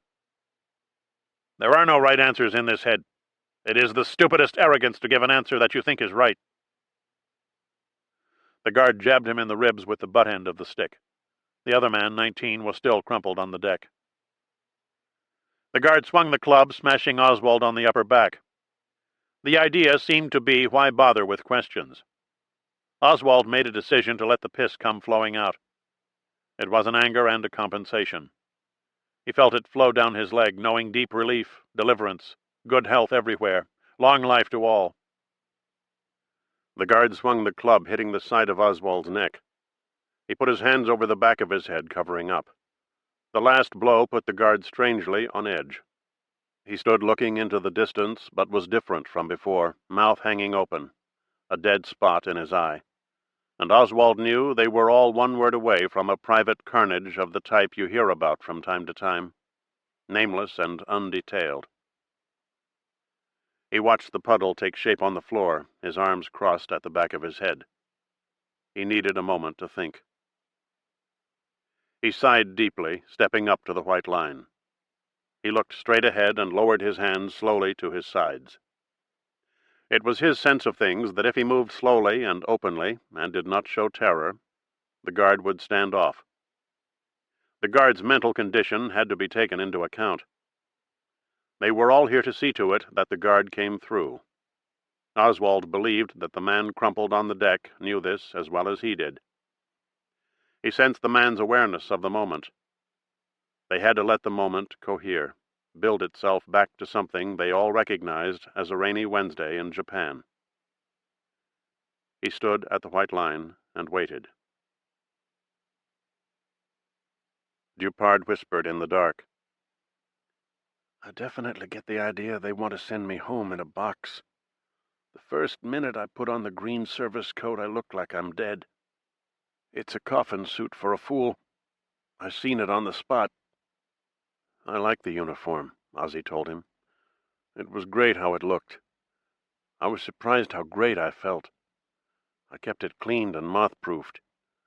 I kept heavy objects out of the pockets. I looked in the mirror and said it's me. Nice joke. They told my mother. Get him in the service, Mrs. Dupard. The streets of America getting crazy by the day. Your boy is safe with us. That's what they told my mother. They sent me to J.P. to save me from West Dallas niggers. Believe this bullshit? They put me behind bars so nobody slips off with my wallet and shoes. It's the whole huge system. We're a zero in the system. They give me their special attention, better believe. They watch us all the time. It's like Big Brother in 1984. This isn't a book about the future. This is us, here and now. I used to read the Bible, Bobby said. I used to read the manual. I never looked at my school books, but I read the Marine Corps manual. Make you a man. Then I found out what it's really all about, how to be a tool of the system, a workable part. It's the perfect capitalist handbook. Be a Marine. Orwell means the military mind. The police state is not Russia. It's wherever we have the mind that can think up manuals full of rules for killing. Where's this Stalin? Dead? Dead. I thought I heard that. But Eisenhower's not. Ike is our own big brother, our commander-in-chief. They lay in the dark, thinking. Because of what they did to us. The way she had to work and quit and take care of me, and get fired and work and quit and pick up and leave. Let's pick up and leave. Scraping up pennies for the next move somewhere. Daily humiliations all her life. This is known as ground down by the system. Except she never questions that. It is only the local conditions. It is Mr. Ekdahl and his puny divorce settlement. It is the whispering behind her back. It is the neighbors with their Hot Point washers and Ford Fairlane cars, which she competes against the only way she can. My boy Lee loves to read. His mother, never-ending. 3 days running, for no special reason, every meal was rabbit chow. Lettuce, carrots, water. Oswald ran past the chicken wire, turned into the cell block, stopped at the white line. Dupard was in the cell wearing skivvies and sitting on Oswald's rack. Dupard's mattress was smoldering. Oswald watched the pale smoke collect in the air.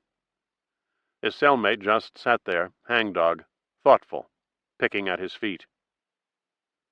Bobby, how come? You want your rack? Stay there. We're not supposed to talk. You're only making things worse.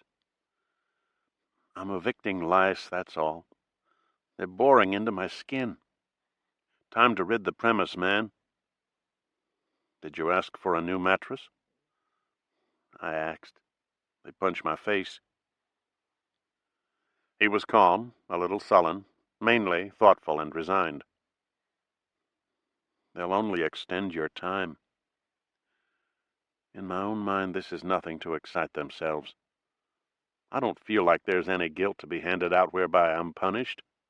I'm fumigating these lice on out of here. Another way of saying it, it's like I'm doing their job for them. This is your second fire. Regulate the voice. Well, I don't see the point of mattress fires, frankly. Stop talking, Ozzy. They'll kill your ass. 2 guards came down the passageway, brushed past Oswald, and entered the cell. The fire was so insignificant they were able to delay getting water until after they'd spent 5 grim minutes pounding Dupard. Oswald stood at the white line, looking away. They moved him out to the chicken wire. Not only guards, but fellow inmates, all those bodies to avoid, those eyes and inner melodies, terror, gloom, psycho-violence. The trick inside the wire was to stay within your own zone, avoid eye contact, accidental touch, gestures of certain types, anything that might hint at a personality behind the drone unit. The only safety was in facelessness.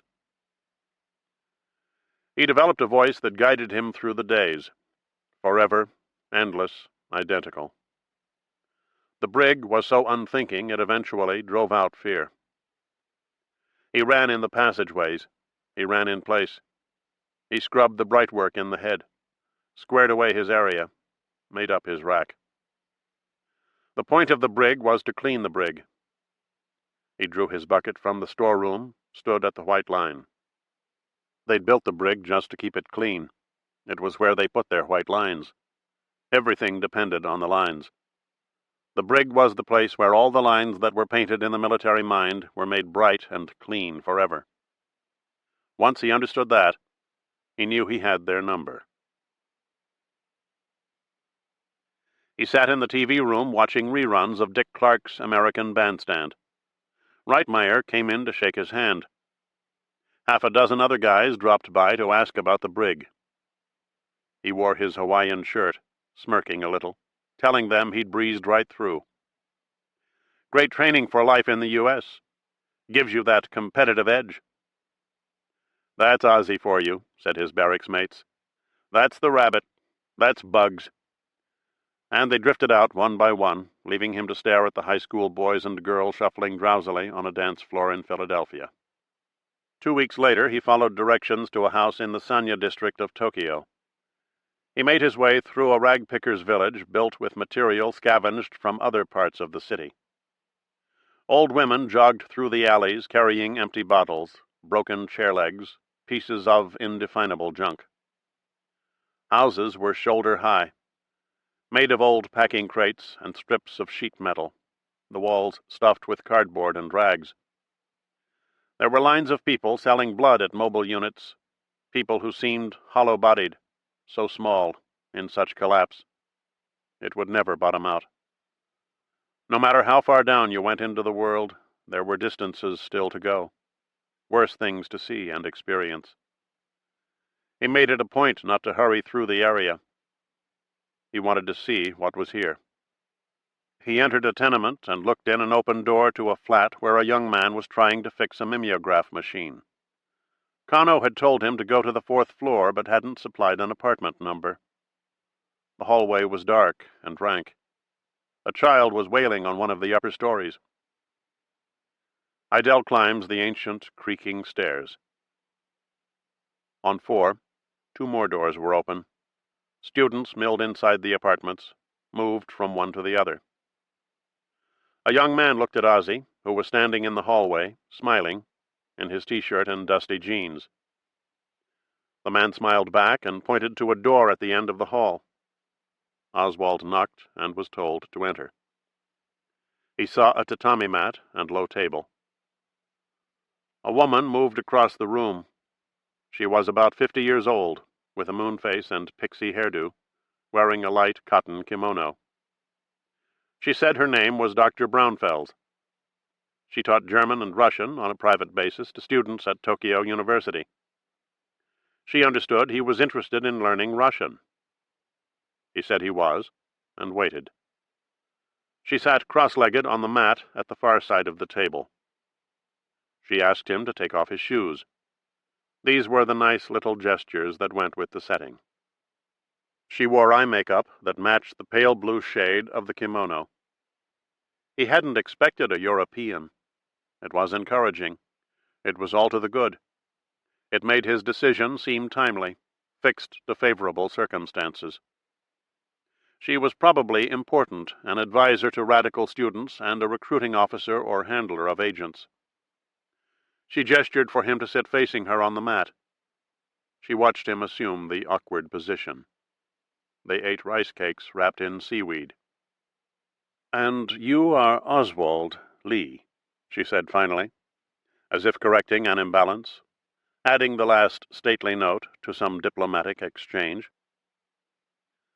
There were bamboo shades behind her, a screen to one side. The ceiling was low, a dark-toned wood. Small polished objects here and there. You were supposed to appreciate the near bareness, the placement of things. Twigs in a vase on the lacquer table. He told her he wanted to defect. "I've been thinking this is the step to take, that I'll never be able to live in the U.S. I want a life like these students, political, working in the struggle. I'm not an innocent youth who thinks Russia is the land of his dreams.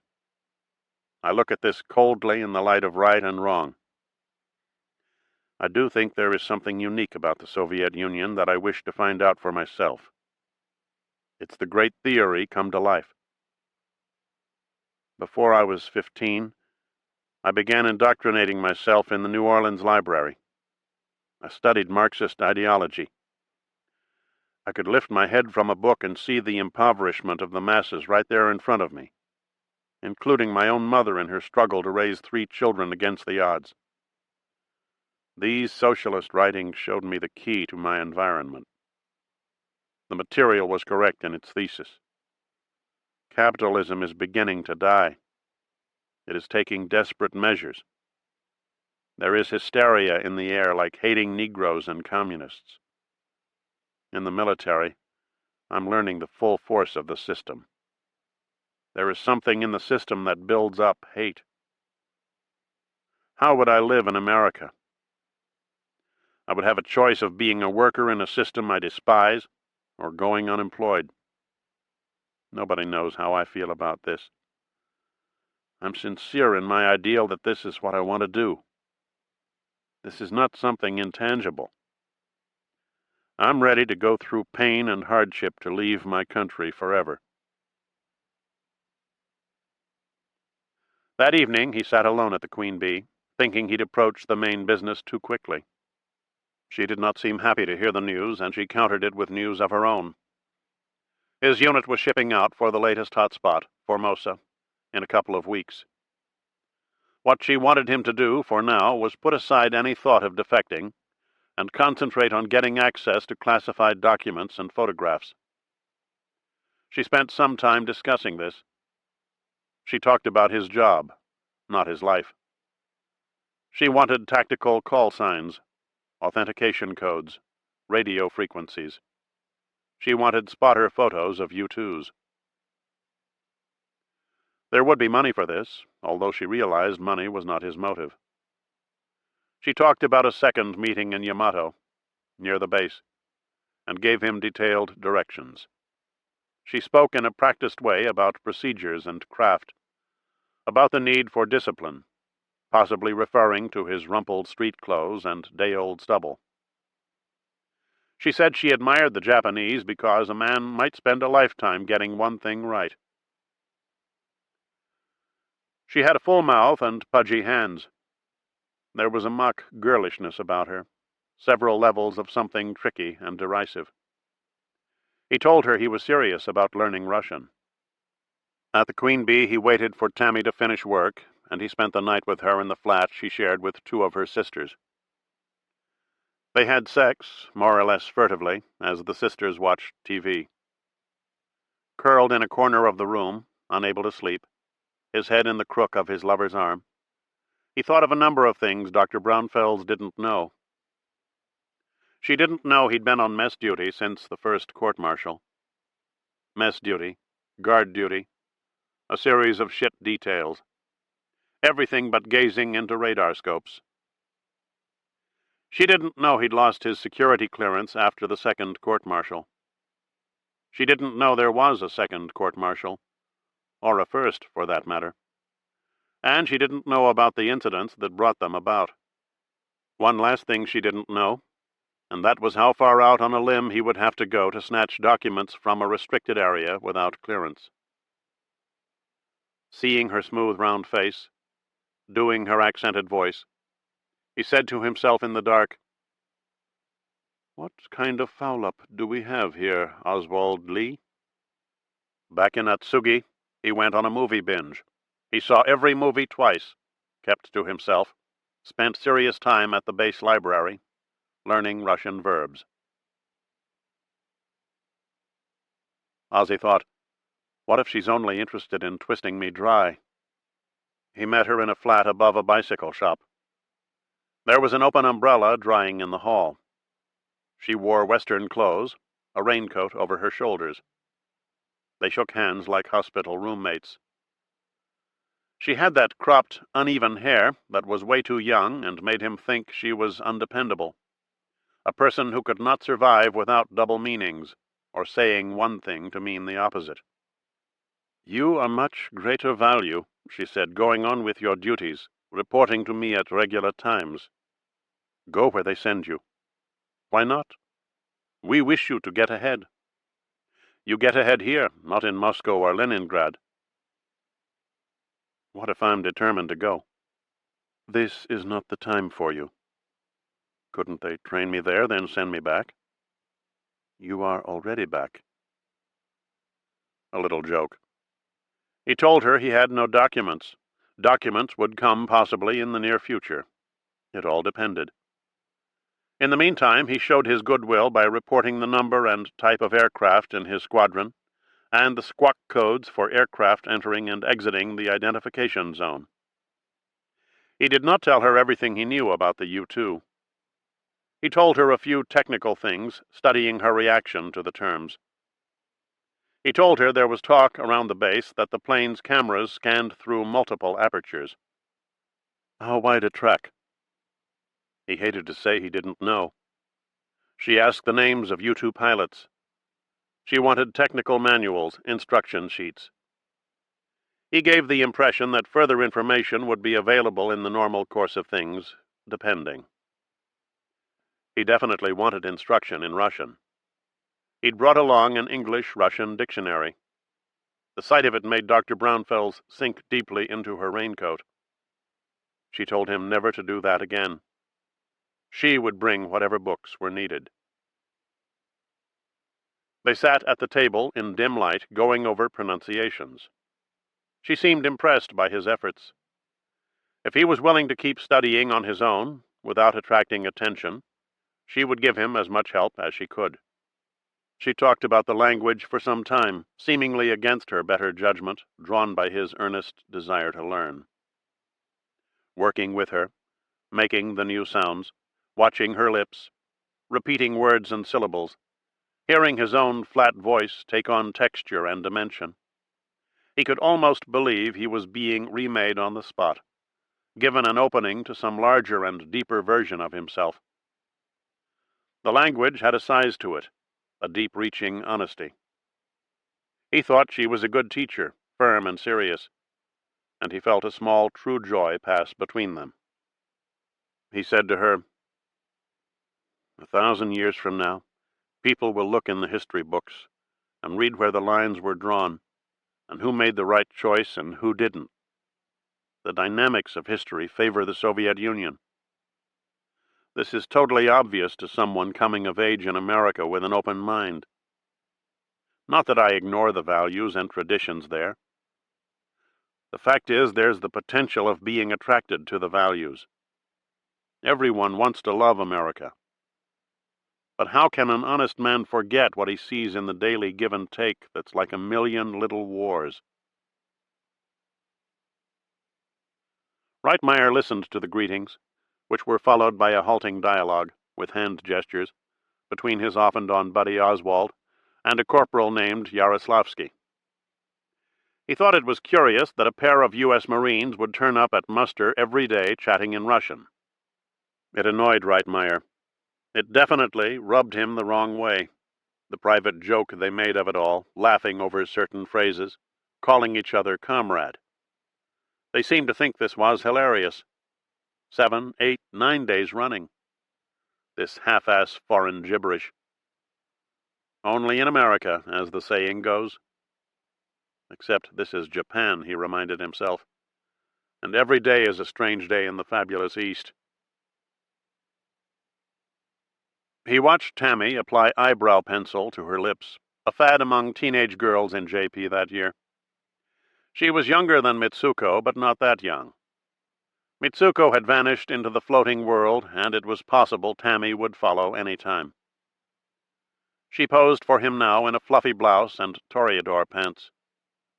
It no longer made Ozzy feel self-conscious to be seen by other Marines with a woman who was put together so well.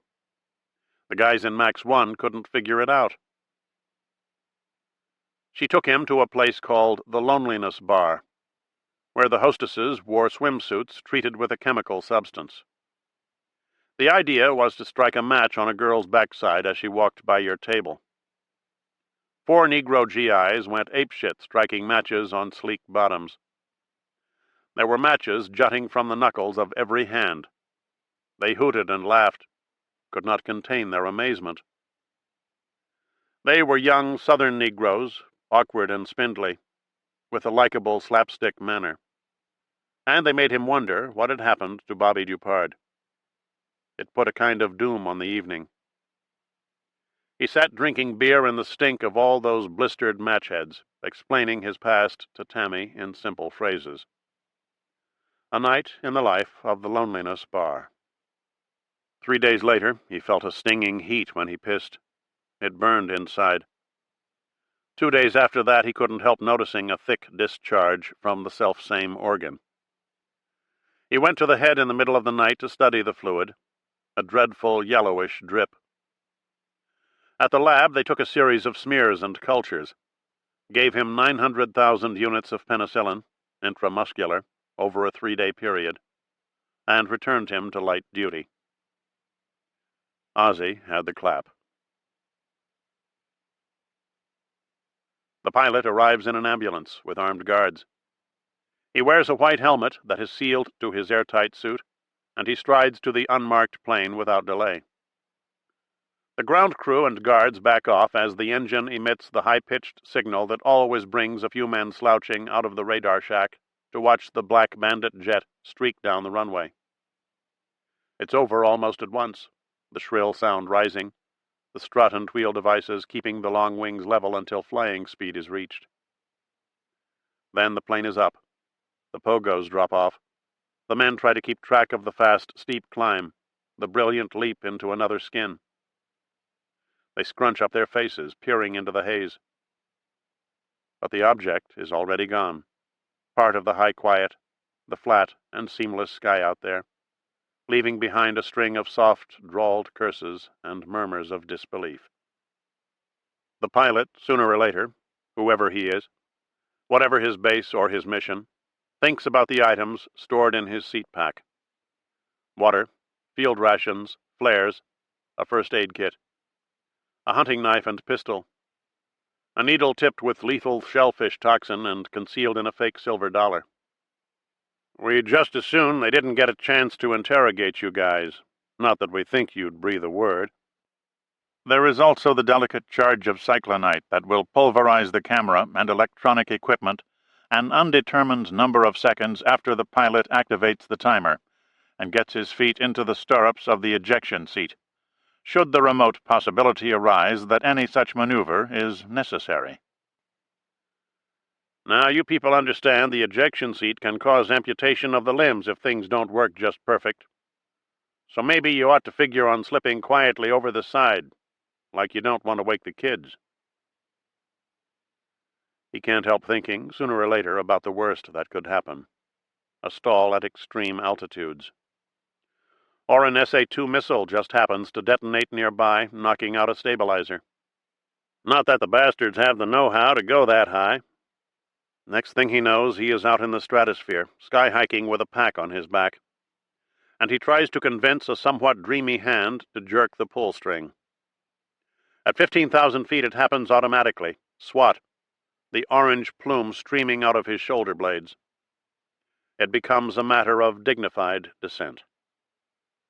He comes floating down out of the endless pale, struck simultaneously by the beauty of the earth and a need to ask forgiveness. He is a stranger, in a mask, falling. People come into view, farmhands, children racing toward the spot where the wind will set him down. Their rough caps are tilted back. He is near enough to hear them calling, the words bounced and steered and elongated by the contours of the land. The land smells fresh. He is coming down to springtime in the Urals, and he finds that this privileged vision of the earth is an inducement to truth. He wants to tell the truth. He wants to live another kind of life, outside secrecy and guilt and the pull of grave events. This is what the pilot thinks, rocking softly down to the tawny fields of a landscape so gentle and welcoming, it might almost be home. 20 May. Lawrence Parmenter booked a seat on the daily flight to the farm, the CIA's secret training base in Virginia. The flight was operated under military cover and used mainly by agency people with short-term business at the base. The farm was known officially by the cryptonym Isolation. The names of places and operations were a special language in the agency. Parmenter was interested in the way this language constantly found a deeper level, a secret level where those outside the cadre could not gain access to it.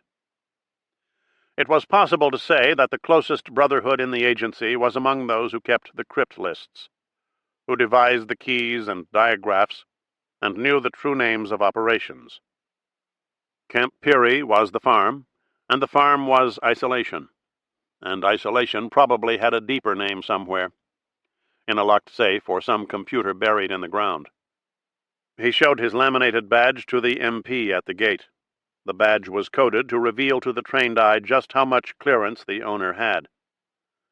After his letter of reprimand, Parmenter had been assigned to what was joshingly called the Slave Directorate, a support division of clandestine services, and he'd been issued a new badge with a diminished number of little red letters around the edges. His wife said, "How many letters do you have to lose before you disappear?" T.J. Mackey was waiting at the gatehouse. He wore well-pressed fatigues and had the distant look of a doorman in a gold coat outside a new hotel. Basically, he doesn't want his friends to see him. He took Parmenter to the JOT area, where junior officer trainees received instruction in everything from the paramilitary arts to counterintelligence.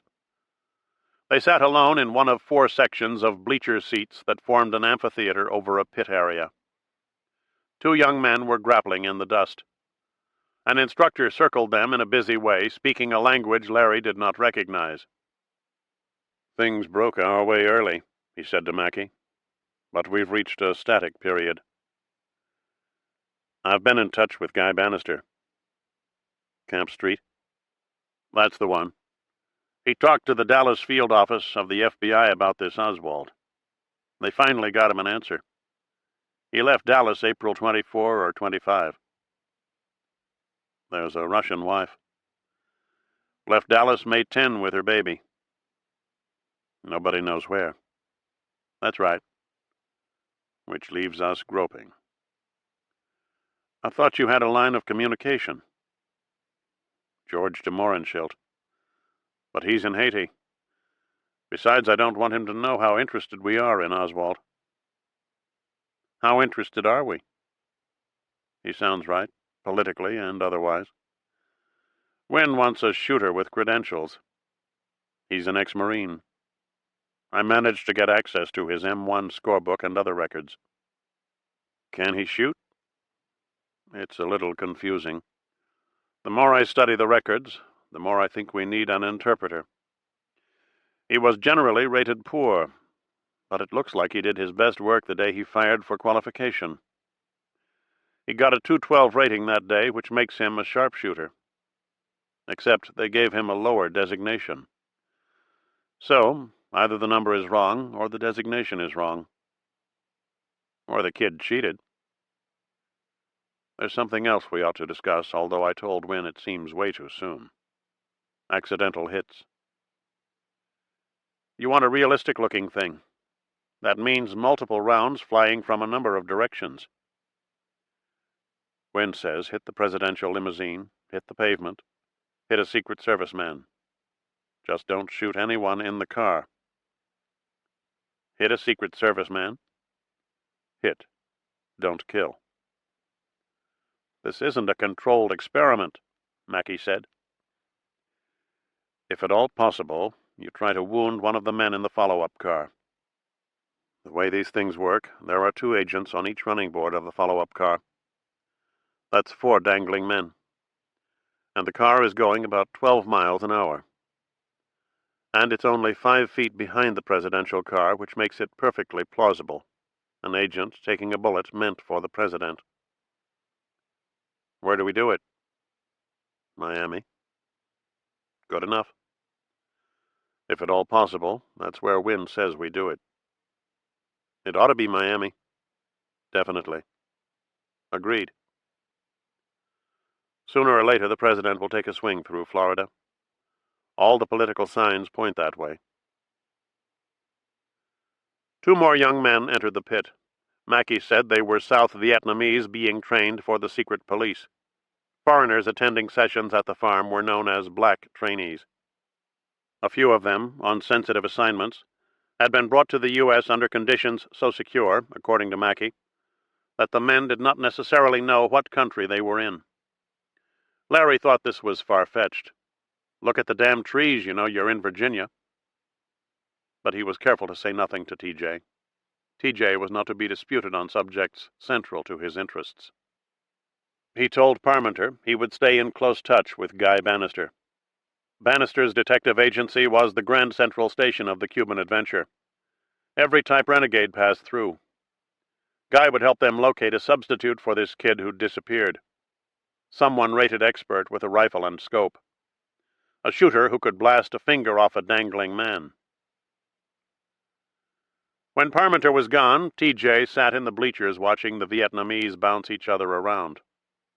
The hot new station was Saigon. It was the talk around the base. They were putting Cuba in a box, which was okay with him. Let them forget. Let them find a new excitement.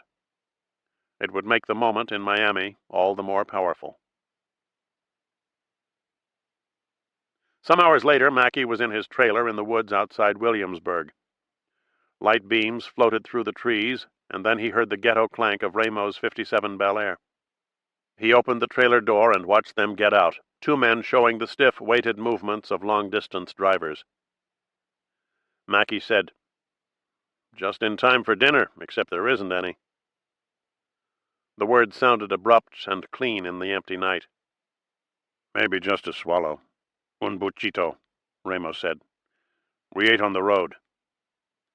The other man, Frank Vasquez, was occupied getting blankets and clothes out of the rear seat, and then he backed out and stood erect and half-turned, his hands occupied, and gave the door a rough shove with his hip and followed with a sweet kick, knocking it shut. Ramo, approaching the trailer, gave a little headshake at the other man's treatment of the once gorgeous car. "Plenty of coffee," Mackey said. "Good to see you. How are things?" "Good to see you. Long time. How are things?" "Hello, TJ." "Hello, Frank. I thought you were getting your teeth fixed." "He never does it," Ramos said. They embraced, pounding each other on the back, abrazos, absent-minded collisions. "How are things?" "Long time." "Too long, my friend." Standing by the trailer door, exchanging nods, looks, half-sentences, everything so clearly shaped, their words sounding well-made in the fine, light air. Mackey made room for their things in the trailer. Then they sat drinking coffee. Ramo was at the fold-out table, a thick-set man with a wide mustache. He wore a black cowboy hat, black t-shirt, fatigue pants, combat boots. His lounging outfit. Mackey definitely wanted Ramo in on this. Ramo could not light a match, walk his dog, scratch his head, without infusing the act with the single-minded energy of his rage. It was a consciousness they shared unspokenly. Bahia de Cochinos, the Bay of Pigs, the Battle of Huron, whatever you wanted to call it. Even his stockiness, all that dense flesh, seemed a form of energy and purpose. A flamingo was etched on his t-shirt. He was the one man TJ trusted completely. "We spent part of April with the harvest. Picking oranges in central Florida," Frank said. "We fill 10-box tubs. How many pounds you think that is?" "He fell off the ladder," Frank said. "I'm telling you, man, it's hard labor." "Then what?" "We go to Live Oak near the Georgia border." "We stack these huge bales of tobacco," Ramos said. "Like in huge sheets, they're called. They work our ass, TJ." Mackey knew they were working every job they could, night work, spare time, odd job, to save enough money to start a business, maybe a service station or small construction firm. "Then my wife calls us from Miami," Frank said. "We drive up here right away. Drive through Georgia and the Carolinas to hear what news TJ has for them. It could only be a Cuban operation. Nothing else would make him get in touch with them, and nothing else would bring them here." Vasquez sat on the bunk bed. He had a thin, sad face, and would have seemed at ease in a cobbler's smock in some dark, narrow shop on a fringe street of Little Havana. There were 2 rows of teeth in his lower jaw, or maybe 1 row haphazardly aligned, with zigzag patterns, teeth set at angles to each other. It made him look like a saint of the poor. A brother and a cousin lost at Red Beach. Another brother allowed to die in a hunger strike at La Cabana prison. Frank had been a school teacher in Cuba. Now, between jobs, he and Ramo drove to a training camp in the Everglades with the one weapon they owned between them, a so-called Cuban Winchester. put together from elements of 3 other rifles with handmade parts added on. They drilled with one of the groups out there, living in open huts made of eucalyptus logs and assorted vines. Ramo fired the rifle, swung from ropes, pissed in the tall grass. Frank did some target work, but otherwise just hung around, the long-time silent buddy, dressed the way he always dressed, in oversized trousers and a sleeveless sepia shirt worn outside his pants. Both men had been with Castro originally, in the mountains. The wife and children, Frank? They're well? Doing okay. 3 kids, right? What about Ramo? The right woman doesn't show up? These were the only men Mackie could talk to like this, in extended ceremonial hellos, little arcs of family news and other details of being. It was the necessary foreground. He knew it was expected, and he'd come to look forward to it. They had to say something to each other. There was only one subject among them, and it did not adapt to easy chat. All right. Mackie gave them some background on the operation. Extremely dedicated men were behind it. The idea was to galvanize the nation into full awareness of the danger of a communist Cuba. Dirección General de Inteligencia would be exposed as a criminal organization, willing to take extreme action against important figures who opposed Castro. He told them a shooting was in the works, designed to implicate the DGI. He wanted Frank and Ramo to be part of it, and he supplied some operational details.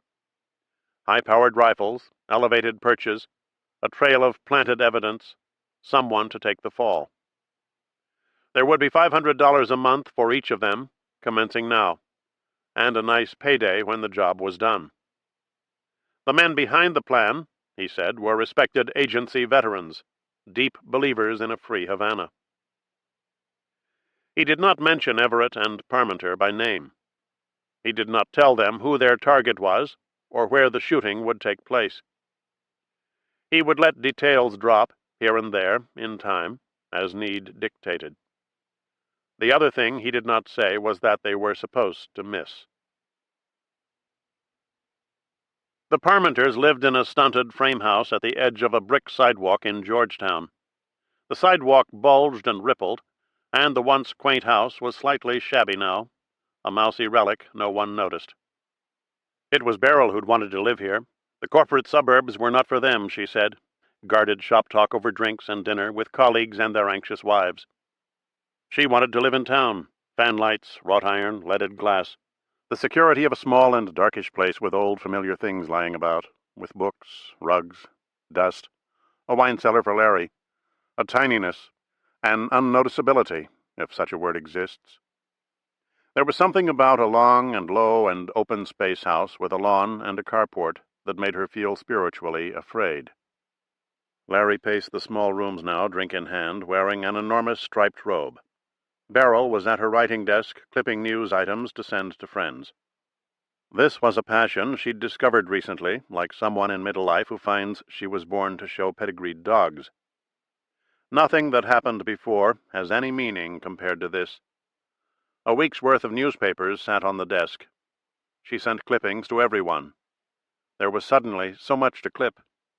Look at this now. Am I angry or amused? She turned around to find her husband. Look at this, Larry. A folk singer named Bob Dylan is told by CBS he can't sing one of his songs on the Ed Sullivan Show. Too controversial. What's controversial about it? It's called Talkin' John Birch Society Blues. Is he white or Negro? Because white boys shouldn't mess with the blues. But imagine forbidding him airtime. I'll try to get worked up about it. Give me 10 minutes. I know the signs, old boy. What signs?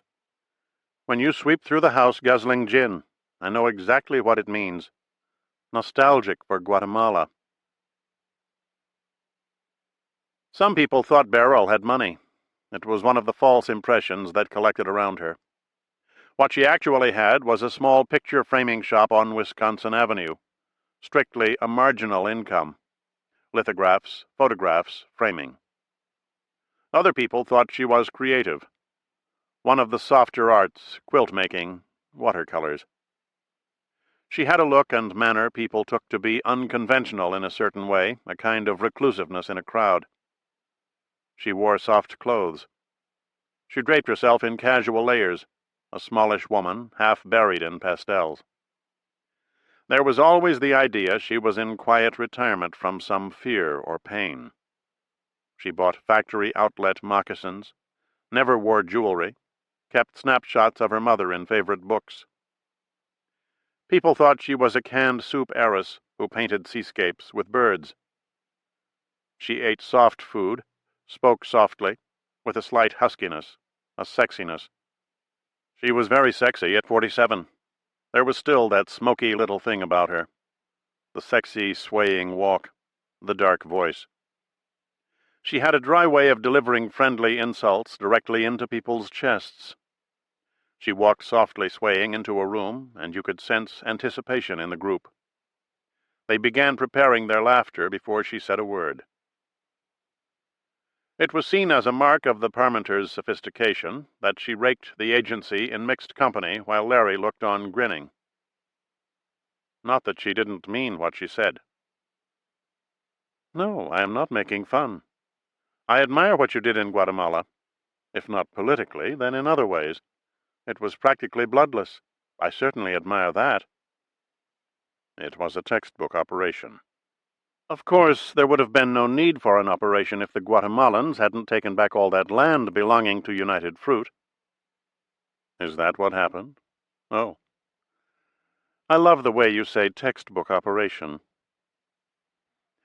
Yes, it was also the peak experience of Larry's career, centering on a radio station supposedly run by rebels from a jungle outpost in Guatemala. The broadcasts actually originated in a barn in Honduras, and the messages were designed to put pressure on the leftist government and arouse anxiety in the people. Rumors, false battle reports, meaningless codes, inflammatory speeches, orders to non-existent rebels. It was like a class project in the structure of reality. Parmenter wrote some of the broadcasts himself, going for vivid imagery, fields of rotting bodies, fighter pilots defecting with their planes. A real pilot tossed dynamite sticks out of the window of his Cessna. A real bomb fell on the parade ground, sending up smoke in an ominous column. The government fell 9 days after an invasion force of 5,000 troops was said to be advancing on the capital. The force materialized then, several trucks and a crowded station wagon. About 150 ragged recruits. That was 9 years ago. Larry became involved in proprietaries for a time, legally incorporated businesses actually financed and controlled by CIA. When the agency wanted to do something interesting in Kurdistan or Yemen, it filed for incorporation in Delaware. It was during this period that he came into contact with a number of agency assets who had important holdings in sensitive parts of the hemisphere. A man from United Fruit, a man from the Cuban Venezuelan Oil Trust. It was George de Mohrenschildt, as a matter of fact. Merchant banks, sugar companies, arms dealers. A curious convergence of motives and holdings. Hotel interests here, gambling interests there. Men with vivid histories, sometimes including prison. He saw there was a natural kinship between business and intelligence work. And he realized that the companies he was helping set up as cover for agency operations held potential for legitimate profits, and, beyond that, for enormous personal gain. Contact with wealthy and influential men was a bracing experience for someone who'd been brought up to believe in the American genius for making leaps to new levels of privilege. Being rich, he saw, was something you grew into. The agency had huge collections of intelligence on banana republics and their leaders. Larry traded secrets for pieces of promising action. He spent time in Cuba, setting up transactions between the Batista government and interests in the U.S.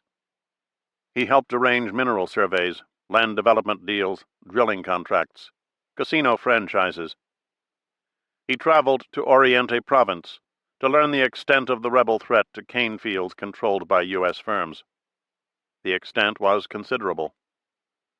When the American executives left their palm-shaded streets and large white houses, when the cooks and gardeners looked for new situations, when the company guards fled, when the local army post was overrun, Lawrence Parmenter's fortune was still in the ground of the unexplored oil properties of Cuba. "I admire that robe, Larry. You look like Orson Welles in deep focus." He stood in the doorway, smiling absently at the familiar flatness in her voice, not quite hearing what she said. "On second thought, I'll tell you what you look like. You look like one of those corrupt barons in Ivan the Terrible, got up deliciously in animal skins. Make me a drink so I can keep you company. We ought to keep each other company." After the revolution came the plan to invade. He helped set up the Double Check Corporation, a front for the recruitment of pilot instructors. Gibraltar Steamship came next, a company whose nominal head was a former State Department officer and ex-president of United Fruit. Parmenter himself could not always tell where the agency left off and the corporations began. There were men related by blood and by marriage. There were company directors who were former high-ranking intelligence officers. There were government advisors who were once company directors. It was a society he recognized as a better working version of the larger world, where things have an almost dreamy sense of connection to each other. Here the plan was tighter. These were men who believed history was in their care. Gibraltar Steamship provided cover for propaganda operations against Cuba. The device was Radio Swan, a transmitter stored in an oversized trailer on a remote island in the western Caribbean. Great Swan Island was the product of hundreds of years of bird droppings. There were 3 coconut palms, 28 people. Lovely numbers, everyone agreed, pointing toward barrenness and isolation, the soul-testing elements of the trade. For the invasion, Parmenter used the same broadcast techniques that had worked in Guatemala. Cryptic messages from spy movies of the 40s. "Attention, Eduardo, the moon is red." Romantic imagery employing the names of local wildlife. "The barracuda sleeps at sundown. The shark leaves a golden trail." Mackey would later tell Parmenter that in his LCI, lying to off Blue Beach, this gibberish had the sound of a mind unraveling. It diminished the whole operation, made comic fucking opera of troops in combat. When the messages were broadcast, Larry was in Washington at the agency's invasion headquarters, a tempo building near the Lincoln Memorial. He was eating a soggy meal off a paper plate when news hit the control room that JFK would not approve air cover for the landings. The men did not accept it at first. Too unbelievably stupid and cruel. A colonel in golf togs walked through. The men shouted at superiors, damn near grew violent. Someone vomited lazily in a wastebasket, leaning over with his hands on his knees. Win Everett arrived from Miami, wrote out a letter of resignation, tore it up, flew back to Miami to be with exile leaders who were confined in a barracks at Opelika, so they would not leak word of the landings. It was the first major death watch in South Florida that week. No one used the term textbook operation. 3 days later, Radio Swan was still on the air, promising the abandoned troops in Zapata Swamp that help was on the way. Larry slept on a cot in grubby clothes, but made it a point to shave every day. Shaving had an impact on his morale, and he needed all the help he could get. Several weeks earlier, he'd borrowed heavily to buy stock in Francisco sugar at depressed prices. Sugar was the word going around. There were stunning profits to be made, insiders said, once the plantations were back in U.S. control. "People think we're the strangest marriage," Beryl said. "Why should they? Who? What's strange about us?" "Only everything. People think we're interesting. That's my impression." "They think we're strange. We have nothing in common. We have no practical reason for being. We never even talk about practical things. We have no children. We're not parents. Parents talk about practical things. They have reasons to be practical. With or without children, believe me, we are considered strange. I don't think we're strange. I think we're interesting. We're interesting in a way, but we're also strange. I'm the one they focus on. I'm the stranger of the two. I don't like conversations like this. I don't know how to have these conversations. They're probably not a good idea. So let's change the subject, he said. Although the fact of the matter is you're far stranger, love, than I could ever think of being. Strange how? I'm not strange. I don't like this at all. Strange like a man. Strange like someone I could never know the heart of, the truth of. This is, thankfully, outside my range. I don't think I could ever begin to imagine in years and years of living intimately with a man what it is like to be him. Funny. I thought women were the secret. No, no, no, no, no, she said softly, as if correcting a touchy child. That's the wisdom handed down from man to boy, through the ages, 100 generations of knowledge and experience. But it is just another agency lie.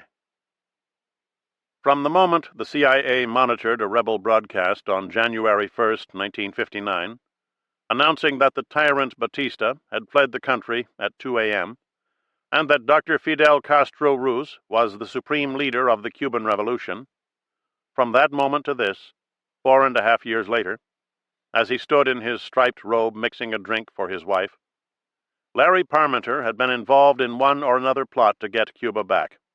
Soldiering on, Beryl said.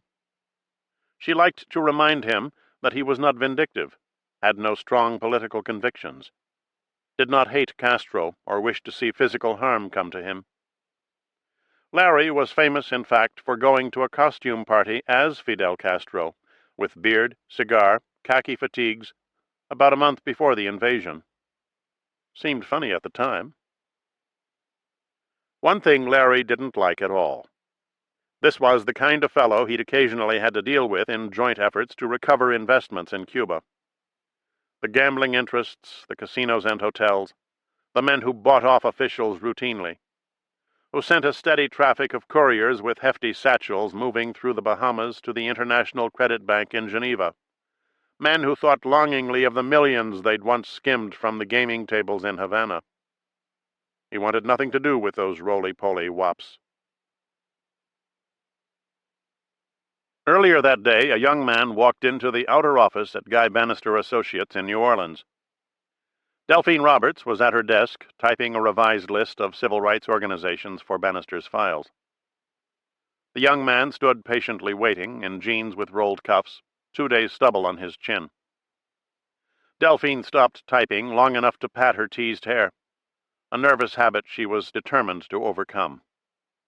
Then she resumed her work, aware that the young man was studying a calendar on the wall in order to kid himself into thinking he was not being made to wait. She knew all the styles. She could type a complicated text and scrutinize a visitor at the same time. This visitor had a little smile that seemed to say, "Here I am, just the fellow you've been waiting for." "I would like to fill out an application for a position with the firm." Delphine kept on typing. "You have people who do undercover work, I believe, like mingle with students or go to political meetings?" "I'm referring to collecting information. I want to apply to become an undercover agent. I have a verified alias. I have served in the armed forces. And I have lived abroad in a situation that gave me special depth into the communist mentality." Delphine was not surprised. They had some thought-provoking individuals walking in unannounced at 544 Camp. This address tended to draw people from a colorful range of backgrounds. She stopped typing long enough to give the young man an application. He said he had to get back to work at the coffee company around the corner, but he would fill out the form and return it in the morning. Then he was gone. David Ferry came out of the small back room and said in his routine, disbelieving whisper, "Who on earth was that?" "He has a verified alias." "Do we have forms for undercover agents?" "No, it's just a normal form." "Like height and weight?" "Whatever it says, I don't know." "Like insanity in the family, or give us the history of your disease?" "It says whatever you want it to say, Dave. I'm very, very busy." "How can a person explain his disease on a printed form?" David Ferry went into Guy Bannister's office, which was empty, and looked out the street-side window, trying to catch a glimpse of the young man whose voice he'd just been listening to. Had he caught something familiar in the tone? Would he be able to match a body to the voice?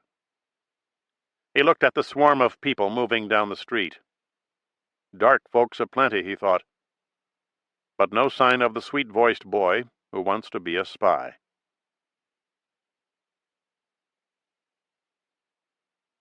In Fort Worth. Even coming back, he was a military man. His father was a veteran. His brothers were in the service. My own brother was a Navy man. We were a serviceman family. He sent me a regular allotment every month out of his pay, and when he heard about my injury, which I said in a letter, he put in for a hardship discharge, as I was disabled from work and trying for 6 months to collect on my claim. He was stationed in California then, and they let him go early in order to help his mother. This is the injury of a candy jar falling off a shelf that 4 doctors have taken x-rays of my nose and face, and there is travel time and car fare, and the store is still holding tight to their cash. I am a disabled woman who can't collect. It is like the days of Mr. Ekdahl, a $10,000 a year man with an expense account, who fixed it so my welfare was ignored. I am leaving out Lee had a beautiful voice and sang beautifully at age 6 in Covington, Louisiana. He sang a solo in the Lutheran church, Silent Night, and that can be verified. Now this boy comes home from the service and says he will work on a cargo ship and send money home to me. That was our only conversation over 3 days, where he slept on a cot in the kitchen, which was the only place I had for him. Plus, he told me that he passed his high school level tests, Mother, which I don't know why you need this to lift crates on a boat. He was here only parts of 3 days before packing a bag and leaving. Then I received a letter postmarked New Orleans that he has booked passage on a ship to Europe. It is painful to accept, Your Honor. There is nothing in the letter that says cargo. There is nothing about he will work his way for a certain time until I have found a larger place for us to live. It is, I have booked passage. It is, my values are very different from Robert's or yours. It is, I did not tell you about my plans because you could hardly be expected to understand. It is the struggle hanging over my life that made him go away. Postcard number 3. Aboard the freighter SS Marion Likes, bound for Le Havre. The oddball loner has little to say to the 3 other passengers on the 16-day crossing. Gray seas, high swells, missed meals. He tells them he is going to school in Switzerland, but doesn't mention the name of the institution or the course of study he plans to follow. He avoids a passenger's friendly attempts to take his picture. She is a nice enough lady whose husband is a lieutenant colonel, U.S. Army, retired. You'd think, in the middle of the ocean, he'd be able to sit on deck without answering questions from some clear-eyed military type. He talks least of all to the 4th passenger, his cabin mate, a boy just out of high school and on his way to France to study French. He is a Texas boy, and just close enough to Lee outwardly to be the world's preferred version of the type. It is like the shadow of his own life keeps falling across his path. He watches them at dinner in the officers' mess, and he thinks he knows why they look so satisfied with themselves. They have begun to feel the bond of being American. They almost glow with self-awareness, headed for foreign shores, surrounded and attended by a partly foreign and mainly dark-skinned crew, delighting in their own straightforward and affirmative ways, their democratic values, their moral strength, the way they hold their knife and fork, smiling over the glitter. and this is why he will not eat with them or share their conversation. The spiral rind of a tangerine sits in a white saucer in front of him. He thinks of the 9 months he spent at the Marine Corps Air Station at El Toro in California after Japan. He continued his Russian studies, learned some Spanish — it was the time of Fidel Castro — and developed a neat little deception for the venture he was now engaged in. At the base library, he found a catalog listing the names of colleges abroad. He scanned the list for obscure schools in certain locations, then wrote away for an application. Albert Schweitzer College, Churwalden, Switzerland. He needed to invent a reason to travel abroad because a Marine has 2 years in the reserve after active duty. On the application form, he listed under special interests philosophy, psychology, ideology, football, baseball, tennis, stamp collecting. Vocational interest, if decided upon, to be a short story writer on contemporary American life. In certain light, the sea goes green, a slow, dullish tumble he watches from the deck. When he goes below again, he lies on his bunk, aware of the great, slow creaking of the ship, like a mind stirring around him. Hawsers are ropes for mooring. On the Albert Schweitzer application, he made it a point to mention that after the term was completed, he planned to attend the summer session at the University of Turku, Finland. Heidel creeps closer to the east.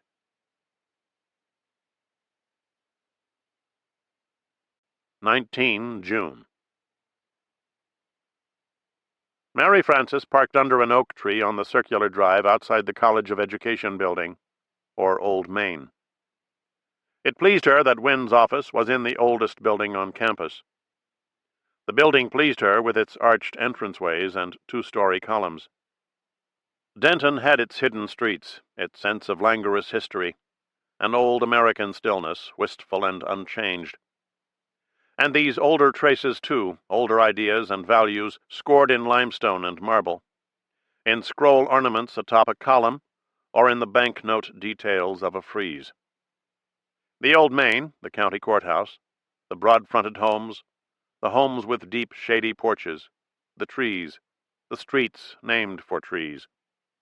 All this pleased her, made her think that happiness lived minute by minute in the things she saw and heard.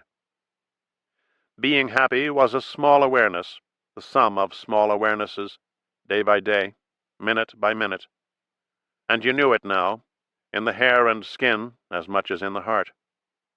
Suzanne sat next to her mother, arms at her sides, slim white legs pointed straight out, a show of mock obedience.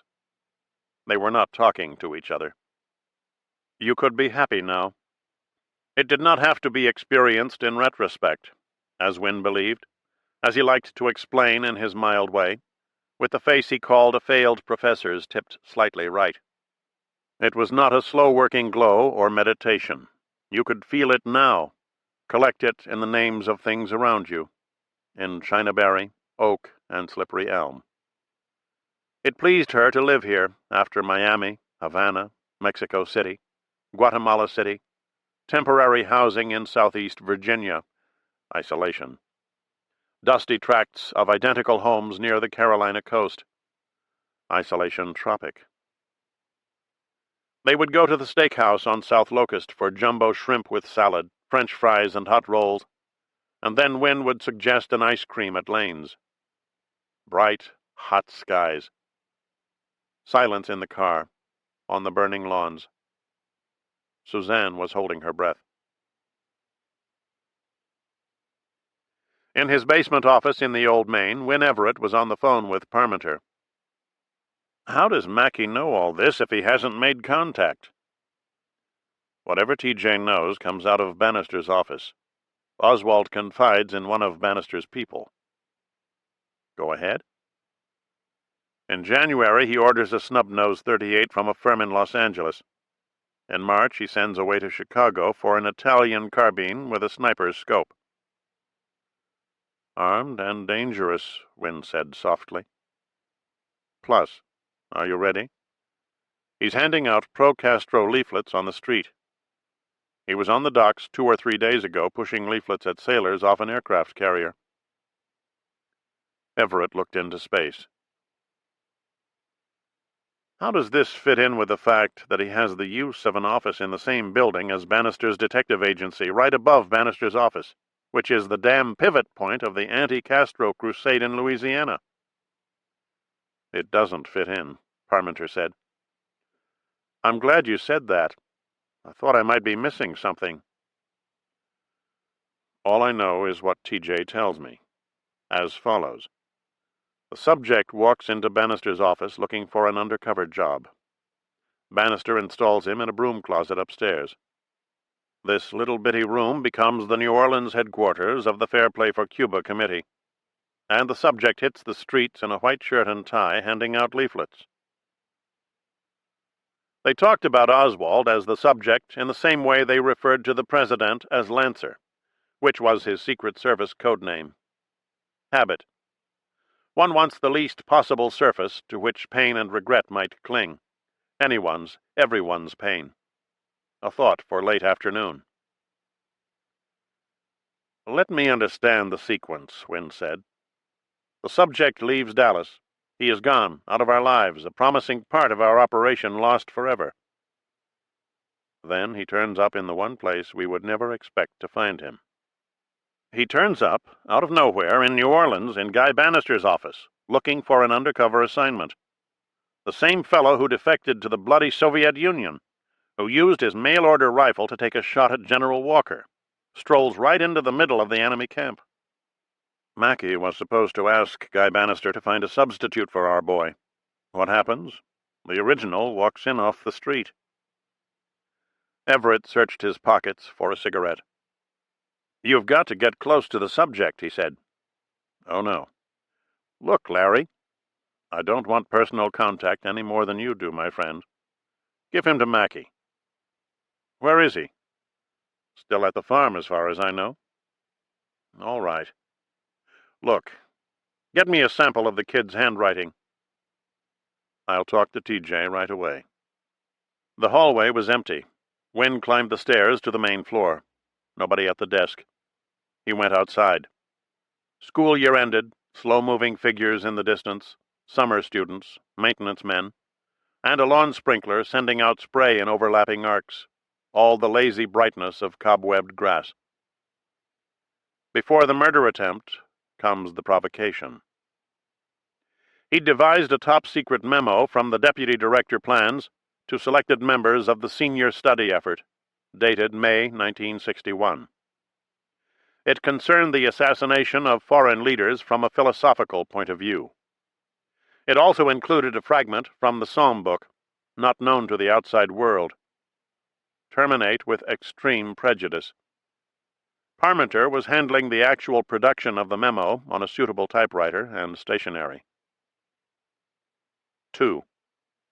Through his contacts in Little Havana, Everett had planted a cryptic news item in an exile magazine published in New Jersey. The story, from an unnamed source, concerned an operation run in July 1961 by the Office of Naval Intelligence out of Guantanamo, the U.S. base near the eastern end of Cuba. The story was fabricated, but the plan itself was real, involving the assassination of Fidel Castro and his brother Raul. This news item would be found among the subject's effects after the failed attempt on the life of the president. 3. He was working on a scheme involving telephone notes on pages of stationery used by the Technical Services Division. Doodles, phone numbers, abbreviations of the names of advanced poisons produced by a special unit of the division, known entertainingly as the Health Alteration Committee. A person following the sequence of phone numbers would be led along a serendipitous path with a number of ordinary stops, florist, supermarket, as well as the home of an exile leader in Miami, a motel in Key Biscayne known to be mob-run, a yacht moored at a Miami marina, living quarters of the CIA's chief of station. He headed toward the car. Local color, background, connections for investigators to ponder. He had other schemes, other documents, authentic, relating to attempts on Castro's life. attempts he'd personally been involved in at the planning stage. It would be up to Parmenter to get this reading matter, circuitously, into the hands of journalists, subcommittee members, and anyone else who might bring them to light.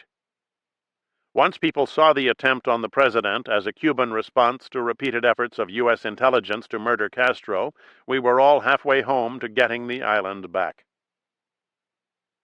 He saw them sitting in the car. He began to smile, shielding his eyes from the sun. He approached the front door on the passenger side. The wet grass looked spangled in the heat and glare. He tiptoed closer, smiling broadly, waiting for Suzanne to spot him. Guy Bannister sat alone in the Cats and Jammer bar. He had his private spot at the near end, where the bar curves into the wall. He liked to sit with his back against the wall, looking out to the street, to the neon heads bobbing past the Falstaff sign in the high window. His doctor told him, don't drink. He drank. Don't smoke. He smoked. Give up the detective agency. He worked longer hours, compiled longer lists, shipped arms, stored munitions, ran a network of clean-cut boys who spied on local universities. David Ferry had this routine about a tumor growing on his brain. But it was Bannister who had blackouts and dizzy spells, who sat at his desk and watched his hand start trembling, way out there, as if it belonged to someone else. He was 63 years old, 20 years in the Bureau, a decorated agent drinking alone in a bar. He carried a blue steel Colt under his jacket, chambered for the .357 Magnum cartridge. Guy sincerely believed the old reliable .38 Special with standard police loads was simply not enough gun for the type of situation a man of his standing might run into any time of day or night. Amen. Beautiful auburn glitter at the bottom of the glass. He knocked back the last of the bourbon and watched the man come forward. We got him coming out of the Biograph in Chicago, July of '34. Shot him dead in an alleyway 3 doors down from the theater. This is who we are talking about now, says the jug-eared barman. Mr. John Dillinger. This is who. Fill the fucking glass. Rocks or not. Famous finish. Old Dillinger buffs could tell you what was playing at the movie house when we gunned him down. All right, I'll bite. Manhattan melodrama with Clark Gable. The barman poured the drink, oblivious. Whenever there's a famous finish in the vicinity of a movie house, it behooves you to know what's playing. I don't doubt it, Mr. Bannister. This is history with a fucking flourish. He'd shipped munitions to the Keys for the bombing of refineries, for the Bay of Pigs. There was so much ordnance stored in his office, he had to get Ferry to take some home. Ferry had landmines stacked in his kitchen. With dozens of factions angling for a second invasion, something had to happen soon. The government knew it. Raids and seizures were commonplace now. Things were turning upside down. He saw the kid Oswald walk past the window on his way home from work at the William Riley Coffee Company. Another bobbing head in the great New Orleans current. The hand starts trembling way out there. It has nothing to do with him. He worked longer hours, compiled longer lists. He had researchers coming up with names all the time. He wanted lists of subversives, leftist professors, congressmen with dubious voting records. He wanted lists of niggers, nigger lovers, armed niggers, pregnant niggers, light-skinned niggers, niggers married to whites. You couldn't photograph a nigger. He'd never seen a picture of a nigger where you could make out the features. It's just a fact of nature, they don't emit light. The Times-Picayune was full of stories about the civil rights program of JFK. You could photograph a Kennedy, all right. That's what a Kennedy was for. The man with the secrets gives off the glow. We gave away Eastern Europe. We gave away China. We gave away Cuba just 90 miles off our coast. We're getting ready to give away Southeast Asia. We'll give away white America next. We'll give it to the Negroes. The one thing Guy couldn't stand about these sit-ins and marches: when the goddamn whites get to singing, the whole occasion falls apart. It makes everyone feel bad. He called the barman over. You know, this Kennedy goes around with 10 or 15 people who look just like him. You know about that? No. You never heard about that? I never heard he had anybody. He has got them, Bannister said. That look like him. He has got about 15. Whenever he goes any place, they go too. They're on constant fucking standby. You know why? Diversionary. Because he knows he's made a lot of people mad. He was as old as the century, 20 years in the bureau, a dignitary in the local police until he fired his gun into the ceiling of some tourist bar. He finished his drink and got up to leave. Public enemy number one, sweltering night in July. We got him in an alley near the Biograph. His office was next door to the bar, but he did not use the Camp Street entrance, which was where they'd be waiting to blast him, if and when the time came, now or later, day or night. He used the side entrance on Lafayette and trudged up the stairs to the second floor. Delphine was at the desk in the outer office. She gave him a little prissy look that meant she knew he'd been drinking. With a mistress like this, he didn't need a wife. There's something I think you definitely ought to know, she said. Chances are I do know.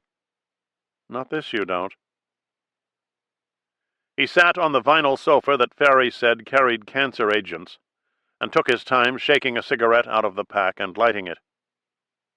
He had a Zippo he'd carried through the war that still worked perfect, with a whoosh and flare. It's about this Leon upstairs, whatever his name is, working in the vacant room. Oswald. I was up there after lunch trying to track down some files that just got up and walked off. There was no one in the office. Just small piles of handbills on a table. What do they say? Hands off Cuba. Fair play for Cuba. This is pro-Castro material sitting on a table right over our heads. Guy Bannister gave a little twirl of the hand that held the cigarette. Go ahead. What else? He said, an amused light in his eye. This is no joke, Guy. There is inflammatory reading matter in that little office. Just you make sure those circulars don't get up and walk off in this direction. I don't want them down here. He has his work, we have ours. It amounts to the same thing. Then you know about it. We'll just see how it all works out. Well, what do you know about him? Not a hell of a lot, personally. He's working mainly with Ferry. Ferry recommended him. He's a David Ferry project. I wonder what that means, Delphine said. Bannister smiled and got up. He put his cigarette in the ashtray on the desk. Then he stood behind Delphine's chair and massaged her shoulders and neck. On the desk was a recent issue of On Target, the newsletter of the Minutemen. A line in italics caught his eye. Even now, the crosshairs are centered on the back of your neck. Something in the air. There were forces in the air that men sense at the same point in history. You can feel it on your skin, in the tips of your fingers. What about the fellow who called early this morning? Delphine said. He sounded far away in more ways than one. Did you wire him $50?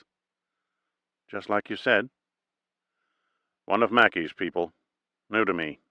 I told him how to contact TJ. She put her hand to her hair, looking toward the smoked glass panel on the office door. Do I get to see my G-man later tonight? He reached across her shoulder for his cigarette. I want you to start a file, he told her, before you leave the office. Fair play for Cuba. Give it a nice pink cover. What do I put in the file? Once you start a file, Delphine, it's just a matter of time before the material comes pouring in. Notes, lists, photos, rumors. Every bit and piece and whisper in the world that doesn't have a life until someone comes along to collect it. It's all been waiting just for you. Wayne Elko, an out-of-work pool cleaner, sat on a long bench in the waiting room at Union Station this chilly a.m. in Denver.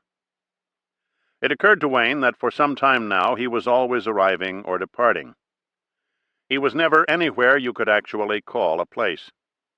He wasn't here and wasn't there. It was like a problem in philosophy. Next to him on the bench was his khaki knapsack and an over-the-hill shopping bag from some A&P on the coast. His life in material things he carried in these two weary pokes. He was a long chance man. This was a term from the real frontier 100 years ago. For $20, he'd roll your odometer back 20,000 miles. Took about 15 minutes. For $100, he'd set a charge of plastique and blow the car into car heaven if your insurance needs were such. Except he'd probably do it free, just for the science involved. Early light collected at the tall arched windows. The benches were 30 feet long, with high backs, curved backs, nicely polished. Giant chandeliers hung above him. The waiting room was empty, except for 2 or 3 station familiars, the 2 or 3 shadowy men he saw at every stop, living in the walls like lizards. The silence, the arched windows, the wooden benches and chandeliers made him think of church, a church you travel to on trains, coming out of the noise and steam to this high empty place where you could think your quietest thoughts. He was asleep 10 minutes on the bench when a cop bounced his nightstick off Wayne's raised knee. It made a sound like he was built of hollow wood. Welcome to the Rockies. He got up, took his things, crossed the street, and went immediately to sleep on the concrete loading platform of a warehouse. This time it was trucks that got him up. He wandered an area of refrigerated warehouses with old dual-gauge tracks intersecting on the cobbled streets. At 20th and Blake he saw a man swabbing a garbage truck. They had 100 wrecked cars behind barbed wire and 1,000 specks of broken glass every square foot. It was the broken glass district of Denver. At 20th and Larimer he saw some men with a stagger in their gait. Early rising winos out for a stroll. Baptist mission. Money to loan. A guy with a crazy Guggenheim hat came pitching down the street. Might be Indian, Mexican, mixed blood, or who knows what, muttering curses in some invented tongue. Made Wayne think of the faces in the Everglades and on No Name Key during his training with the Interpen Brigade. All those guys who'd fought for Castro and then crossed over. Dark rage in every face. Fidel betrays the revolution. He'd lived with a shifting population of rogue commandos in a boarding house on Southwest 4th Street in Miami. They spent weeks at a time training in the mangrove swamps and went on forays along the Cuban coast in a 35-foot launch, mainly to land agents and shoot at silhouettes. Otherwise, they stayed close to the clapboard house, cleaning submachine guns in the backyard. Judo instructors, tugboat captains, homeless Cubans, ex-paratroopers like Wayne, mercenaries from wars nobody heard of, in West Africa or Malay. They were like guys straight out of Wayne's favorite movie, 7 Samurai, warriors without masters, willing to band together to save a village from marauders, to win back a country, only to see themselves betrayed in the end. First it was Navy jets making reconnaissance runs over No Name Key, snapping little pics of the muddy boys. Next it was 5 Interpen commandos picked up for vagrancy, courtesy of the Dade County Sheriff. Then U.S. Customs officers pounced, arresting a dozen men, including Wayne Elko in battle gear and a lamp-blacked face, just as they were setting out for Cuba in the twin-engine launch. JFK had made his deal with the Soviets to leave Castro alone. Incredible. The same man Wayne would have voted for if he'd gotten around to registering.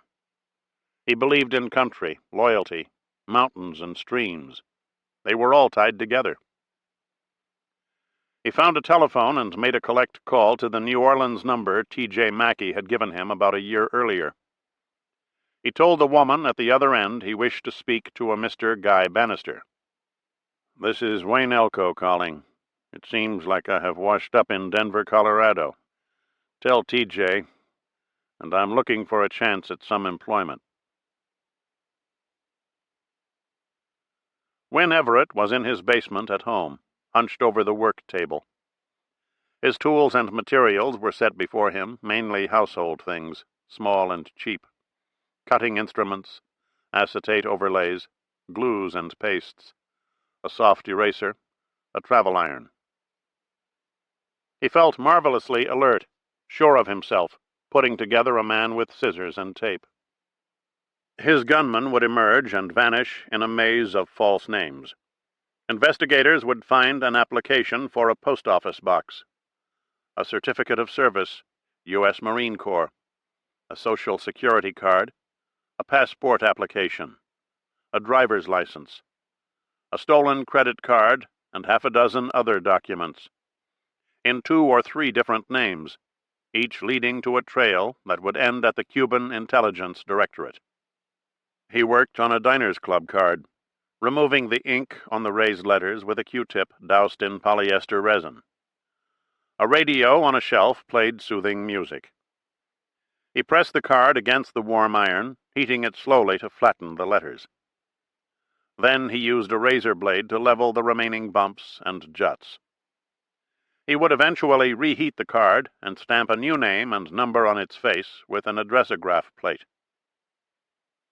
He'd picked up a certain amount of sleazy tradecraft in his early years as an operations officer. Before that, he'd taught in a series of small liberal arts colleges in the Midwest, places like Franklin in Indiana, where a perceptive colleague, affiliated somehow or other with CIA, recruited him for covert training. The idea seemed immediately right, a possible answer to the restlessness he'd felt working through his system, a sense that he needed to risk something important, challenge his moral complacencies, before he could see himself complete. Soon he was taking handy instructions in flaps and seals, or how to read other people's mail without letting them know about it, and remembering now and then those sleepy afternoons at little Franklin College. After some years in Havana and Central America, including duty as chief of station in Guatemala City, he was one of several men assigned to coordinate the training of a Cuban exile brigade. He was in a constant hurry after that. Underwater demolition in Puerto Rico and North Carolina, paratroop maneuvers outside Phoenix, teams to organize in Nicaragua, Miami, Key West. He felt sharp now, better than he'd felt in some time, on top of things, alert. The young man's address book would be next, a major project. Once he had a handwriting sample, Wynne would scratch onto those miniature pages enough trails, false trails, swarming life, lingering mystery, enough real and fabricated people to occupy investigators for months to come. He unscrewed the top of the Elmer's glue wall. He used his X-Acto knife to cut a new signature strip from a sheet of opaque paper. He checked the length and width of the strip against the bare space on the back of the credit card. Then he dribbled an even stream of glue over the paper and pressed it lightly on the card. He listened to the radio while the glue dried. He was in a constant hurry then. Fort Gulick in the Canal Zone, Trax Base in Guatemala. Things were quieter now. He had time to turn the pages of all the books he'd been meaning to read. After the address book came the false names. He looked forward to coming up with names. He removed excess glue from the back of the card with one of Suzanne's school erasers. Then he turned off the radio, turned off the light, climbed the old plank stairs. His gunman would appear behind a strip of scenic gauze. You have to leave them with coincidence, lingering mystery. This is what makes it real. He checked the front door. The days came and went. Bedtime again. Always bedtime now. He went around turning off lights, checked the back door, checked to see that the oven was off. This meant all was well. Someday this operation would be studied at the highest levels of intelligence in Langley and the Pentagon. He turned off the kitchen light. He began to climb the stairs, felt compelled to double-check the oven, although he was certain it was off. Astonish them. Create coincidence so bizarre they have to believe it.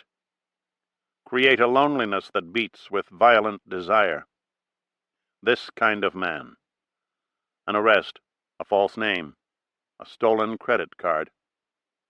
Stalking a victim can be a way of organizing one's loneliness, making a network out of it, a fabric of connections.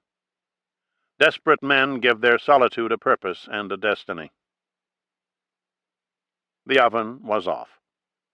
He made an effort to register this fact. Then he went upstairs, hearing soft music on the bedroom radio. This kind of man, a self-watcher, a man who lives in random space. If the world is where we hide from ourselves, what do we do when the world is no longer accessible?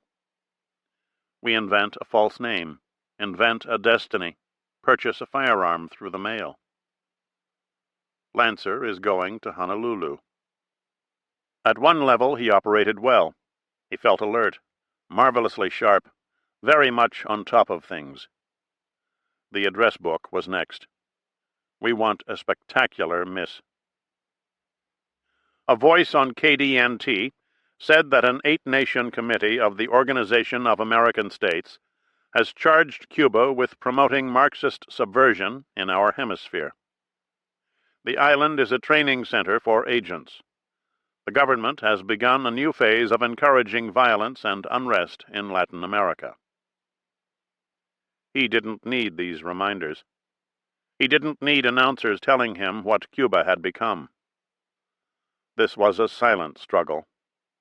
He carried a silent rage and determination. He didn't want company. The more people who believed as he did, the less pure his anger. The country was noisy with fools who demeaned his anger. He put on his pajamas. He seemed to be in pajamas all the time now. The day wasn't half done, and it was time to go to bed again. Mary Frances was asleep. He switched off the radio, switched off the lamp. He spoke inwardly to whatever force was out there, whatever power ruled the sky, the endless hydrogen spirals, the region of all night, all souls. He said simply, "Please let me sleep, but not dream. Dreams sent terrors you could not explain."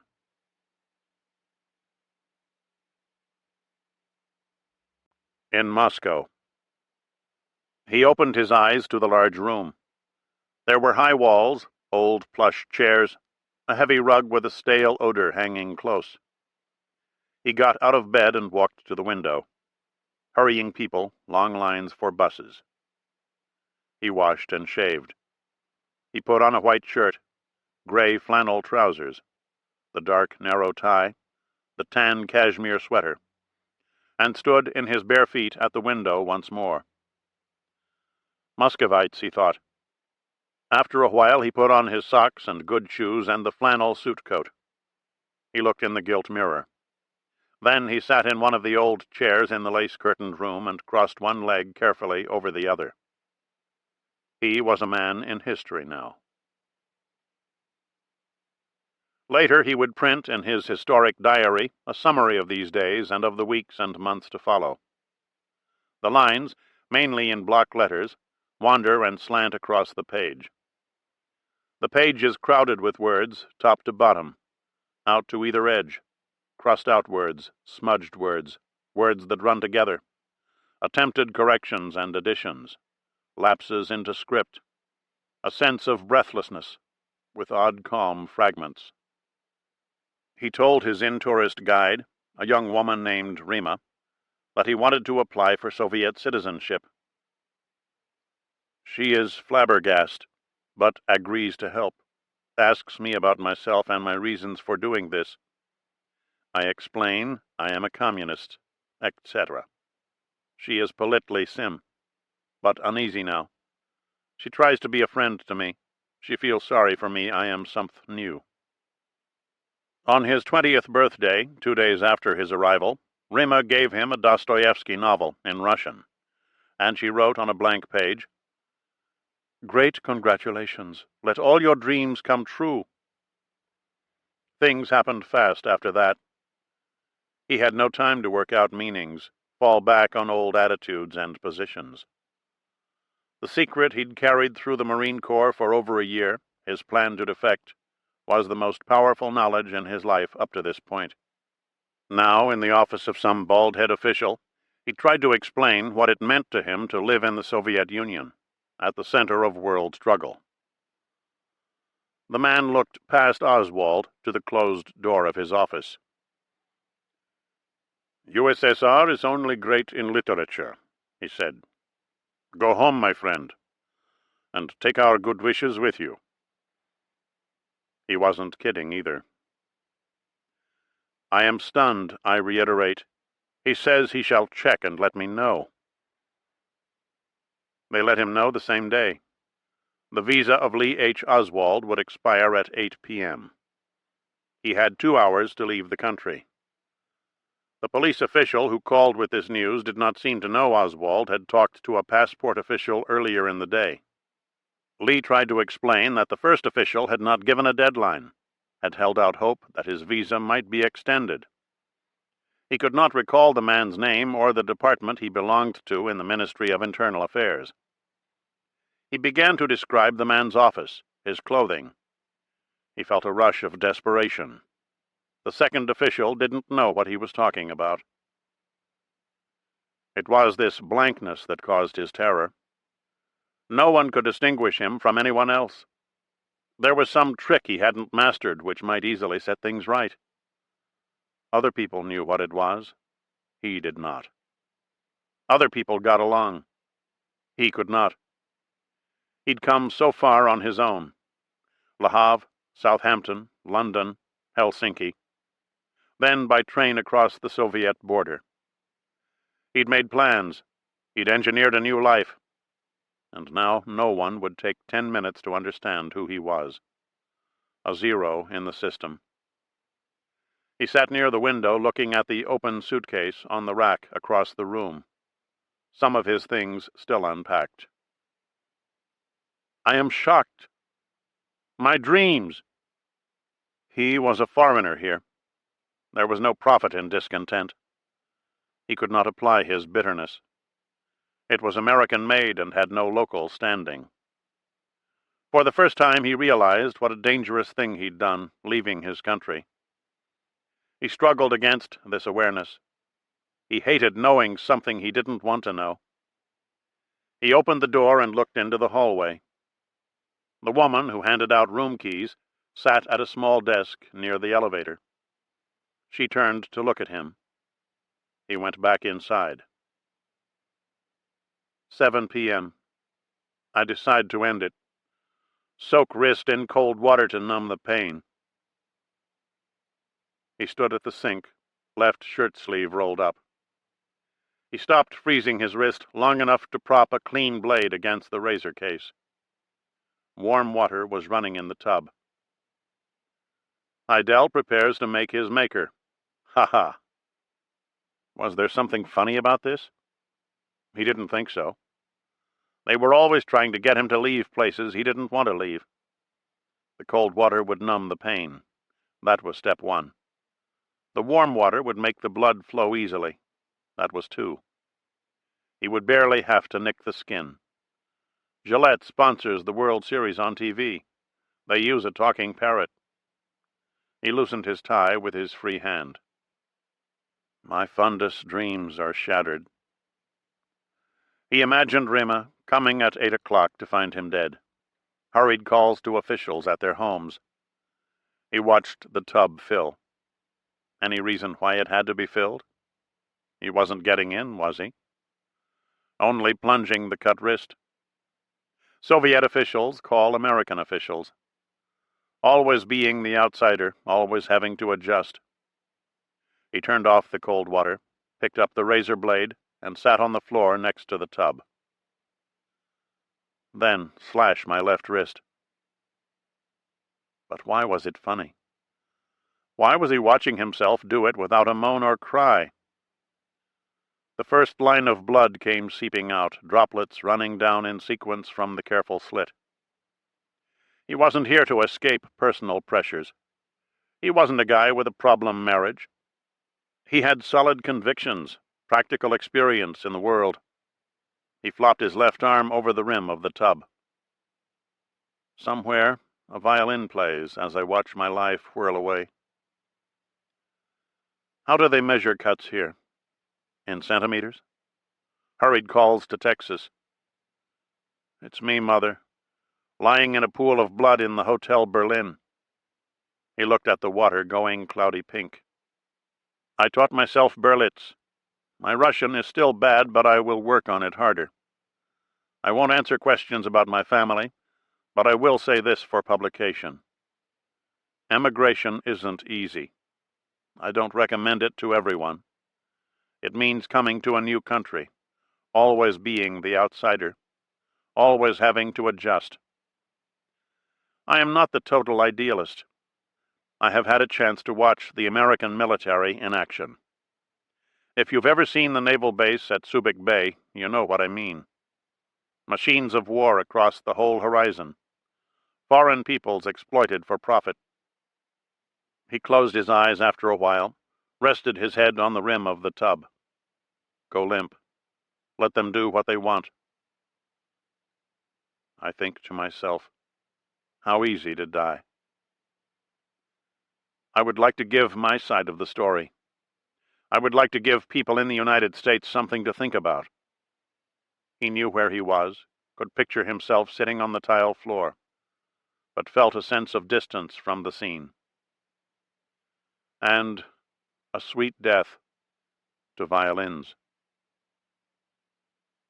Felt a sleepiness, a false calm, something false-hearted.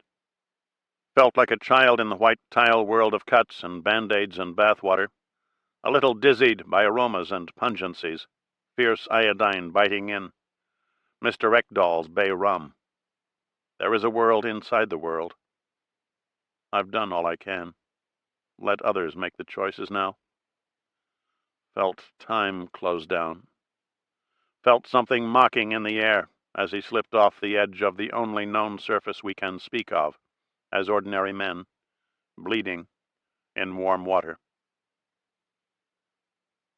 Ministry of Health of the USSR. Epic crisis, October 21st. The patient was brought by ambulance into the admission ward of the Botkin Hospital and further referred to building number 26. Incised wound of the first third of the left forearm with the intention to commit suicide. The wound is of linear character with sharp edges. Primary surgical treatment with 4 stitches and aseptic bandages. The patient arrived from the USA on October 16th as a tourist. He graduated from a technical high school in radio technology and radio electronics. He has no parents. He insists that he does not want to return to the USA. They put him in with the nutcases. Terrible food, soft eyes peering. Rima kept him company and then helped get him transferred to the land of the normally ill. She took an unlabeled jar out of her coat and told him to sip the liquid slowly. Vodka with cucumber bits. To your health, she said. After his discharge, she took him to the Visa and Registration Department. He talked to 4 officials about becoming a citizen. They'd never heard of him. They didn't know about his meetings with other officials. They told him it would be a while before they'd have an answer. At his new hotel, the Metropole, He spent 3 days alone. This was the first of the silences Lee H. Oswald would enter during his 2.5 years in the Soviet Union. He walked the corridors past enormous paintings of heroes of the Soviet. He took his key from the floor clerk, who wore her hair in braids. He smelled the varnish and tobacco. In his room, he sat in a fancy chair under a chandelier. He set his watch to the clock on the mantel. His watch, his ring, his money, and his suitcase, neatly packed, had all been sent from the first hotel. Everything intact. Not a kopeck missing.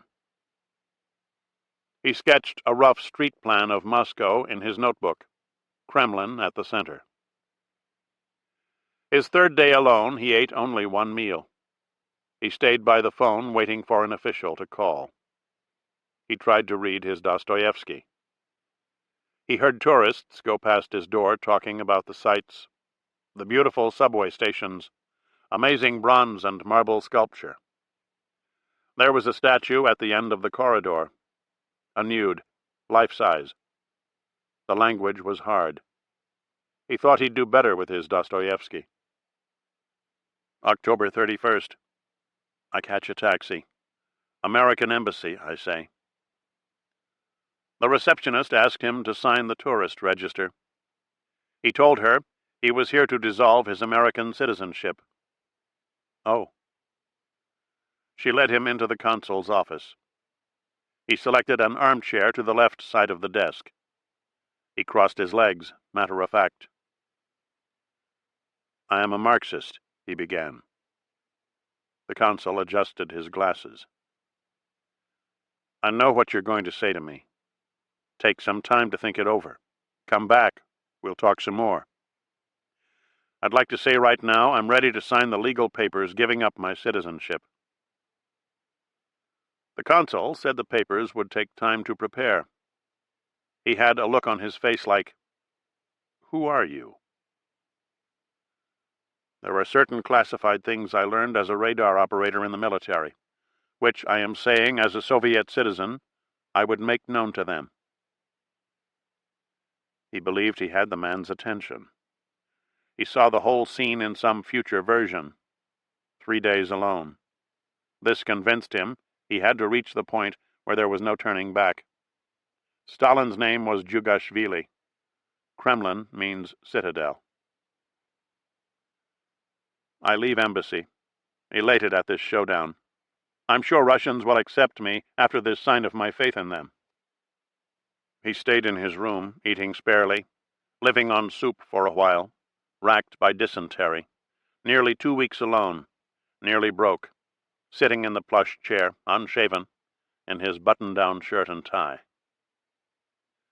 They moved him to another room, smaller, very plain, without a bath, and charged him only $3 a day, as if they knew he could no longer afford the regular in-tourist rate. He wrote his name in Russian characters in his steno notebook. Days of utter loneliness. The first snows fell. He spent 8 hours a day studying Russian, serious time, using 2 self-teaching books. He took all meals in his room, owed money to the hotel, expected a visit from an assistant manager. No one came. He went to the visa and registration department. He told them about his visit to the U.S. Embassy, his wish to become a citizen. They didn't seem to know what to do with him. Out on the street, a small boy figured him for American, asked for a stick of gum. Sub-zero cold. Broad-backed women shoveling snow. He was struck for the first time by the immensity of the secret that swirled around him. He was in the midst of a vast secret.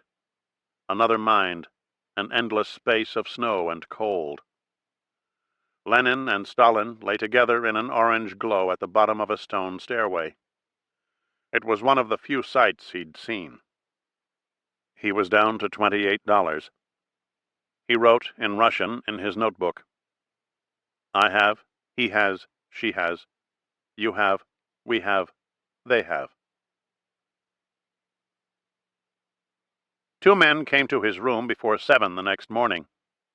He stood barefoot in his flannel trousers and pajama tops, studying their moves. He didn't think it was Grandfather Frost and his head elf. The room was theirs now. He wasn't sure how they'd taken it over so fast, but he knew he felt like an intruder, some kind of bungling tourist. It was his fault they had to get up so early. They weren't dressed like the officials he'd met. They weren't in-tourist people or collectors of overdue bills. One of them wore a black car coat and dark glasses like a gangster on the Late Show. The other guy was older, in snow boots, going quietly bald.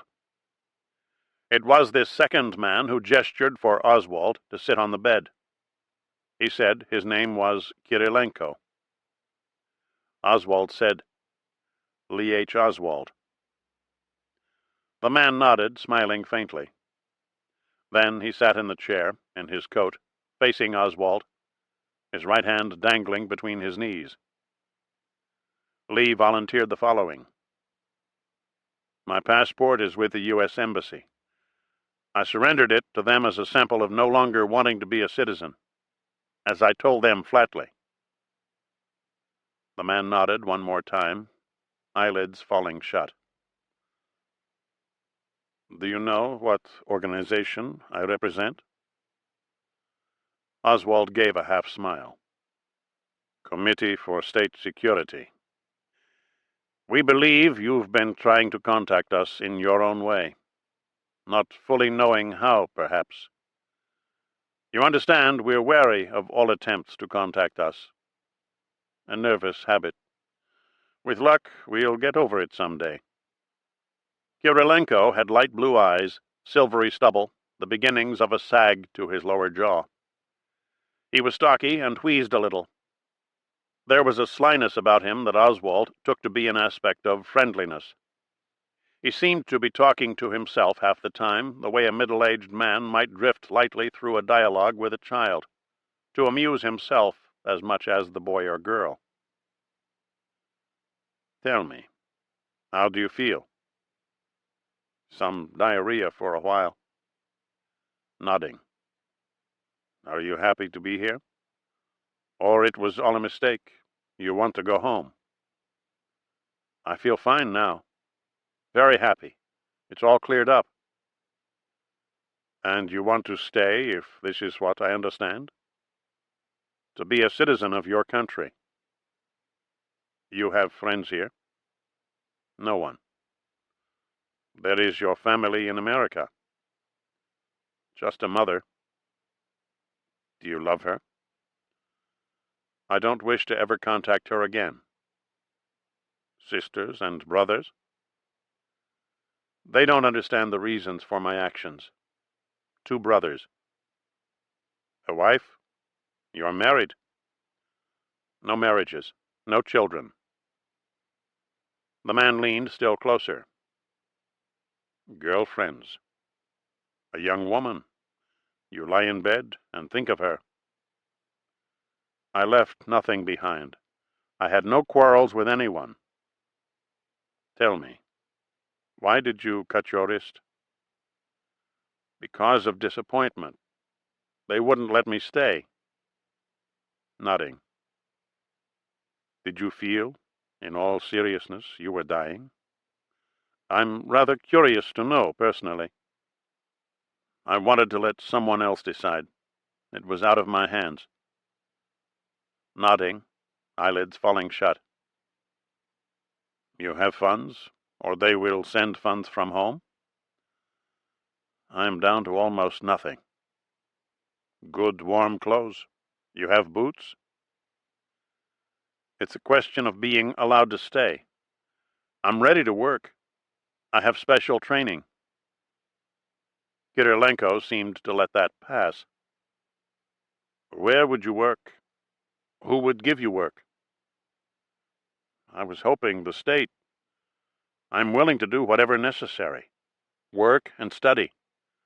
I would like to study." "Do you believe, I wonder, in God?" "No." Smiling. Not even a little? For my personal information. I consider it total superstition. People build their lives around this falsehood. On your passport, why do I have the impression you crossed out the name of your hometown? It's completely behind me was the reason for doing that. Plus, I didn't want them contacting relatives, which the press did anyway. But I didn't take their phone calls or answer their telegrams. Why did you tell your embassy you would reveal military secrets? I wanted to make it so they had to accept my renouncing my citizenship. Did they accept? They said it's a Saturday and they close early. Your unlucky day. They said, come back and we'll do what we can. I think I'm enjoying this talk. I didn't give them the satisfaction of reappearing. I wrote them my position instead. And these secrets, which you've carried all this way? I was in Atsugi. Nodding.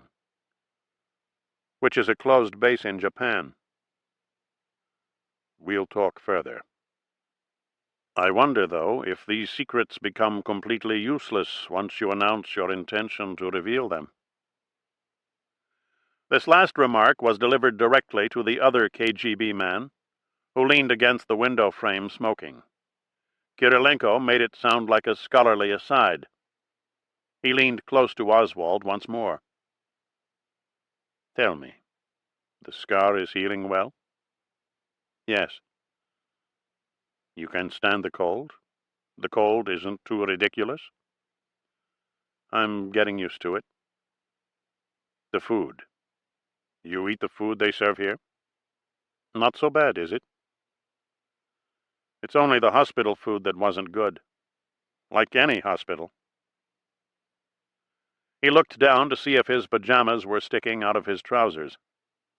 He was wearing his pajama bottoms under his suit pants because he'd hurried to answer the knock at the door. What about the Russian people? I'm personally curious to hear what you think of us.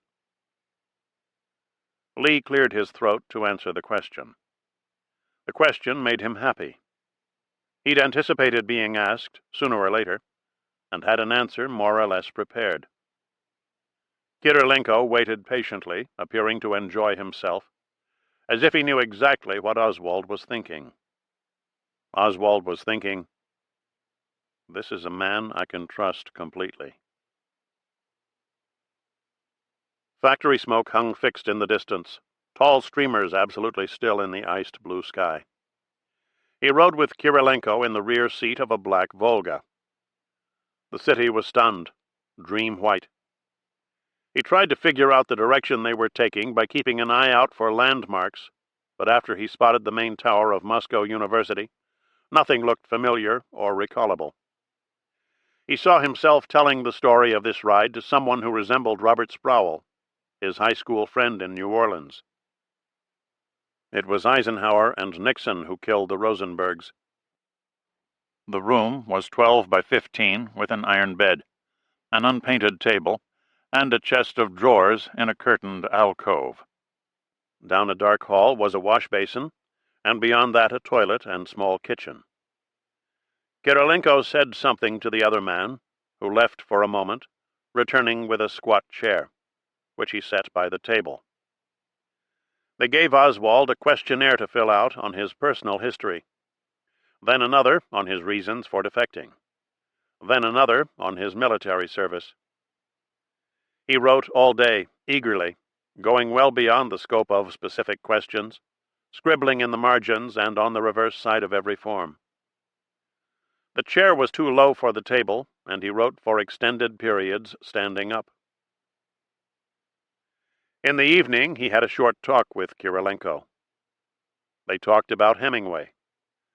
The older man was the one who sat on the bed this time, still in his bulky coat, remembering lines from Hemingway stories. Someday, when I'm settled here and studying, Oswald said, I want to write short stories on contemporary American life. I saw a lot. I kept silent and observed. What I saw in the U.S. plus my Marxist reading is what brought me here. I always thought of this country as my own. One day I would genuinely like to see Michigan, purely because of Hemingway. The Michigan woods. When I read Hemingway, I get hungry, Kirilenko said. He doesn't have to write about food to make me hungry. It's the style that does it. I have a huge appetite when I read this man. Oswald smiled at the idea. If he's a genius of anything, he's a genius of this. He writes about mud and death, and he makes me hungry. You've never been to Michigan? I went where I was told, Oswald said. Kirilenko looked tired in the dim light. His boots were salt-stained. He stood up, pulling his muskrat cap out of his coat pocket and smacking it in the palm of the opposite hand. We have large subjects to cover, he said. So, I would like you to call me Alec. In the morning, they talked about Atsugi. Oswald described a 4-hour watch in the radar bubble. Alec wanted details, names of officers and enlisted men, the configuration of the room. He wanted procedures, terminology. Oswald explained how things worked. He talked about security measures, types of height finder equipment. Alec took notes, looked out the window when his subject had trouble recalling something or seemed unsure of his facts. 2 men joined them to talk about the U-2. The weather plane, one of them called it, deadpan. They brought a stenographer with them. They wanted names of U-2 pilots, a description of the takeoff and landing. Not friendly types. The stenographer was an old man with a rosette in his lapel. When Oswald didn't know the right answer, he made one up, or tried to vanish in excited syntax. Alec seemed to understand.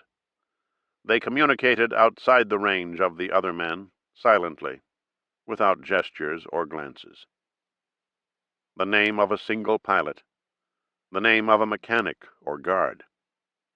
Deadpan fellows leaning toward him. He described times when the radar crew received requests for winds aloft at 80,000 feet, 90,000 feet.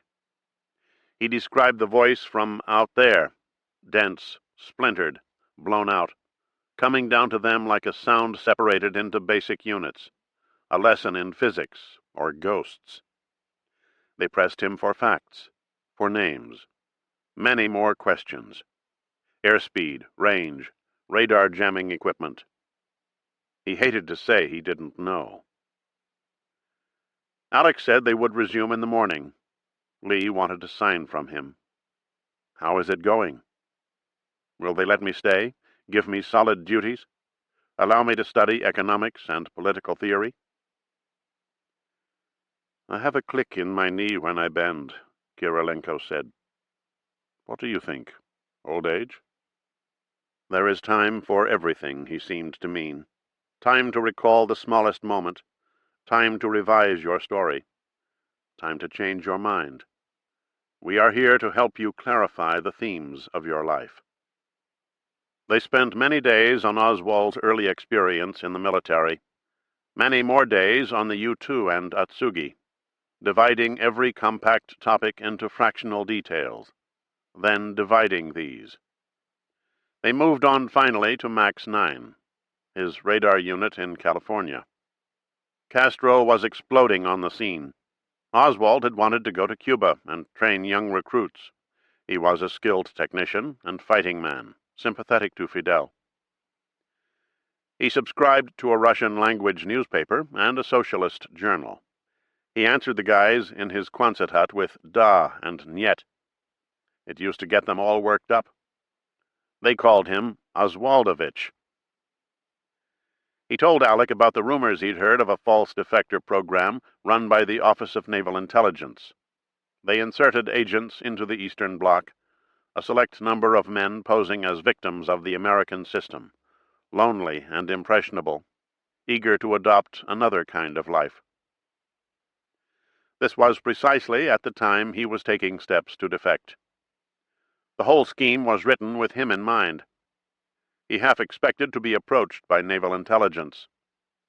It was easy to believe they knew about his pro-Soviet remarks and Russian-language newspaper. He would tell them he was trying to make contact in his own way. They'd train him intensively. He'd be a real defector posing as a false defector, posing as a real defector. Ha ha. Alec sat across the table, shaking salted nuts in his fist. He said something about getting a TV set brought in. Oswald was surprised to hear that broadcasting started at 6 in the evening. It was one of the strangest things he'd heard since crossing the ocean. The guard showed up. He showed up every evening before Alec left. Alec never introduced him, didn't seem to notice he was in the flat.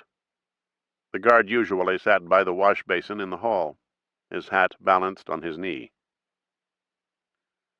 There were things Oswald didn't tell Alec, like details of the MPS-16 radar system, just integrated into the network.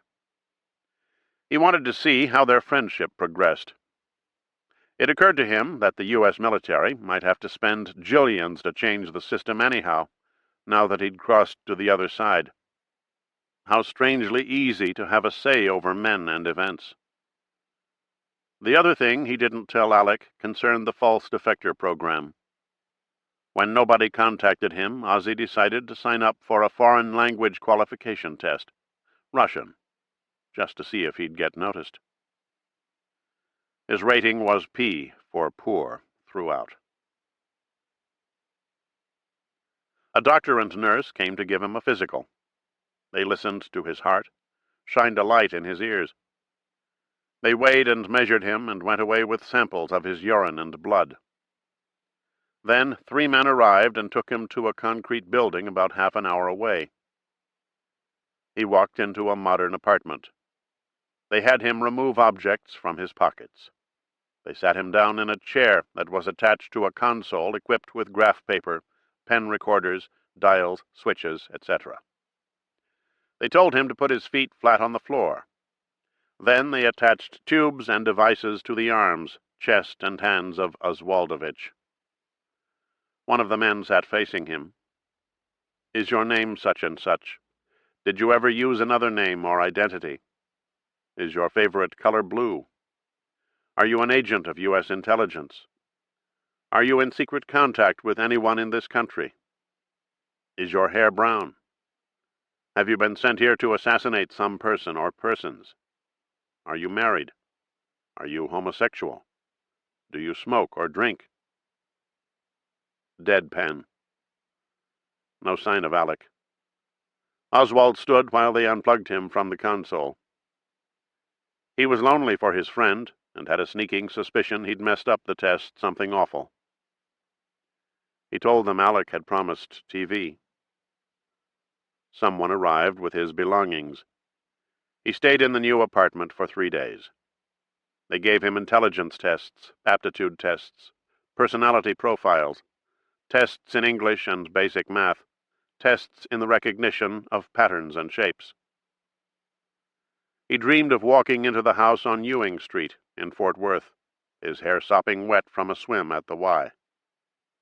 Lenin and Stalin in an orange glow. Caspian Sea, largest inland sea in the world, on the boundary between Europe and Asia. Kremlin means citadel. He is telling the story of his stay in a guarded apartment somewhere in Moscow to a man in a suit and tie. Maybe it is Richard Carlson as Herb Philbrick on TV. I led 3 lives.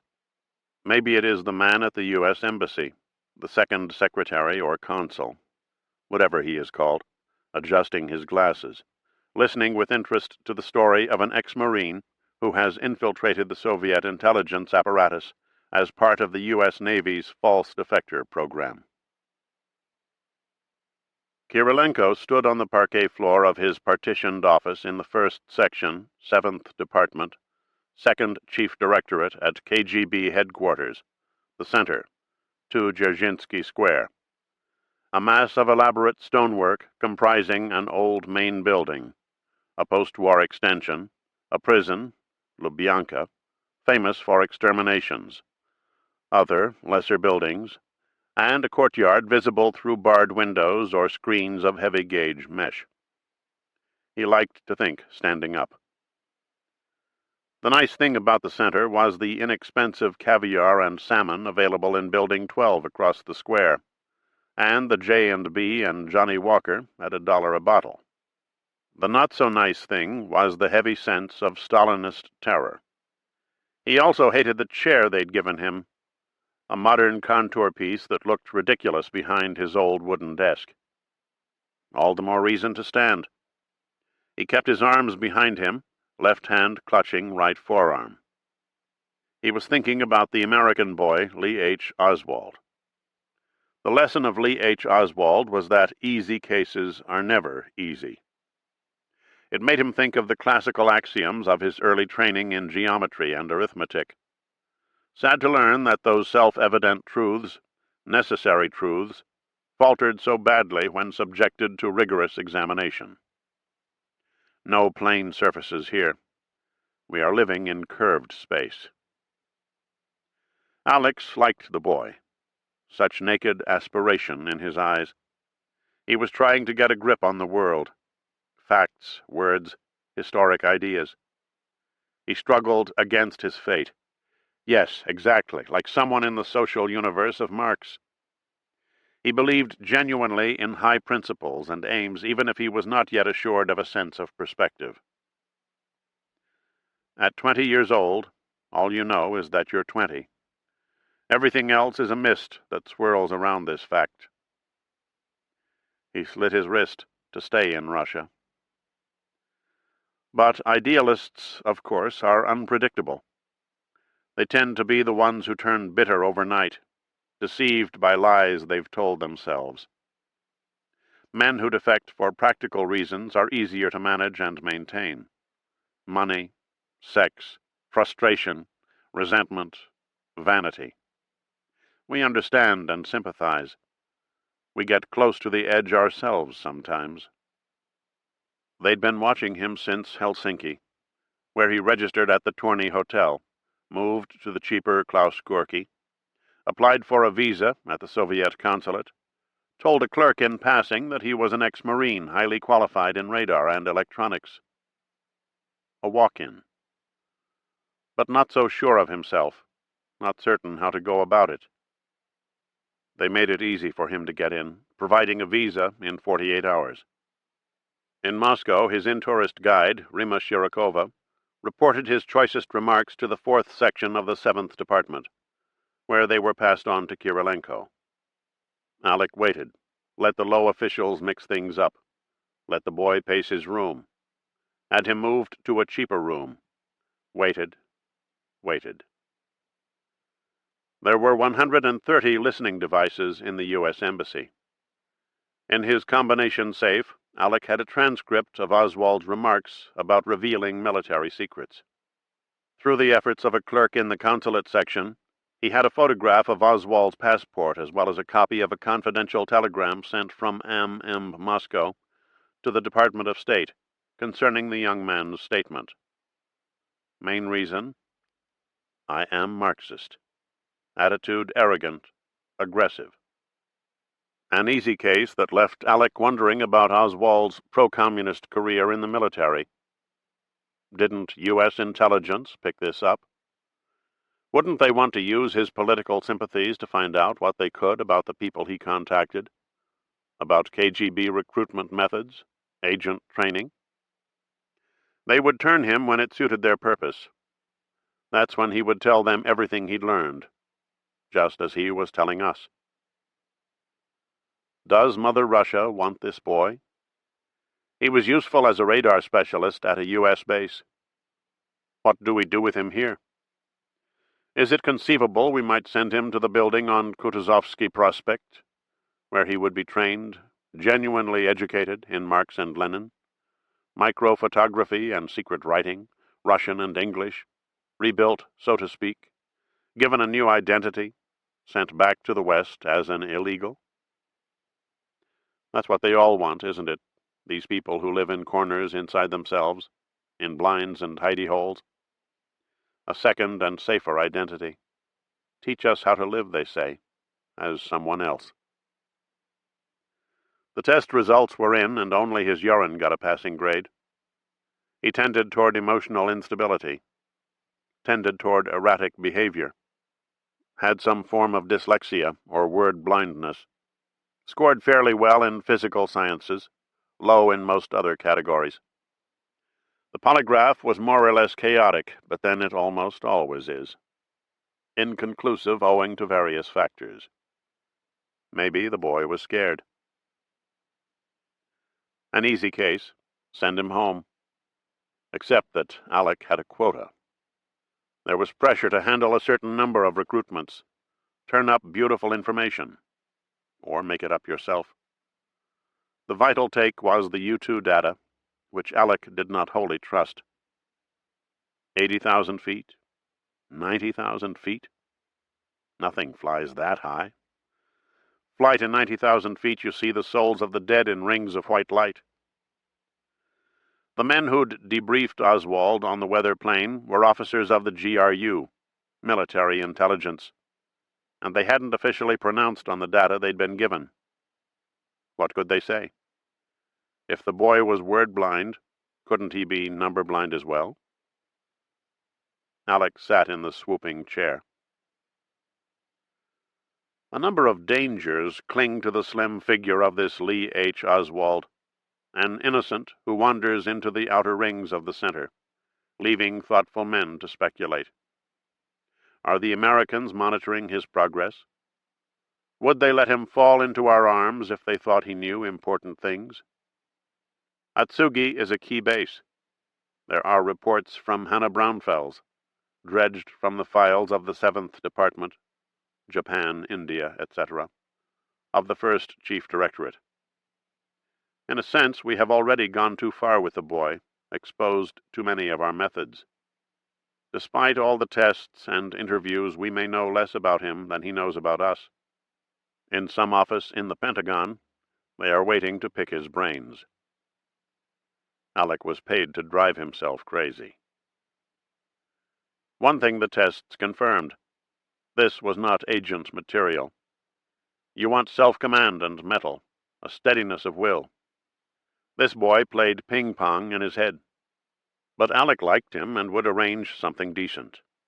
As to be far from Moscow, a place where there are no foreign journalists, no chance to use him for propaganda.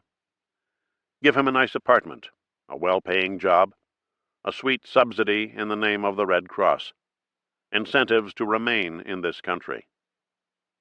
Alec had every reason to believe that Lee H. Oswald would eventually be given Soviet citizenship, become a genuine Marxist and contented worker, go to lectures and mass gymnastics, fit in, find his place in history, or geography, or whatever he was looking for. A true blue Oswaldovich.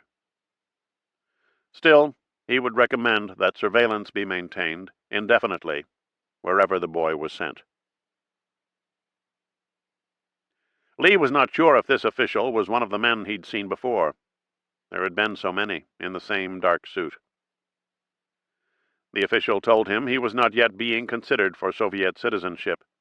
Instead, he was given identity document for stateless persons number 311479. It was, anyway, a nice-looking piece of paper. The official told him he was being sent to the city of Minsk.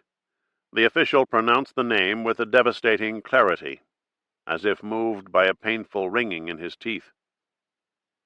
Oswald cracked a little joke. Is that in Siberia? The official laughed, shook the American's hand, then clapped him hard between the shoulder blades and sent him out into the snow. The next day the Red Cross gave him 5,000 rubles, which just about knocked him flat. One day later, Lee H. Oswald, with a just-shaved look, set out by train for this place, Minsk. 7 hours out of Moscow, he caught 20 minutes sleep on a wooden bunk with a rented mattress and pillow. Then he ate meat pie and drank tea, and could not recall a meal that tasted better. The land was forested here, silent and white in the Russian dusk.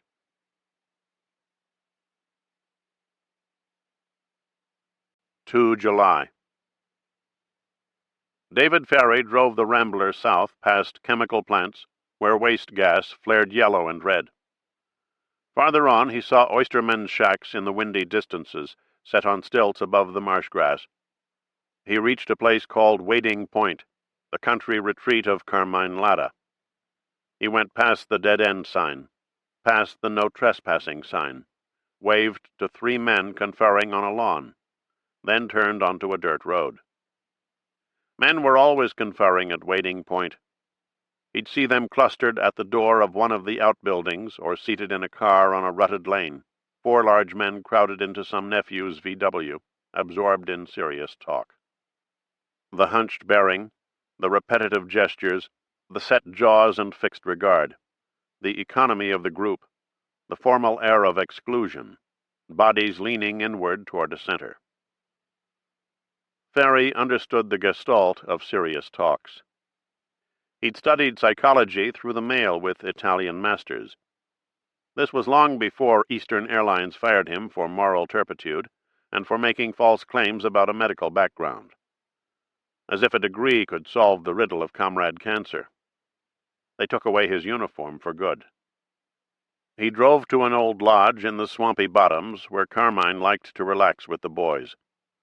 4 of the boys were roasting a goat on a spit outside the lodge, which was weathered past the point of rustic charm, with swallows' nests mud stuck to the eaves. Ferry parked in the shade and went inside. The white-haired man, bright-eyed, veined, ancient, was sitting on a sofa, drink in hand. He was frail and spotted, with the drawn and thievish look of a figure in a ducal portrait. There were times, entering his presence, when Ferry experienced a deferential awe so complete that he found himself becoming part of the other man's consciousness, seeing the world, the room, the dynamics of power, as Carmine Latta saw them. Carmine ran the slots. Carmine had prostitutes from here to Bossier City, a place where you could get a social disease leaning on a lamp-post. There were casinos, betting parlors, drug traffic. Carmine had a third of the Cuban dope before Castro. Now he had a shrimp fleet making deliveries from Central America. There was $1 billion a year in total business. Carmine had motels, banks, jukeboxes, vending machines, shipbuilding, oil leasing, sightseeing buses. There were state officials drinking bourbon sours in his box at the racetrack. The story was he funneled $500,000 cash to the Nixon campaign in September 1960. What the boys call a tremendous envelope. My friend David W. Ferry. What's the W for? Wet my whistle, Ferry said. Carmine laughed and pointed at the liquor cabinet. The third man in the room was Tony Astorina, driver and bodyguard, occasional courier, known as Tony Push for obscure reasons. He and Carmine were reminiscing grimly about the Attorney General. Robert Kennedy was an obsessive topic of conversation wherever Carmine settled for 10 minutes. Carmine had grudges. Ferry could see the Bobby Kennedy grudge come to life in his eyes. A determined rage, but fine and precise, carefully formed, as if the lean old face held a delicate secret within it. One last and solemn calculation. So what I'm saying, Astorina said, the whole thing goes back to Cuba. You look at everything today, the Justice Department, the pressure they're putting. If the boys took out Castro when they were supposed to, we wouldn't have a situation like this here. That's half true, Carmine said. We would have leeway with Cuba back in the firm. The value of Cuba, you use it to relieve pressure on the mainland. But the fact is, nobody ever gave the Castro matter their full attention. We weren't very sincere. They all laughed at that. Removing Castro was strictly a CIA daydream. The boys in Florida just strung them along. They were looking to keep the prosecutors off their back. They could always claim they were serving their country. And it worked. The CIA backed them up constantly. I still say everything goes back to Cuba. All right, but we're realistic people. We don't do tricks with mirrors and false bottoms. The styles don't match. Ferry wasn't surprised to hear them talking about delicate subjects in his presence. He did research on legal matters for Carmine and knew a great deal about his holdings and operations. He also knew the answers to some touchy questions. Why did Carmine hate Bobby Kennedy in such a personal way, right down to the sound of his crackling Boston voice? In early 1961, Carmine walks out of his modest house outside New Orleans and sees he is being followed by FBI. They tail his car, eat lunch at an adjoining table, photograph his movements to and from his office, above a movie theater in Gretna. It is the beginning of a campaign of total, relentless surveillance carried out at the direction of the Attorney General. In March, they go to Las Vegas with him, take his picture in hotels and casinos, come back with him, camp outside his house, photograph his family, the neighbors, the mailman, the boy who delivers groceries.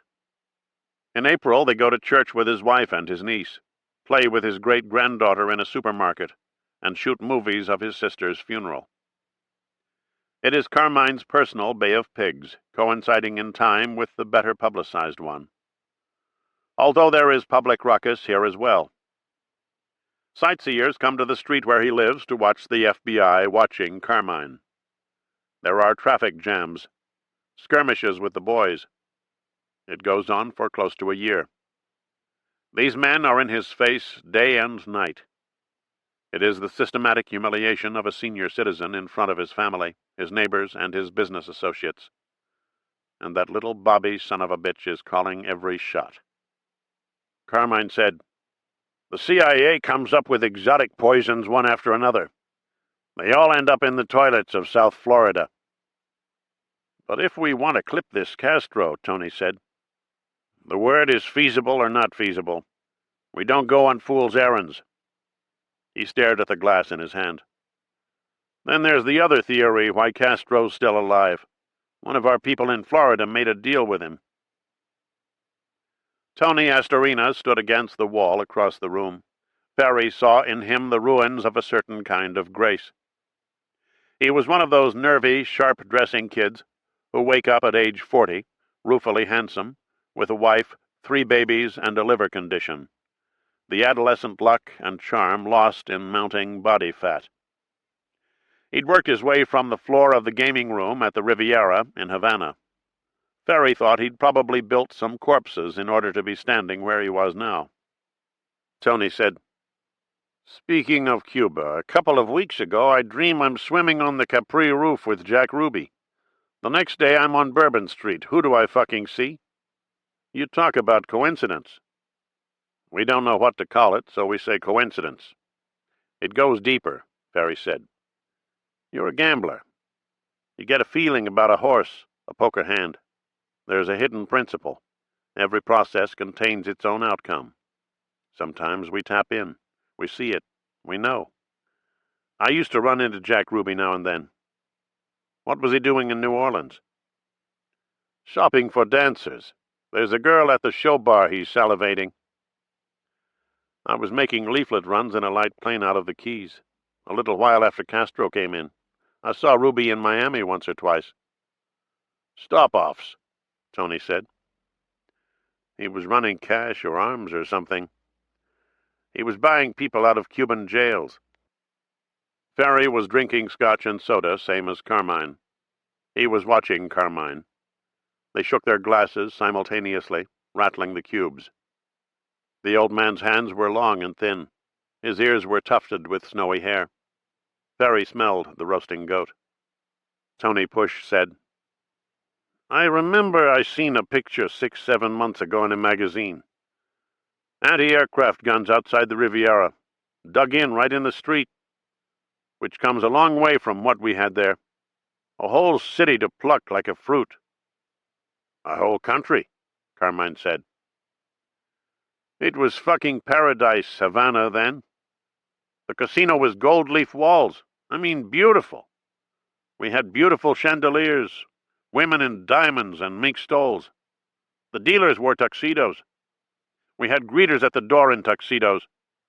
25,000 for a casino license, which is the steal of all time, plus 20% of the profits. Batista gets his envelope, everybody's happy. We let the Cubans turn the wheel. We did the blackjack and craps. What's it called? Brocade. The fucking drapes. I like to see a room where the dealers wear a tux. Plus, there's action all over town. Your cockfights, your high-a-lie. At the track, you play roulette between races. I mean, tell me where it went. Kennedy should have blown it up when he had the chance, Ferry said. You blow up Cuba, you get the Russians. I've got my rubber bed sheets already. An eternity of canned food. I like the idea of living in shelters. You go in the woods and dig your personal latrine. The sewer system is a form of welfare state. It's a government funnel to the sea. I like to think of people being independent, digging latrines in the woods, in a million backyards. Each person is responsible for his own shit. Carmine rocked on the sofa. The ice cubes rattled. Ferry knew he could make Carmine laugh just about any time he wanted. He always knew the moment, always sensed the approach to take. This was because he shared the man's perceptions. One thing, I have to say it, Tony said. I don't bear no feeling against the president one way or the other. It's this rat-fink Bobby that's pushing too hard. I say all right, they have their job, we have ours. But he's making it like some personal program. He crosses the line. They both cross the line, Carmine said. The president crossed the line when he put out the word he wanted Castro dead. Let me tell you something. What? I want to tell you a little thing you should always remember. If somebody's giving you trouble, again, somebody with ambitions, somebody with a greed for territory, the first thing you consider is go right to the top. In other words, you take action at the highest level. That's where they're letting it get out of hand. In other words, you bypass. You clean out the number one position. In other words, you arrange it so there's a new man at the top who gets the message and makes a change in the policy. You cut off the head, the tail doesn't wag. David Ferry loved a proverb. He loved the feeling of being swept into another man's aura. A power aura like Carmine's was a special state of awakening. The man was like a fairy tale pope, able to look at you and change your life, say a word and change your life. Ferry had devised a theology based on militant anti-communism. He was a sometime master of hypnotism. He studied languages, studied political theory, knew diseases intimately, had official records of his skill as a pilot. All this paled in the presence of a man like Carmine Latta. Carmine had a battle column of lawyers with millions ready to spend against repeated government attacks. He had men working on conspiracy to defraud, obstruction of justice, perjury, 1,000 pain-in-the-ass details. Carmine had Ferry doing research on tax liens. He had state officials and bank presidents making personal pleas on his behalf. Carmine and the boys were the state's biggest industry. Carmine had finance companies, gas stations, truck dealerships, taxi fleets, bars, restaurants, housing subdivisions. Carmine had a man who washed his pocket money in ivory liquid to keep it germ-free. Now Ferry followed Tony Astorina down a hall flanked by simple bedrooms. On the floor of the last room stood a tall canvas bag laced at the top. Ferry could see the square bulges the stacks of money made. A gift from Carmine to the cause. Guy Bannister saw to it that exile leaders knew who was providing cash for arms and ammunition. It was Latta's bid for gambling concessions after Castro fell. Back in the living room, Ferry said, I'll take it straight to Camp Street, Carmine. They'll be very happy, very grateful. All through the movement. We all look forward to the day, Carmine said softly. We only want what's ours. Ferry believed there was a genius in the man. Carmine was born in the mid-1880s to an Italian father and Persian mother, at sea, under the sign of Taurus. This was a powerful blend of elements. Ferry admired Taurians. They were generous people, steadfast and tolerant, with a gift for empire. He carried the duffel bag to the car. He waved to the boys and drove out to the main road. Astrology is the language of the night sky, of starry aspect and position, the truth at the edge of human affairs. Ramo furled the blue bandana and tied it around the neck of his German shepherd. Stinking hot today. He had a room in a little stucco house bristling with TV antennas. It was not far from the stone house on Northwest 7th Street, where Castro had lived when he was in Miami raising money, finding men for the revolution. Ramo stroked the animal's head, muttered into the silky ear. Then he put on the leash and followed the dog down the stairs. He went south toward Calle Ocho, the main drag of Little Havana. Dogs ran up to fences to yap at Capitan. A lot of killer dogs, a lot of cars with hood ornaments that were the only things worth saving. Old cars sinking into the tar. Dogs skidding sideways along the fences, barking in the brilliant heat. Capitan plodded on, old and remote. Ramo turned left on Calle Ocho. He walked past the jewelry shops, every bakery window with a pink and white wedding cake. 100 men were crowded into a little corner park, playing dominoes and cards. Still plenty of time. He bought some fruit, stopped to talk to someone every half block. It was busy on the street. Men stood in clusters. Women moved from shop to shop. How the hell could you know in an all-Cuban place who were the spies for Fidel? Up on Flagler Street, Wayne Elko slouched past the stumpy palms. He wore jump boots stained white by salt water and thought about stopping for a cerveza schlitz. Not smart, Wayne. He'd been wandering Florida for nearly 2 weeks, trying to find TJ. Spent 3 days as roustabout and barker with the Jerry Lepke 10-in-1 carnival. They had a sword box, a ladder of swords, a fire eater, a 2-headed baby show, and a snake girl with braces on her teeth. Called a dozen people he knew from the movement. Finally, in Miami, he received a message at Elliott Bernstein Chevrolet, where the assistant sales manager was an anti-Castro guerrilla who let him sleep in a used Impala. Be on time, Wayne. He walked down to Calle Ocho and saw the man he was looking for, Ramon Benitez, standing at the designated corner with a doddering beast. He knew Ramo slightly from the days long gone, when exiles used to practice close-order drill on front lawns, watched by sleepy children. They shook hands, etc. Wayne said to himself, "Some tough hombre." Ramo led him a block and a half south.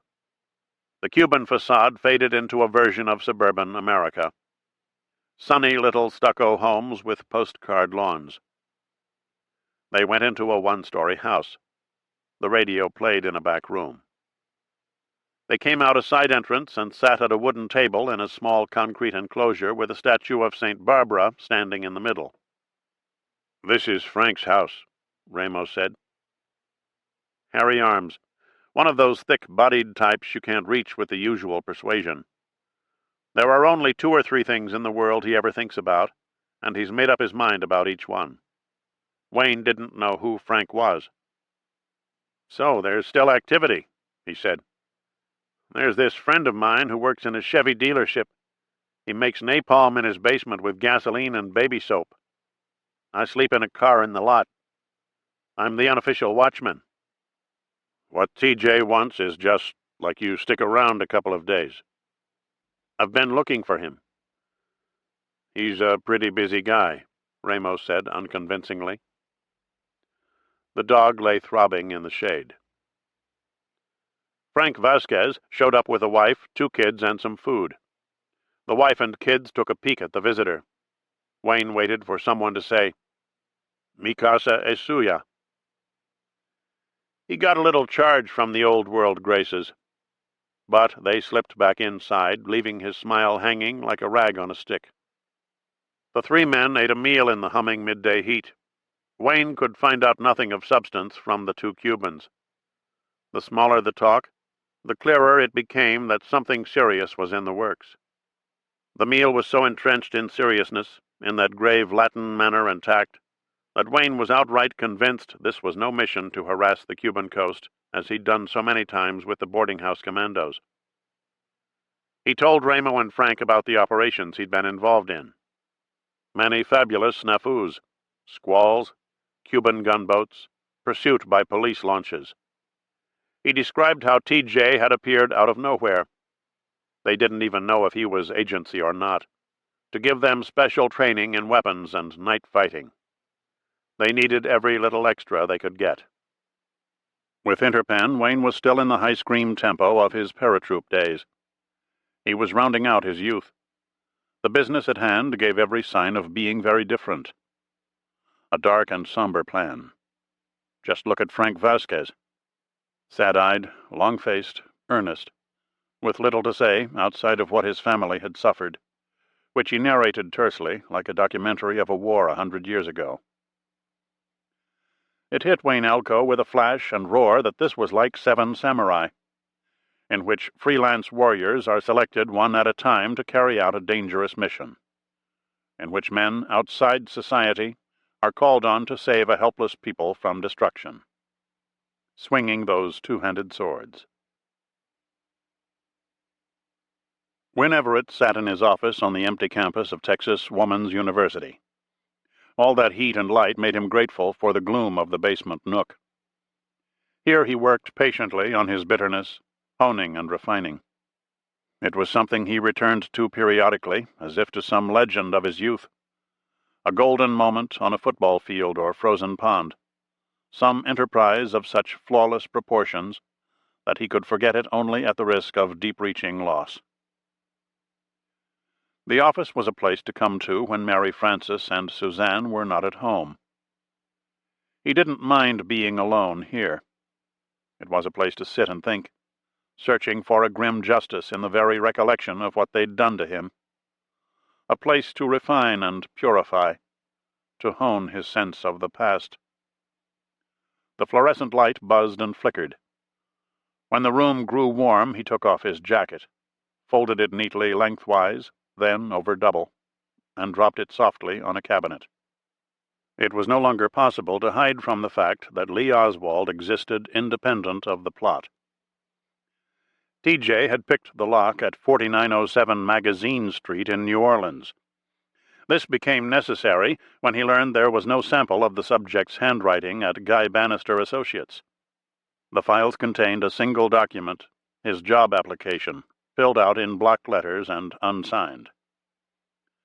Lee H. Oswald was real, all right. What Mackey learned about him in a brief tour of his apartment made Everett feel displaced.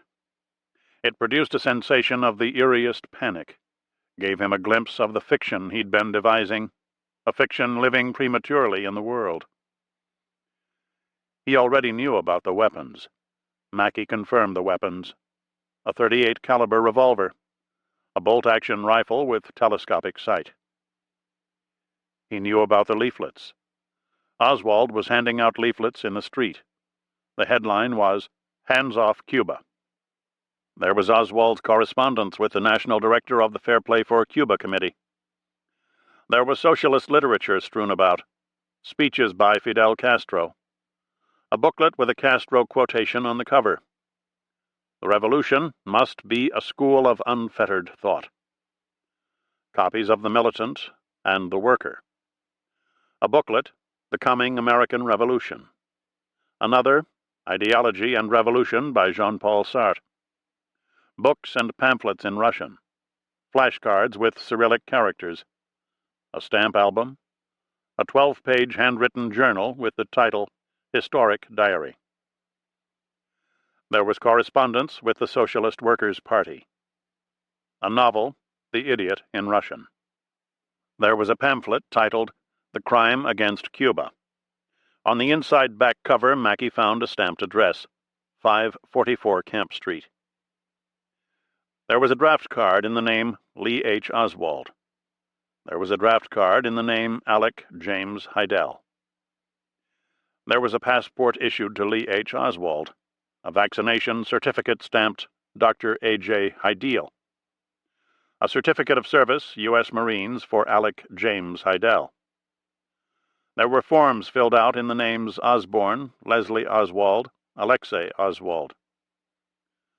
There was a membership card, Fair Play for Cuba Committee, New Orleans chapter. Lee H. Oswald is the member. A.J. Heidel is the chapter president.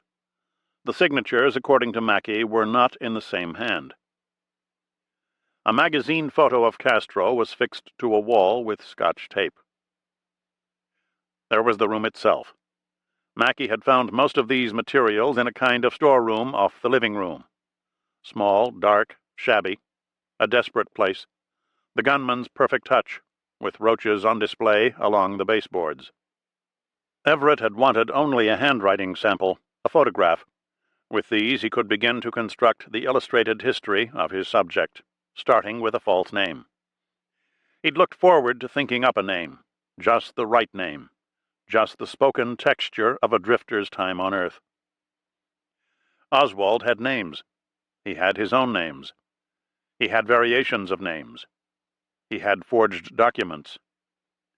Why was Everett playing in his basement with scissors and paste? Oswald had his own copying method, his own implements of forgery. Mackey said he'd used a camera, an opaque pigment, retouched negatives, a typewriter, a rubber stamping kit. He called the work sloppy.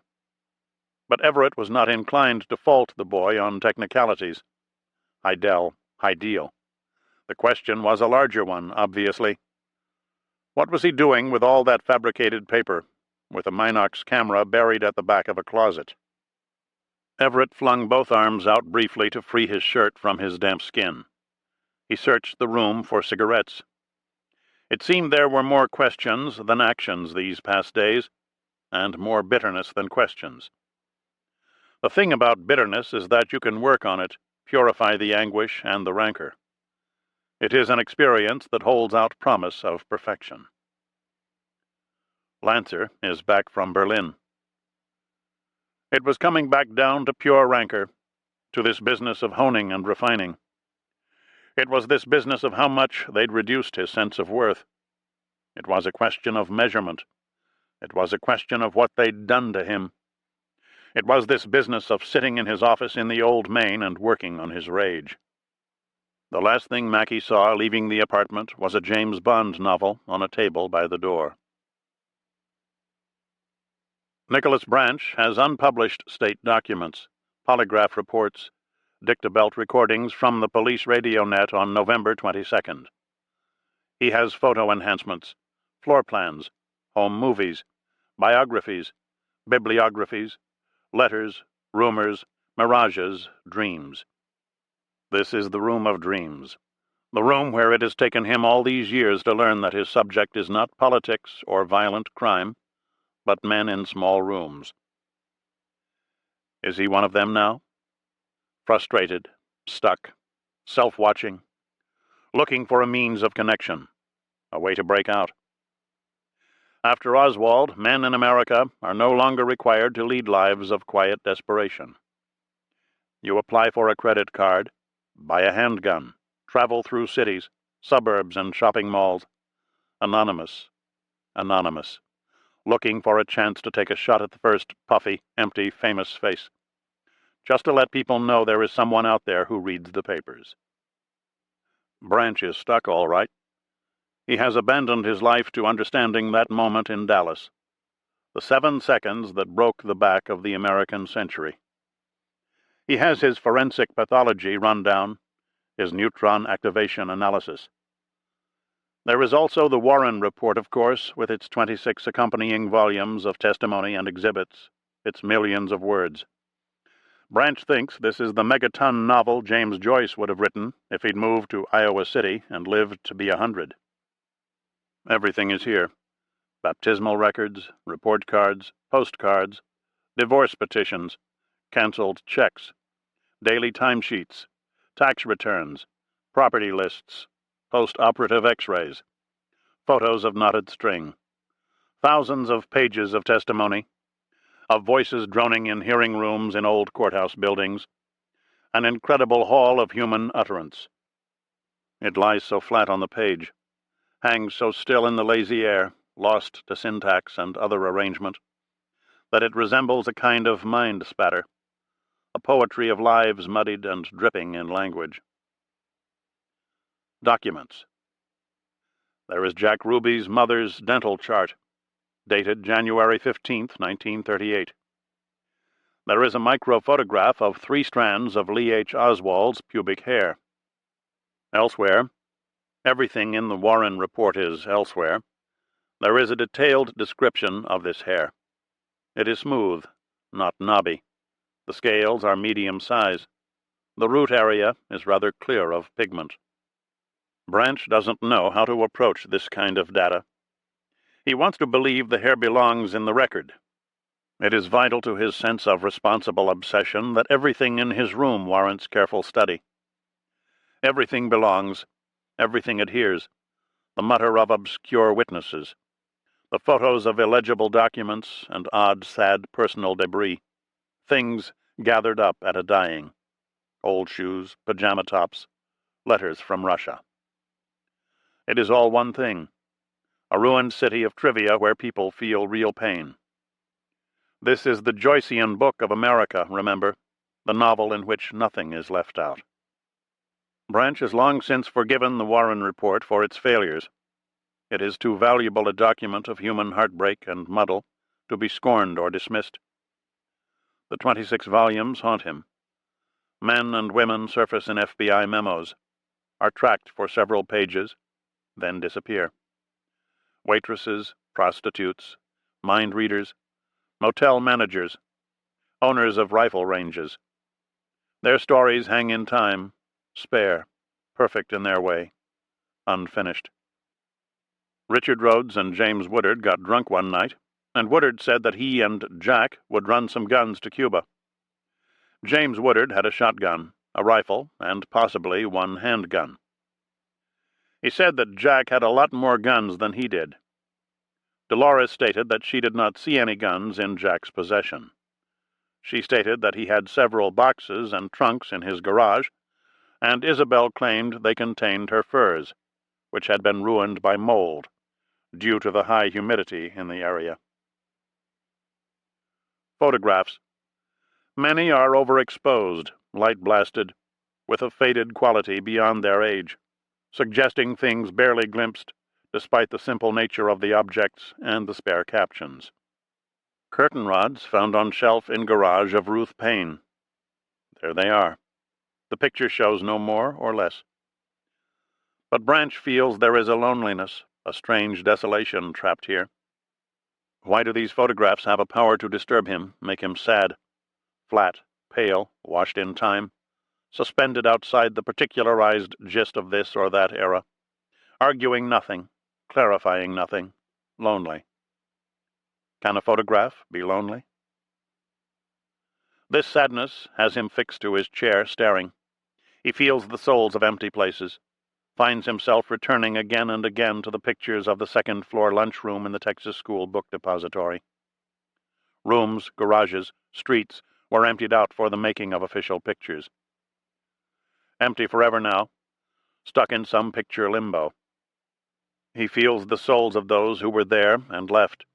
He feels sadness in objects, in warehouse cartons and blood-soaked clothes. He breathes in loneliness. He feels the dead in his room.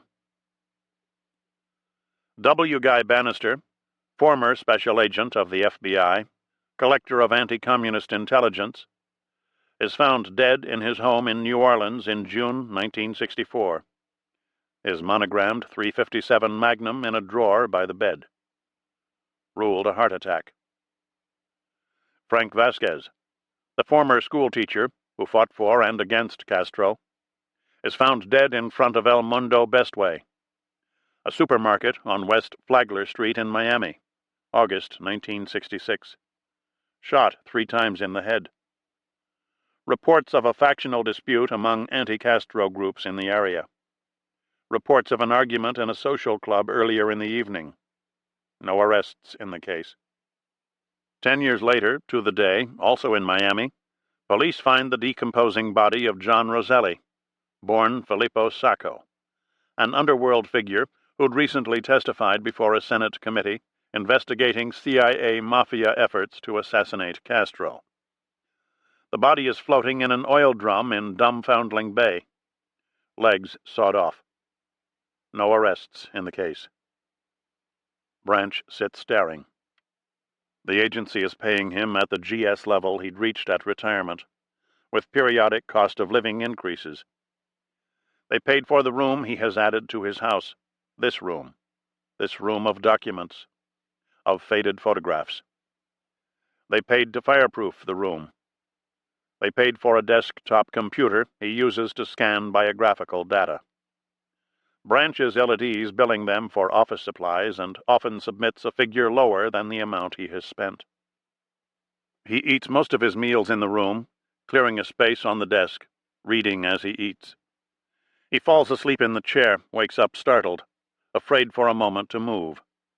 Paper everywhere. They sat in wooden bleachers in the early evening, watching the old men play softball. The players wore short-sleeve white shirts, long white pants, and dark bow ties, with baseball caps and white sneakers. It was the bow ties that made Ramo happy. He thought the ties were fantastic. A perfect Yankee touch. Frank sat one row above him and slightly to the side, drinking an orangeade. He said, "I still think of the mountains." "You still think of the mountains? Look at the first baseman. I bet anything he's 75. He still does a dance around the bag." But Ramo thought of the mountains, too. He was with Castro in the movement of the 26th of July, the starved army of beards. Fidel was some kind of magical figure then.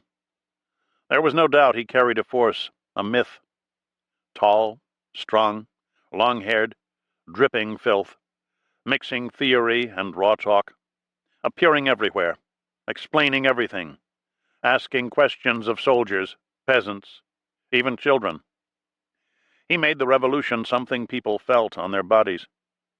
The ideas, the whistling words, they throbbed in all the senses. He was like Jesus in boots, preaching everywhere he went, withholding his identity from the campesinos until the time was dramatically right. Frank said, "It was miserable because of the sickness and hunger, the rain, but also because I was never sure of my reasons. When I think of the mountains, it's mainly my own confusion I recall. I was pulled in two directions. This made it hard for me." It was true. Frank was always a bit of a gusano, with a sneaking admiration for Batista. Now they were all gusanos, anti-Castro worms, in the language of the left. But Frank was always half a worm, half a Batistiano, even fighting for Fidel. Castro liked to recall the earliest days of the insurrection, before Frank and Ramo went into the Sierra Maestra. 12 men with 11 rifles. Ramo knows today it was not the 26th of July alone that overthrew the regime. From the first minute, Castro was inventing a convenient history of the revolution to advance his grab for power, to become the maximum leader. The third baseman went into a crouch and bowed his arms wide. The old guy at the plate sent the ball on a line to left center, and his teammates watched, half rising from the bench. The sun was in the palms behind the right field fence. Frank said, "I think of the mountains more than ever now." "Because you're stupid, man." "But I don't think of the invasion at all." "Who wants to think about either one? Besides, you were shipwrecked." "Run aground. But still our confidence was unshaken." "Stupid to the end. From the beach I saw the stern begin to sink." "We still had hope," Frank said seriously. "No wonder you think of the mountains. In the mountains we won." Frank handed him the orange drink with a couple of swigs left. They watched the old men make a double play, more serious and alert than boys, mechanically correct at 70, in bow ties. They recalled how Fidel used baseball terms when he talked about operations. We'll get them in a rundown. We'll shut the bastards out. They went down the steps and walked to the car. Capitan was sprawled in the back seat like a stolen coat. Ramo drove his buddy home. Sure, Frank thinks of the mountains all the time. He spent 23 days in the mountains. He moaned every day for 23 days, and when he finished his rosary of complaints, he went back to teaching school. Teaching the children of men who cut cane for the sugar bosses, children who cleaned and packed cane without pay. The building where Ramo lived was between the Miami River and the Orange Bowl. He parked the car, took the dog to the hydrant, then went inside. Stinking hot. The first thing he heard was the groan of traffic over the suspension bridge at Northwest 12th Avenue. It was a sound raised slightly above the natural tone of the world, the sound of someone thinking, alone in a room. The troops of the regime were afraid of the Cordillera. The mountains meant death to them. For Ramo, there wasn't a chance in a million that he could die. He was untouchable in the Sierra, fat and rank, even during the last major offensive with repeated waves of napalm scorching the land and air. They were all untouchable in their minds. This was the point of being rebels. He lay on the bed, thinking. The march to Havana took something like 5 days. They were greeted with the awe that heroes earn in books. Purify the country was the cry. Ramo watched a number of executions. These were the rapists and torture masters of the regime, drivers of nails into skulls. They were kindly asked to stand at the edge of a knee-deep ditch. They all ended differently, fell sideways, fell backwards, an arm flung wide, an arm tucked in, but all taken unawares, dying deeply surprised. Then the communists appeared, entering the unions and rural committees. Castro gave them legal status. There were MiGs in crates waiting for Cuban pilots to learn how to fly them. Think in collective terms was the cry. The individual must disappear. He talked about one revolution and gave us another. Certain areas were off-limits to Cubans. There were Russian and Czech technicians, Russian construction crews everywhere you looked. On highways, at night, students working against the new regime spotted flatbed trucks carrying long objects, canvas-shrouded, of a certain configuration. The joke was that palm trees were being sold on the black market. The cargo was the SA-2, the first of the Soviet missiles to reach Cuba. They were here to defend the heavens against high-altitude spy planes. By this time, Ramo was in La Cabana prison, a veteran of the Bay of Pigs. Yes, like that, the bearded hero is a worm. The yard was flanked by ancient storerooms and magazines, barrel-vaulted galleries now used as cells, and he shared one of these with former Castro guerrillas and Batista officers, with workers, radicals, union officials, student leaders, men who'd been tortured by the old regime and the new one, a perfect Cuban stew. The far end of his cell faced the moat, where executions took place. He waited for John F. Kennedy to get him out. Some nights they'd hear 10 executions. Once Ramos saw a slender man standing in the spotlight in front of the sandbags. He wore white shoes, a dark shirt and lariat tie, a nice-looking Panama hat. They were in such a hurry to execute him they didn't even give him a set of prison grays, much less a hearing or trial. Ramo watched the hat go sailing off his head when they shot him. It went straight up in the air like a cartoon hat. The individual must disappear. Another car hit the iron grillwork at the center of the bridge, and that low groan went up. He wanted to believe he was out of prison. A one-time fighter in the Sierra and Playa Giron, He was reduced to listening to endless arguments between Castro and Kennedy, arguments that determine where he lives, what he eats, who he talks to. In Oriente, he was a skilled worker, a mechanic in a nickel mining operation, American-owned. And this is where he learned about the movement of the 26th of July from students who spoke convincingly of wide injustice. Now he stands on ladders picking fruit and waiting for the maximum leaders to tell him where he goes next. They carry such a stain of greatness, both these men, with their visions and heroic bearing. Each takes a turn as the other's shadow, his haunted dream. One buys what the other sells. 1,100 veterans of the Assault Brigade were released from prison after the U.S. paid $53 million to the Castro government. Ramos stood on a sideline stripe in the Orange Bowl, 3 blocks from this stinking bed, and heard the renewed pledges, the second wave of emptiness. 6 months had passed since then. He did not believe he'd been freed from anything. Training in the wild grass of the Everglades.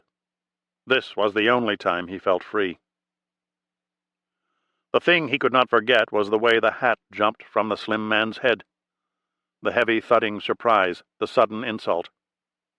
Even after you think you've seen all the ways violence can surprise a man, along comes something you never imagined.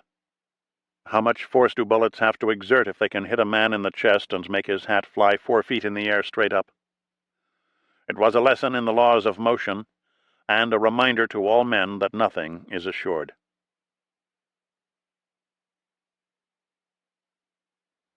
In Minsk. The plant was an 8-minute walk from his flat.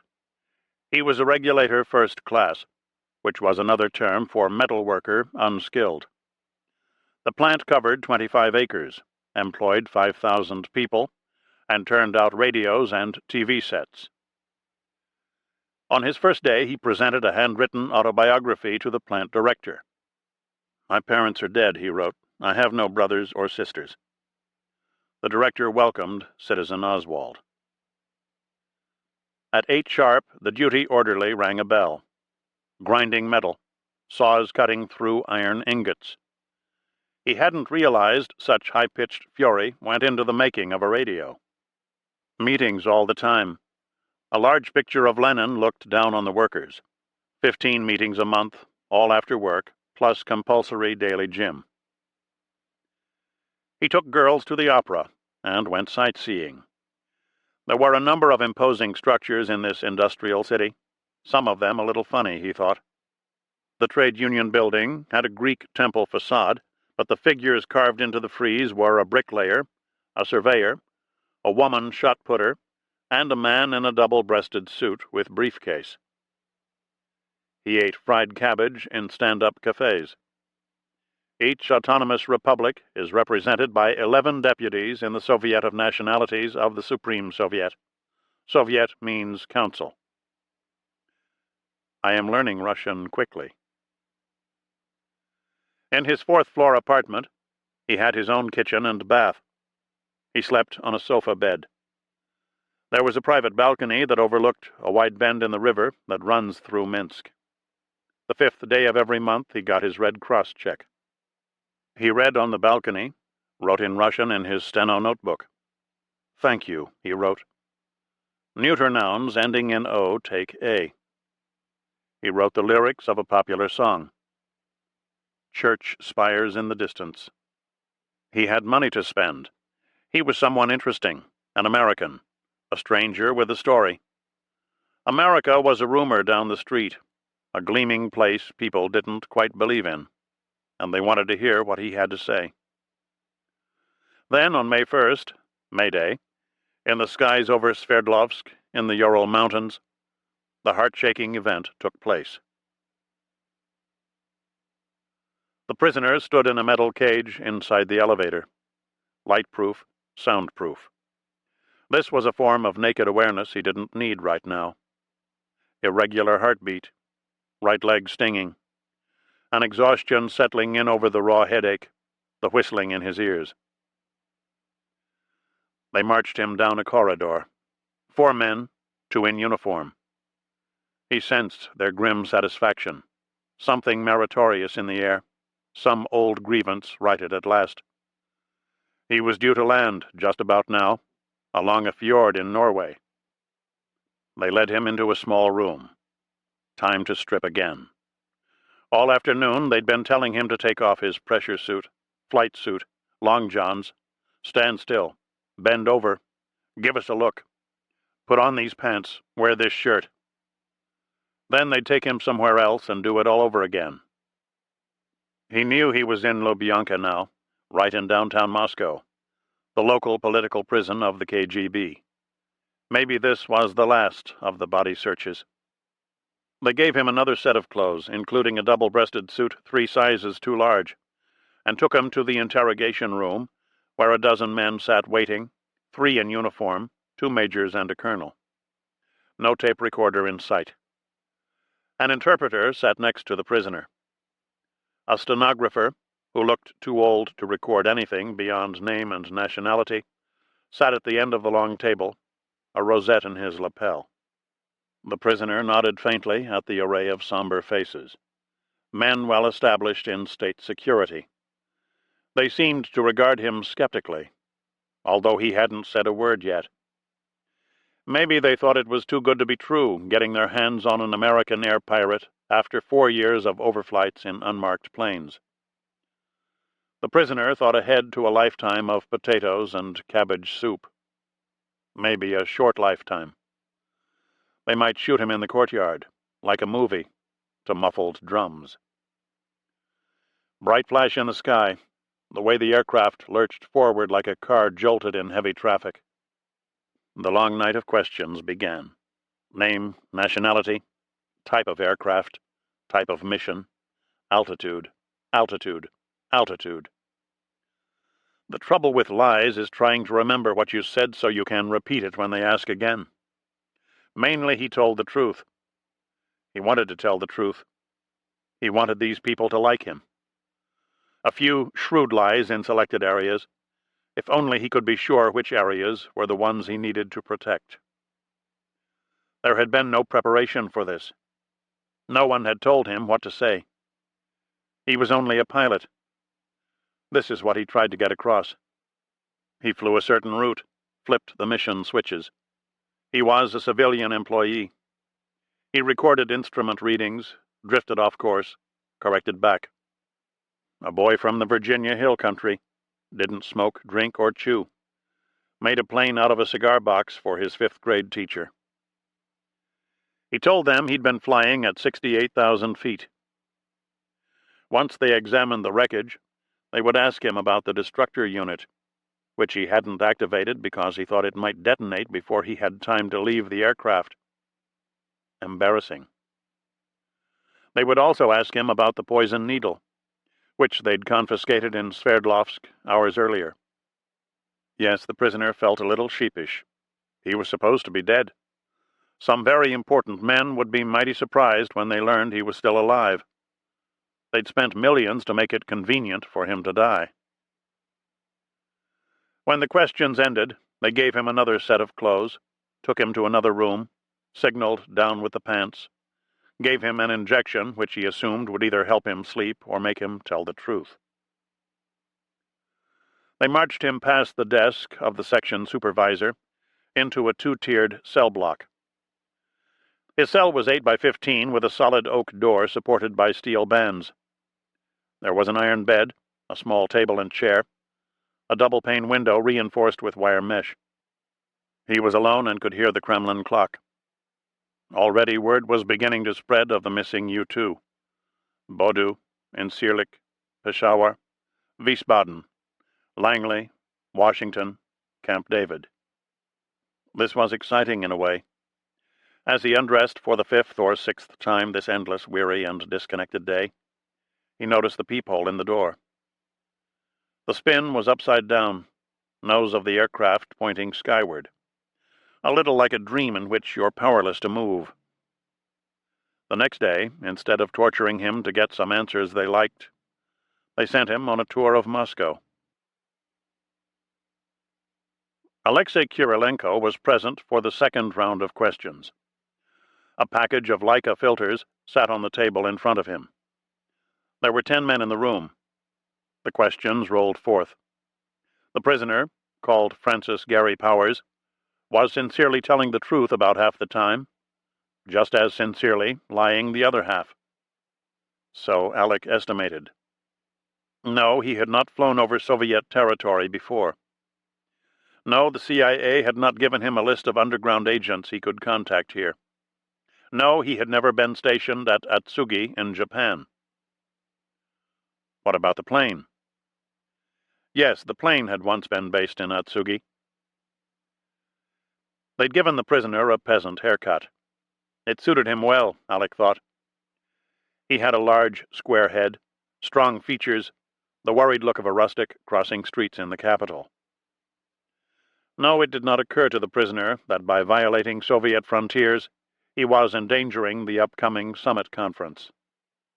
The thinking in the center was that Khrushchev would not reveal that Francis Gary Powers was alive and in custody until the American cover story was released in all its hopeful and pathetic variations.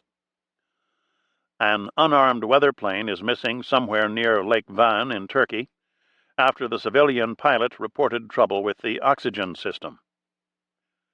They would add or subtract details as need dictated, but they were counting on a dead man either way. Then the premier would mount the rostrum in the Great Hall, wearing a modest cluster of medals on the breast pocket of his business suit, and announce the interesting news, with photographs, with fitting gestures, his voice carrying in bursts over the delegates, presidium members, diplomatic corps, and international press. "Comrades," he would begin, "I must let you in on a secret." The broad smile, the choppy gesturing hand. "We have the pilot of the innocent weather plane you have all been hearing about. We have the wreckage of the plane, shot down by our missiles 2,000 kilometers inside Soviet territory. The shadow in the sky, sent to photograph military and industrial sites. We have the camera and rolls of film." Waving the spy photos, making jokes about the air samples the plane had allegedly been sent to gather. Yes, Francis Gary Powers is alive and kicking, safe and sound, despite the plane's destructor unit, despite the poison meant to end his life, and the pistol with silencer, and the long knife. Pausing to drink some water. 7,000 rubles in Soviet currency. Did they send him all this way to exchange old rubles for new ones? Laughter. Applause. Alec looked forward to the theater that Khrushchev would make of the U-2 affair. The summit was scheduled for Paris in 2 weeks. Eisenhower's moral leadership turns to shit. But as the questions continued for hours, then days, he began to feel uneasy. The men in uniform, the GRU, kept coming back to the question of altitude. Didn't they know how high the plane was flying when they hit it? Had it been an accidental hit with a haywire missile? Had he taken the plane down to reignite the engine after a flameout? Is that how they hit it? There were rumors they hadn't hit it at all. Had the plane been sabotaged by the CIA to wreck the summit? Francis Gary Powers repeatedly claimed he was at maximum altitude when he felt the impact and saw the flash. 68,000 feet. It seemed the GRU thought he was lying. They believed U-2s went much higher, and they knew Soviet missiles could not reach these altitudes. Why would they believe the plane flew higher than the pilot contended? Because Oswald told them? Surely they would have strong corroboration from other sources. In any case, this affair tended to strengthen the boy's claim to authority. He'd evidently been right about the extreme altitude the plane could reach. He was also the one person in the USSR who had inside working knowledge of the U-2, who was American like Powers, who could measure his countrymen's responses and telltale inflections, who could evaluate what he said about ground personnel, base security, and so on. Lee H. Oswald was taking shape in Kirilenko's mind as some kind of Chaplin-esque figure, skating along the edges of vast and dangerous events. Unknowing, partly knowing, knowing but not saying. The boy had a quality of trailing chaos behind him, causing disasters without seeing them happen, making riddles of his life and possibly fools of us all. Alec had never been to the United States. Everything he'd learned about the country made him wary of its impulsiveness, its shallow self-assurance. It is a nursery school of a culture, startled, dribbling, forgetful, compared to what we have here, the massive treasure of a history that endures in the souls of the people. Cigarettes made him patriotic. He was smoking again after 6 years of nibbling tiny things. At least Oswald looked American. Francis Gary Powers would eventually stand in the dock in the chandeliered courtroom of the Hall of Columns in his doltish haircut and ridiculous oversized clothes, or undersized clothes, looking like some wood chopper from the Balkans. Citizen Oswald came to town wearing his dark tie, cashmere sweater, and gray flannel suit. It was nice to be back in Moscow. They led him into the room some minutes after the interrogation had begun. He sat against the wall, 15 feet behind the prisoner, with a security man in plain clothes. He had a notepad and pencil. The news, of course, was everywhere, dominating the press and the airwaves. The U-2 was the biggest thing in years. A tremendous clamor of righteous Soviet voices, historic American lies, damaged relations. He listened to Francis Gary Powers trying to handle the questions of Roman Rudenko, who had been one of the chief prosecutors of Nazi war criminals at Nuremberg. He thought a prosecutor of Nazis was a slightly dramatic touch for someone like Francis Gary Powers. The prisoner sounded like an ordinary guy, a coal miner's son from some hollow in the boondocks, paid to fly a plane. For 3 solid hours of questions and answers, Oswald stared at the back of the head of Francis Gary Powers. Then he went to the chess pavilion in Gorky Park to see a display of the plane's battered fuselage and tail section. The wings were mounted in the center of the room. The pilot's survival gear, personal effects, and signed confession were in glass cases. There were photographs of the pilot under a sign reading, "Powers, Francis Gary, the pilot of the shot American plane." The crowd was in a holiday mood. Oswald wondered if Powers played chess. It would be a nice gesture if Alec let him into the cell to play a game of chess with Francis Gary Powers. His plainclothes escort took him back to Lubyanka. Alec and a uniformed guard led him into the cell block. The floor was carpeted. Powers' cell was on the lower level. The guard slid the cover off the spy hole on the door. Oswald looked into the cell. The prisoner sat at a small table, drawing lines on a piece of paper. Oswald thought he might be making a calendar. Men in small rooms, in isolation. A cell is the basic state. They put you in a room and lock the door. So simple it's a form of genius. This is the final size of all the forces around you, 8 by 15. There was something gentle about Powers.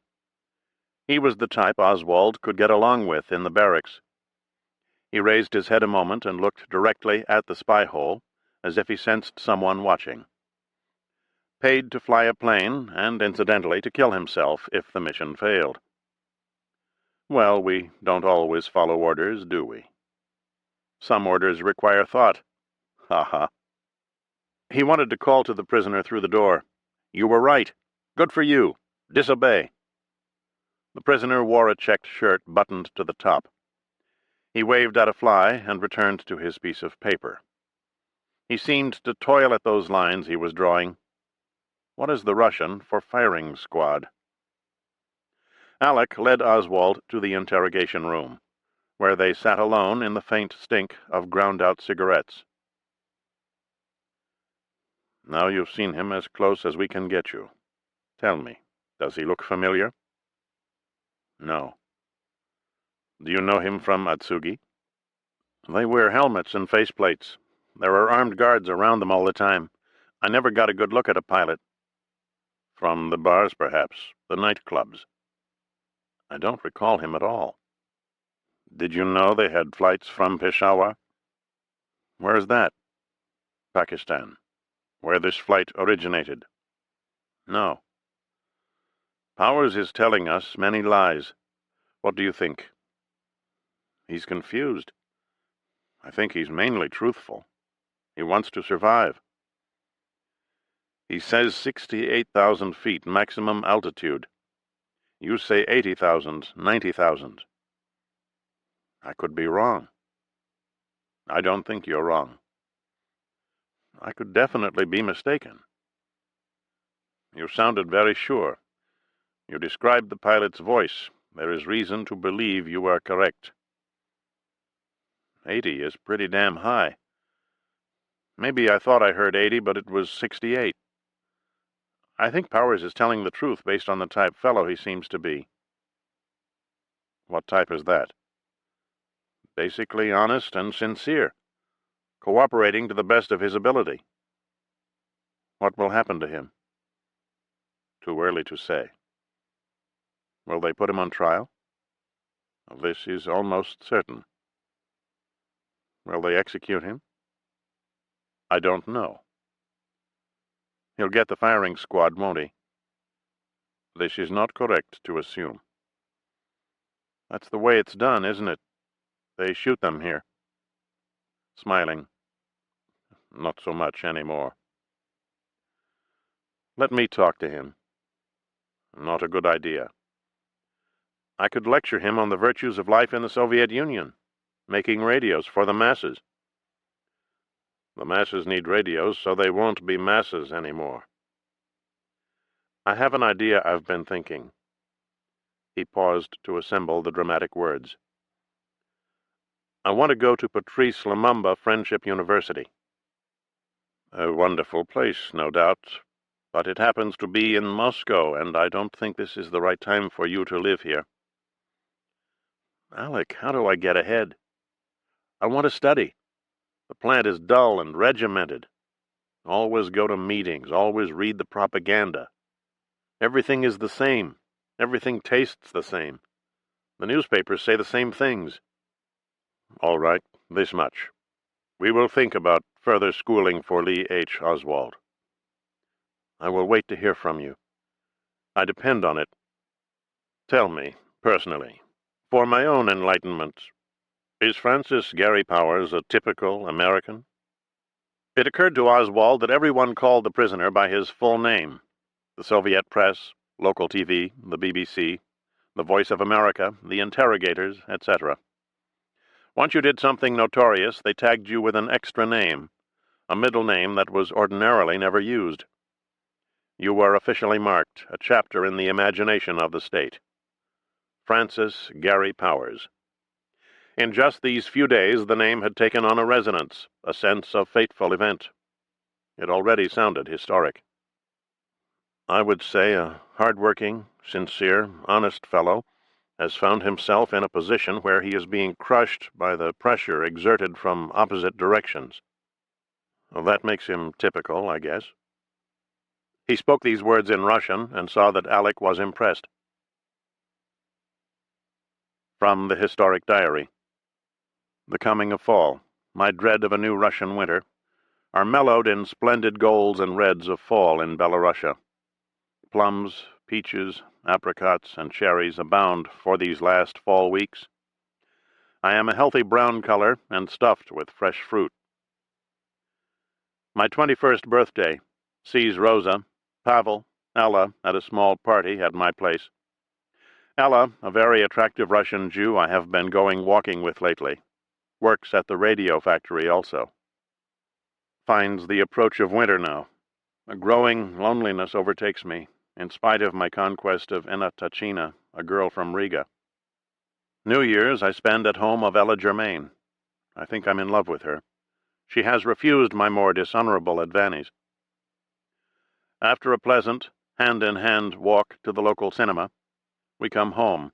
Standing on the doorstep, I proposes.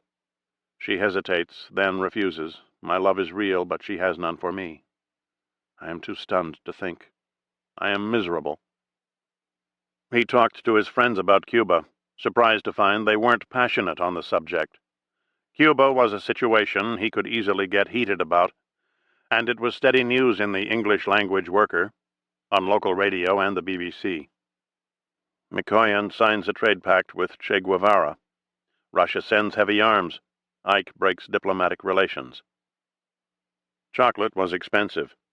These people had a vicious sweet tooth. Always a crowd at the local confectionery. Life was small things.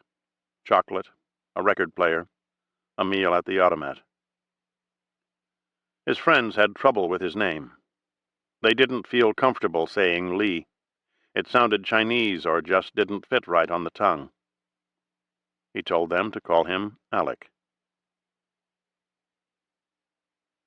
Postcard number 4, Washington, D.C. It is January 21st, 1961, the day after the inauguration of John F. Kennedy, and Marguerite Oswald is in Union Station looking for a telephone. She has just traveled 3 days and 2 nights on a train from Fort Worth, borrowing on an insurance policy to pay for the ticket, wiping out her bank account to buy a pair of shoes, traveling all this way sitting up. Not enough cash for a roomette in the sleeping car. This is an angry, tired, and frustrated woman. Letters to her congressman unanswered. Phone calls to the local office of the FBI unreturned. Telegrams to the State Department. Letters and calls to the International Rescue Committee. The State Department talks to the International Rescue Committee, but nobody wants to talk to her. Is it really so strange that she uses the word conspiracy? She is only trying to analyze a whole condensed program of things that are not correct. The White House switchboard tells her the president is in conference. She throws another coin down the slot.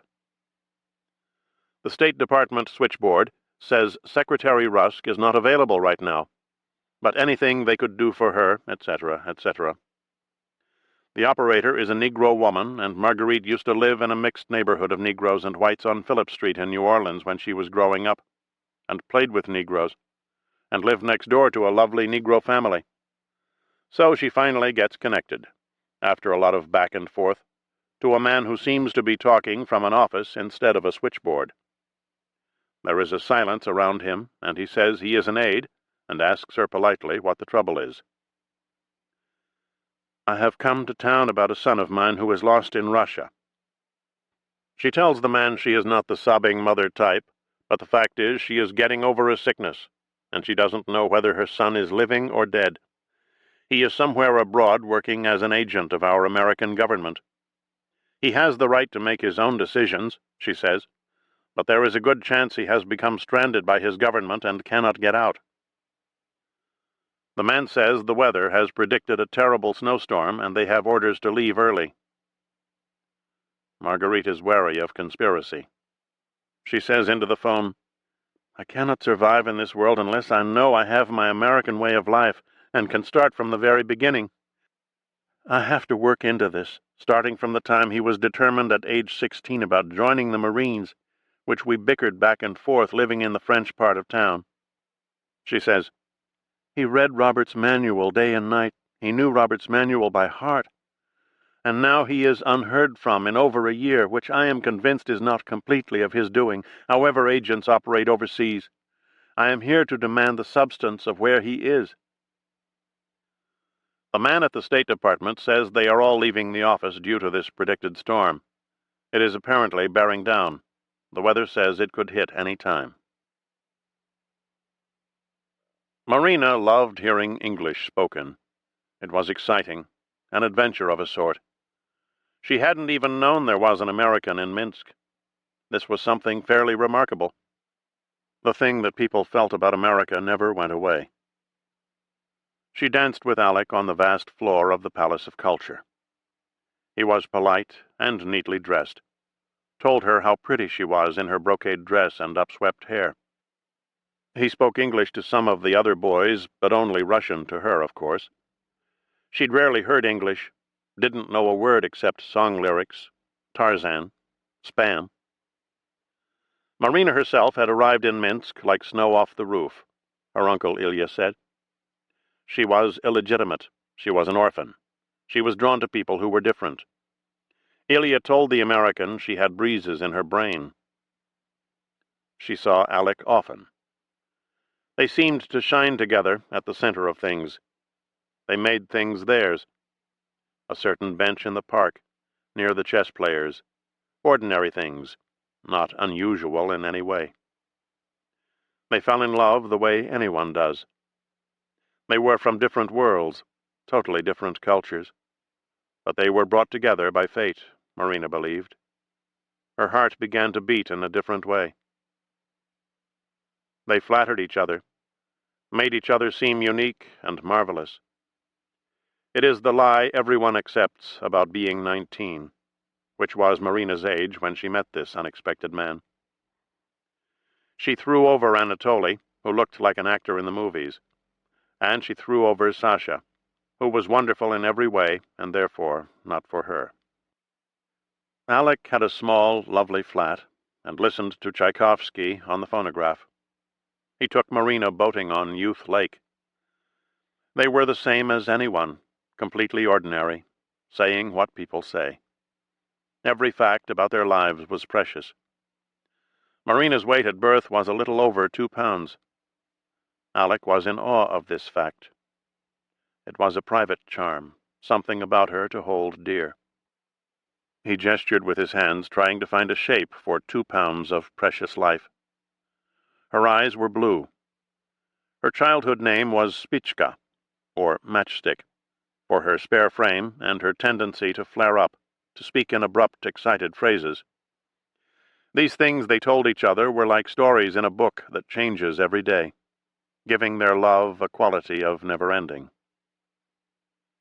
He told her his mother was dead. They talked about everything, the sun and the moon, a fly on a pane of glass. He hid in doorways when the cold wind blew. There was a killer wind that blew along the river. They were marked by fate to be married, and they went to the registry office, with spring coming on, only 6 weeks after they'd met. Alec brought her a cluster of early narcissus, and she wore a short white gown with a grass blade pattern. That night he thanked her sweetly for being a virgin. She came home from work in the hospital pharmacy to find him doing the laundry or mopping the floor. He would not let her wash his work clothes. He was ashamed of the grime and sweat, and did not like thinking of himself as a factory hand, a manual laborer, slotted to do a certain eternal task. He tuned in the Voice of America every night at 10. They had matching scars on their arms, his left arm, her right, both scars near the elbow, the same size and shape. A sense of destiny, or mirrored fate. He told her he'd been wounded in action in Indonesia, in an operation against the communists. He would say nothing to her about the other scar, the one on his wrist. He was an orphan, like her, an outsider, which was all to the good. But beyond that, she was not sure who Alec really was. She saw him from a slight distance, it seemed. He was never fully there. He was the other person, the one she lived with. The American who told her he was 24 years old, but who turned out, on their wedding day, when she saw the marriage stamp in his residence permit, to be only 21. It was some weeks later that she learned his mother was not dead. Some of the boys from the plant told Marina that he was a good enough fellow, but always kept to himself, always the loner, not really part of things, not at all like a Russian in temperament and feeling, not straight from the heart, in other words. The day they were married, Castro won the Lenin Peace Prize. This was 2 weeks after the Bay of Pigs. He wrote in Spanish in his notebook the numbers 1 to 17, leaving out 5 and 6. The other girls I knew here, why did they want to go out with me just like you? I don't know, she said. Because I'm American. That's the funny thing. I left my country out of protest against the conditions there, and now I'm the all-American boy to everyone. Except, I'll tell you this. When I wanted to marry that girl from the factory, Ella, she turned me down flat for the same reason she went out with me in the first place. I'm an American. Sooner or later I'd be arrested as a spy, she said. Her family thinks I'm a spy. She probably thinks I'm a spy. It's the state of fear of ordinary life in Russia. I saw her the other day. Fat as a barrel now. Interesting, Marina thought, how much writing he seems to do on those large new pads. What are those photographs he keeps on the top shelf of the closet behind the suitcases? What is this pencil sketch that looks like a ground plan of the radio factory? He told her he was writing his impressions of Russia. And what is that thing on the wall, the little fixture near the sofa bed that seems to have no earthly use? Is someone listening to what we say? Even now, after Stalin, she wasn't sure who to trust. Her own Uncle Ilya was a colonel in the MVD. In his uniform, he was like a painted hero of the great patriotic war. Alec wanted her to find out everything she could about Ilya's rank, his salary, his duties. She knew his position had something to do with the timber industry. A sensitive post, but not at all related to spies or counter-spies. He was head of timber, or something similar. That was her impression. Alec told her to find out more. It was for the sketches he was writing of Russia. Sometimes Alec rented a boat alone and let it drift along the river past their building. He would shout her name, call repeatedly into the wind until she appeared on the balcony to wave. His return wave was like a child's, a deep and excited delight. He seemed in his little boat to say, "Look at us, a miracle, so true and sure."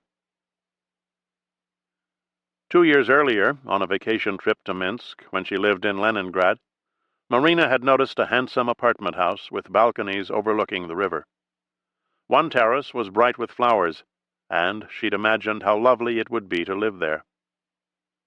She was certain this was the balcony she stood on now, hers and Alec's, waving as the boat moved slowly past. Destiny is larger than facts or events. It is something to believe in outside the ordinary borders of the senses, with God so distant from our lives.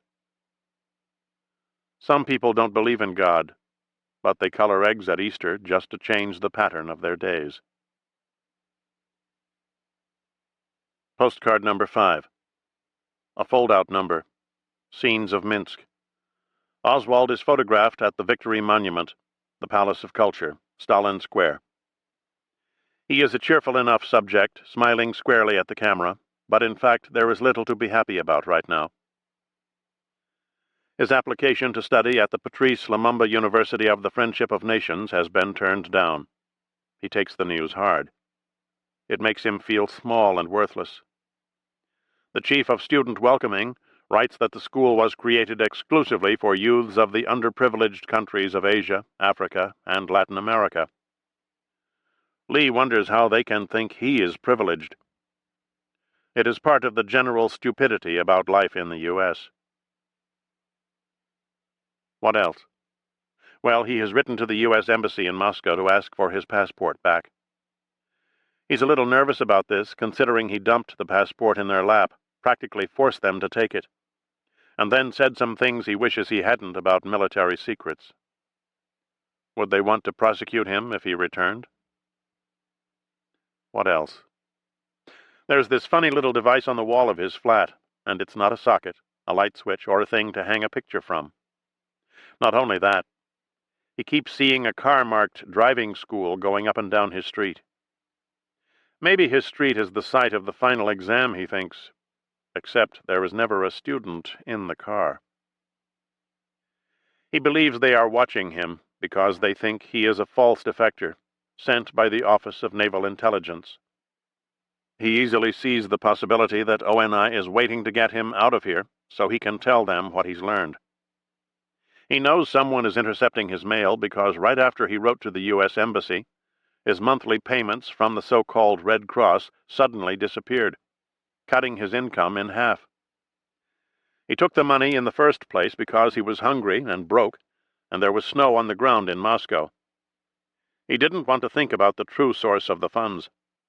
They were paying him for defecting, for answering questions about his military service. Now that he wants to go home, the money stops coming. No sign of Alec. Not a word. Total silence. Maybe this is all Alec. It is everything Alec. It is get the goods on him. It is pin him to the wall when all I want to do is study. I still hadn't told my wife of my desire to return to U.S. His friend Eric introduces him to some Cuban students, and he likes talking to them, likes exchanging complaints about the dreariness of Minsk. The Cubans have a talent and a flair. There is an integrity in the Cuban cause, he believes. It is an underdog effort. Here people use the party to get ahead. The party is an instrument of material gain. He is photographed one more time, wearing dark glasses. Near his building was a 500-foot radio tower enclosed in barbed wire and patrolled by armed guards with the usual snarling dogs. Not far away were two smaller structures, just as well guarded. These were jamming towers, designed to interfere with high-frequency broadcasts from Munich and other Western cities. He saw himself writing this story for Life or Look, the tale of an ex-Marine who has penetrated the heart of the Soviet Union, observing everyday life, seeing how fear rules the country. Chocolate is 4 times more expensive than in the U.S. No choice, however small, is left to the discretion of the individual. He has taken photographs of the airport, the Polytechnic Institute, and an army office building, just to have, to save for later. A strange sight indeed, he would write, is the picture of the local party man delivering a political sermon to a group of robust, simple working men who, through some strange process, have been turned to stone. Turned to stone all except the hard-faced communists with roving eyes, looking for any bonus-making catch of inattentiveness on the part of any worker. He saw himself in the reception room at Life or Look, his manuscript in a leather folder in his lap. What is it called? Morocco? He got his friend Eric to give him lessons in German. When Marina told him she was pregnant, he thought his life made sense at last. A father took part. He had a place, an obligation. This woman was bringing him the kind of luck he never figured on. Marina Prusakova, herself born 2 months premature, weighing 2 pounds, from Archangel on the White Sea, halfway round the world from New Orleans. He took her face in his hands. Fair-haired, wispy girl, full mouth, high neck, blue-eyed flower girl, his slender, pale Narcissus. Let the child look like her, even that little sulky curl of the mouth, her eyes showing fire when she is angry. He danced her around the room, promised to take better care of her than anyone ever had. She would be the baby until the real baby came. He told her the stores in America were incredibly well-stocked, full of amazing choices. Whatever a baby needed, all you had to do was find the nearest department store. Whole departments for babies. Whole stores, babies only. You've never seen such toys. She was home first, washing the breakfast dishes. He heard her climb the last flight, getting slower every day. She had ice cream and halva in a bag. "They're getting ready to make Stalin disappear," she said. "I walked past the square and it's roped off." "They'll have to use dynamite." "They'll drag him down with chains." She put the food away and sat at the kitchen table behind him, lighting up a cigarette. "It's way too big," he told her. "They'll have to blow it up. Too many Stalinists still around. I think they'll knock him down with chains and drag him off under cover of dark, so no one knows until it's too late." "They already know. The square's roped off." Put out that cigarette, please. I'm doing much, much less these days. No good for baby. No, no, no, he said. I don't do so much, Alec. You hide them all around. I find cigarettes in every corner, very bad for baby. I do less and less now, 2 cigarettes today. What about the visas? I went all over, the ministries, the departments, the total runaround. They are hopeless people, Marina. They read my mail, so I complain to my brother in my letters about their hopeless bureaucracy. You are writing to him and to them. 2 letters for the price of 1. We're saving a fortune, he said. Where is Texas, actually? He washed the coffee pot in tepid water. It's where General Walker lives, the head of all the ultra-right hate groups in America. The Worker had a headline today. General Walker bids for Führer role. He resigned his army command so he won't have any military restraints when he tries to lead a far-right takeover. Should I learn English now? Later, when we get there. These days and nights were a revelation to him. He was a domestic soul, happy in the home, a householder who did the dishes, chatted with his wife about the wallpaper. It was wonderful to discover this. He had a chance to avoid the sure ruin. It seemed so safe in these small rooms with Marina near him to talk to and touch, to make this Russia seem less vast and secret. So many angers waned as he sat under a lamp reading politics and economics, his wife always near, in a loose dress, pregnant, with streetlights shining on the river. That night they heard the rumble in their sleep. 2, 3, 4 hollow booms, like some power in the sky, deep rolling across the night. He lay still, eyes open now, waiting for her to speak, knowing what she would say word for word. What is it, Alec? Thunder? He heard the last slow rumble. They're blowing up the statue of your leader. Tishkovich, the personnel chief, told Citizen Oswald that his performance as a regulator was unsatisfactory. He was not displaying initiative. He was reacting in an oversensitive manner to helpful remarks from the foreman. He was careless in his work. He said he was writing a report. He would state all these things and would add that Citizen Oswald takes no part in the social life of the shop. No trace of Alec. No word. Not a single sign he even knew Oswald was alive. His mother found him. She wrote a letter telling him that the Marine Corps had given him a dishonorable discharge. He wrote to his brother to ask whether the government might be planning to take action against him. He wrote to the U.S. Embassy to ask for a government loan, so he and his family could travel to America. He wrote to his mother to ask her to file an affidavit of support on Marina's behalf. He wrote to Senator John Tower of Texas and to the International Rescue Committee. The whole process of paperwork channels, endless twisting systems, documents in triplicate, an anxious labor for him to decipher these forms and fill them out. He was writing to John B. Connally, Jr. because he thought that Connally was Secretary of the Navy. He was actually the governor of Texas. Marina walked in carrying the paperback Dr. Spock, a friend of hers, had sent from England. She sat next to him, and he translated passages into Russian. She told him that giving birth is a woman's secret, like something that happens on the ocean floor, in dim light and silent water. The one mystery no one can solve even when we know the biology involved.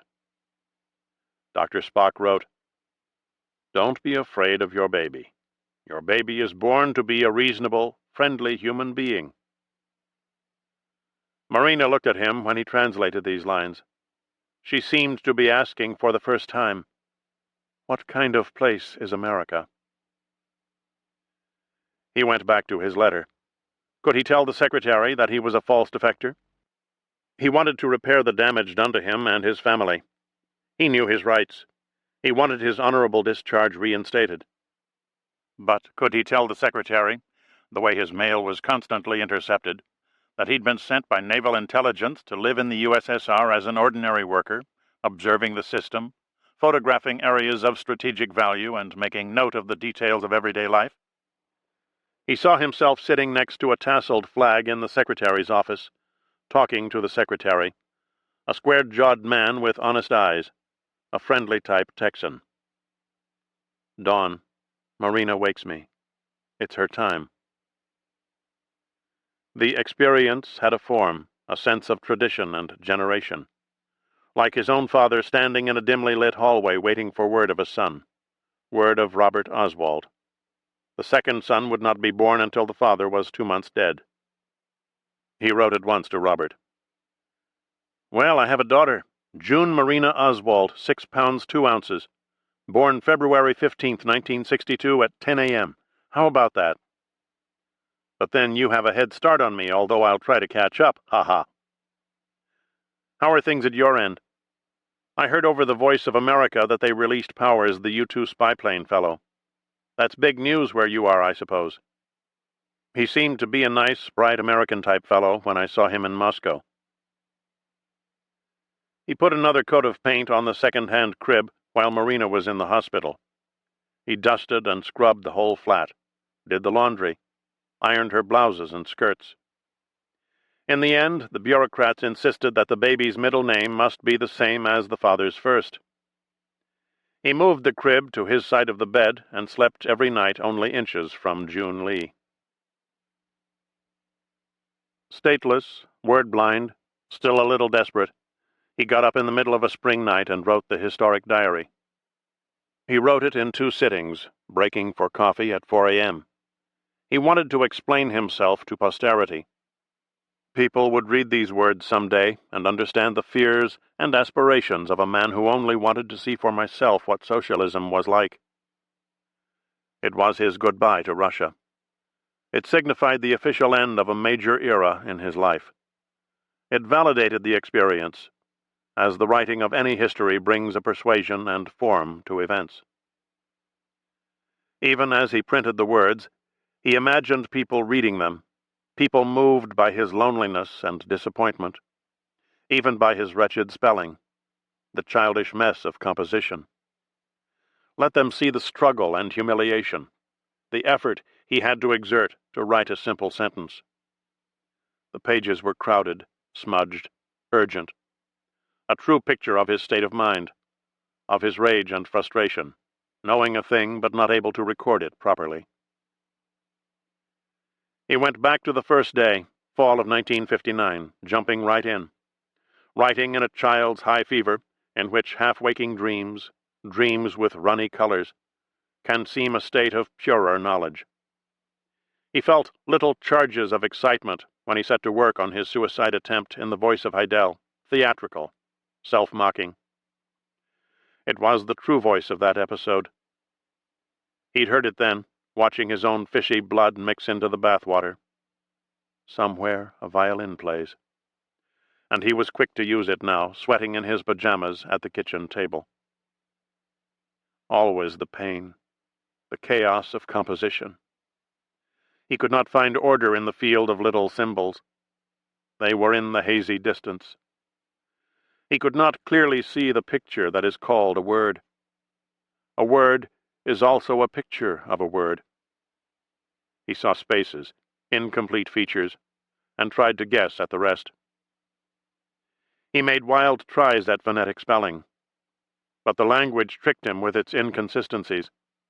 He watched sentences deteriorate, powerless to make them right. The nature of things was to be elusive.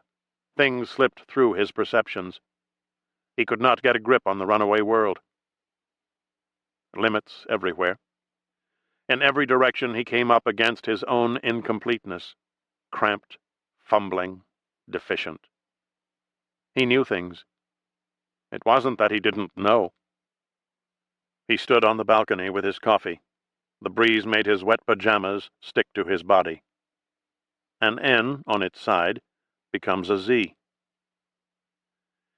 Even in the rush of filling these pages, he was careful to leave out certain things that could be used in legal argument against his return to the U.S. Yes, the diary was self-serving to a degree, but still the basic truth, he believed. The panic was real, the voice of disappointment and loss. He knew there were discrepancies, messed up dates. No one could expect him to get the dates right after all this time. No one cared about the dates. No one is reading this for names and dates and spellings. Let them see the struggle. He believed religiously that his life would turn in such a way that people would one day study the historic diary for clues to the heart and mind of the man who wrote it. It will be terrible, Alec, breathing the air of Russia for the last time. Your friends already envy you. I'll be unbearably sad at the train station. Our good friend standing on the platform. No one will believe I'm actually going. My uncle and aunt will be so unhappy. Marinochka, it's like a trip into space. I can't bear to think about it. They'll weep with envy, I bet. I want them to throw flowers when our train pulls out. White narcissus petals floating down. The air must be full of flowers. She imagined ahead. The train station, the border, the ship. But that was as far as she could go. There was nothing collecting in her mind that looked like a picture of a home. Her husband sat at the kitchen table, writing. He wrote The Collective, with a K, a painstaking essay of more than 40 handwritten pages on life in Russia, life in Minsk, the hard-fisted discipline of the radio plant. He compiled statistics and asked Marina 100 questions about food prices, customs, etc. He wanted to examine the subject of control, the Communist Party's domination of every aspect of Soviet life. He wrote The New Era, a brief account of the destruction of the Stalin monument in Minsk. He made notes for an essay on the murder of history, the terrible march of Soviet communism, deportations, mass exterminations, the prostitution of art and culture, the purposeful curtailment of diet in the consumer-slighted population of Russia. Marina cried, leaving Minsk. A man at the train station stood watching, half hidden in the crowd. She saw him briefly through the window. Was it her former boyfriend Anatoly, with the unruly blonde hair, who'd once proposed to her, whose kisses made her reel? Or was it the KGB? When their train approached the Polish border, Lee took his diary pages, his essay pages, all his notes, and began stuffing them in his pants and shirt. He had pages nestled ridiculously in his crotch. 2 Soviet customs men came aboard, and Marina drew their attention to the baby. The agents gave their luggage a quick look and wished them good fortune. Aboard the SS Masdam, he kept on writing. Rotterdam to New York. He wrote speeches he might one day deliver as a man who'd lived for extended periods under the capitalist and communist systems. He wrote a foreword to The Collective. He wrote a sketch titled, About the Author. The author is the son of an insurance man whose early death left a far, mean streak of independence brought on by neglect. The women on the ship were American and European, up to date, carefully tailored. Marina seemed a girl in their company, small, shabby-looking, lugging a baby swaddled Russian style in bands of linen. She sat in their third-class stateroom. Except for mealtimes, she was almost always there. "Should I learn English now?" she said. Early morning, June 13th. June, his daughter's name. He stood on deck and watched the south rim of Manhattan appear at the edge of the sea, an arc of broad buildings crowded in the mist. He was seeing what Leon Trotsky saw near the end of his second foreign exile, 1917, the skyline of the New World. All the time he was in Russia, he'd barely thought of Trotsky. But now he could feel the man's spirit. Trotsky was the seeker of asylum, thrown out of Europe, hounded by secret police, crossing the ocean to Wall Street, on a rusty Spanish steamer. Lee was worried that the police would be waiting for him on the Hoboken docks. Here comes the defector with his beggar wife and beggar child. He had answers ready for them, 2 sets of answers he'd drafted and memorized in the ship's library. If he sensed he could get by as an innocent traveler, those were the answers he'd give, friendly and non-political. But if the authorities were hostile, if they tried to put him on the defensive, if they had information about his activities in Moscow, he was prepared to be defiant and scornful. He would make an issue of his right to certain beliefs, stand up to them, mock them, look right in their squeezed policeman's eyes and tell them who you are. A tugboat moved through the harbor dawn, and bridges emerged, piers, highway lights along the Hudson. If they could only make it to Texas, things would be all right.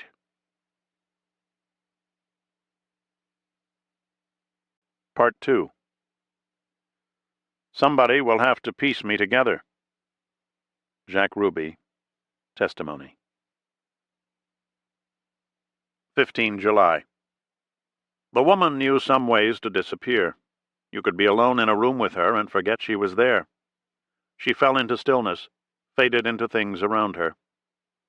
T.J. liked to imagine this was a skill she'd been refining for years. He stood at the window, eating grapes from a paper bag torn open down the side. Norfolk was a foreign city. It was where trainees from the farm came to practice the dark arts. Break-ins, dead drops, surveillance exercises, audio penetrations. Newport News and Richmond were also designated foreign. Baltimore was foreign off and on. But T.J. wasn't here to supervise a break-in and grade the fellows on technique. She sat on the bed dealing 2 hands of 5-card draw and playing both hands. She was Formosan, she said, and looked young enough to be a war orphan in a public service ad. This was his 3rd visit to the narrow room. She wore a T-shirt stenciled USS Dixon, which he hadn't noticed her putting on. Her nakedness was unstriking, so natural it seemed involuntary. He could easily believe she lived that way. He watched her crash a magazine against the wall, trying to bat a horsefly. Seconds later, he forgot her again. The thing that hovers over every secret is betrayal. Sooner or later, someone reaches the point where he wants to tell what he knows. Mackey didn't trust Parmenter. There were 1,000 career officers like Parmenter. Their strongest conviction is lunch. He didn't trust Frank Vasquez. Frank had spied on fellow exiles at Mackey's direction in the months before the invasion.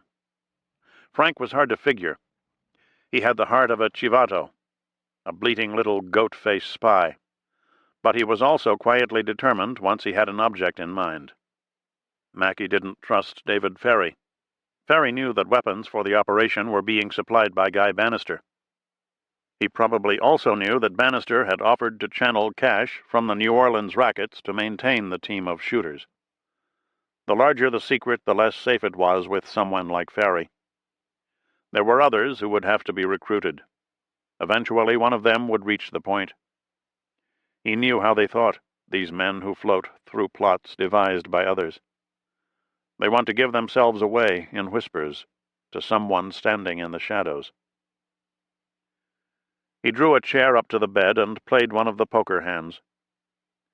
Why did he have the feeling he was spoiling her fun? She had short, chopped hair and narrow hips and a casual, almost dismissive manner. A kind of body slang that T.J. took to be her free adaptation of the local style. She walked like a girl shooting a cart down a supermarket aisle. I ought to teach you gin rummy. It's a better game for 2 to play. Why? You coming back? I might. You might not. I might not. So why do I learn? She said. He liked the idea that whores were profound. He was respectful of whores. They were quick in their perceptions. It was a quick business. And he sometimes had the feeling they could tell him things about himself that he'd missed completely. They had access to the starker facts. This made him wary and respectful. She took his right hand and placed it against hers, palms touching. He didn't get the point at first. Then he realized she was comparing the size of their hands. The difference made her laugh. "What's funny?" She told him his hand was funny. "Why mine? Why not yours?" he said. "If the difference is great, maybe you're the funny one, not me." "You're the funny one," Luwan said. She matched left hands now and fell sideways to the bed, laughing. Maybe she thought they were two different species. One of them was exotic, and it wasn't her. The beer was warm now. He shook the bottle and looked at her. "Stores close," she said. It was Everett who'd made the leap. Everett took the once bold idea of assassinating Castro and turned it over in his mind, finding it unworkable and crude. He struck a countermeasure that made better sense on every level. It was original, spare, and clean. The man we really want is JFK. Mackey gave him every credit. Everett was a complex and passionate man who could think economically. All over Langley and Miami, they were still formulating plans to hit Fidel. It was an industry like wood pulp or shoes. Everett had seen the logic in staying home. The idea had power and second sight. Of course, Everett did not plan to shoot Kennedy in the strict sense, only to lay down fire in the street. He wanted a surgical miss. The second leap was Mackey's. He made it after hearing Everett's plan, driving alone toward the Louisiana border, his sunglasses on the dash in the soft fall of evening light, 2 years to the day after Pigs. They had to take it one more step. Everett's obsession was scattered in technique. The plan grew too twisty and deep. Everett wanted mazes that extended to infinity. The plan was anxious, self-absorbed. It lacked the full heat of feeling. They had to take it all the way. It was a revelation to him that in the moment he saw what had to be done, feeling the crash of air on the hood of the car, he felt the oddest goddamn sympathy for President Jack. There was fruit juice in the refrigerator. He drank some and handed her the bottle. She wiped her mouth with her hand, then drank and wiped her mouth again. A ship's horn sounded on the river. He took the bottle and put it down, and she slipped out of the T-shirt. He put a knee to the edge of the bed, watching her pass imperceptibly into a second skin. All trace of personality was gone. He'd never known a woman who phased so completely into her body. She had a body that could reshape itself, roll itself into a straw ball, make sex a little mystery of sun-glint and shadow. He had a hand on the bedpost. They were screwing on top of a magazine, and the pages stuck to her, rattling hard. In stages, through a marriage, a career of sorts as a roving paramilitary, a fall from official grace, he had become a man with no fixed address. To a certain way of thinking, this was the stuff of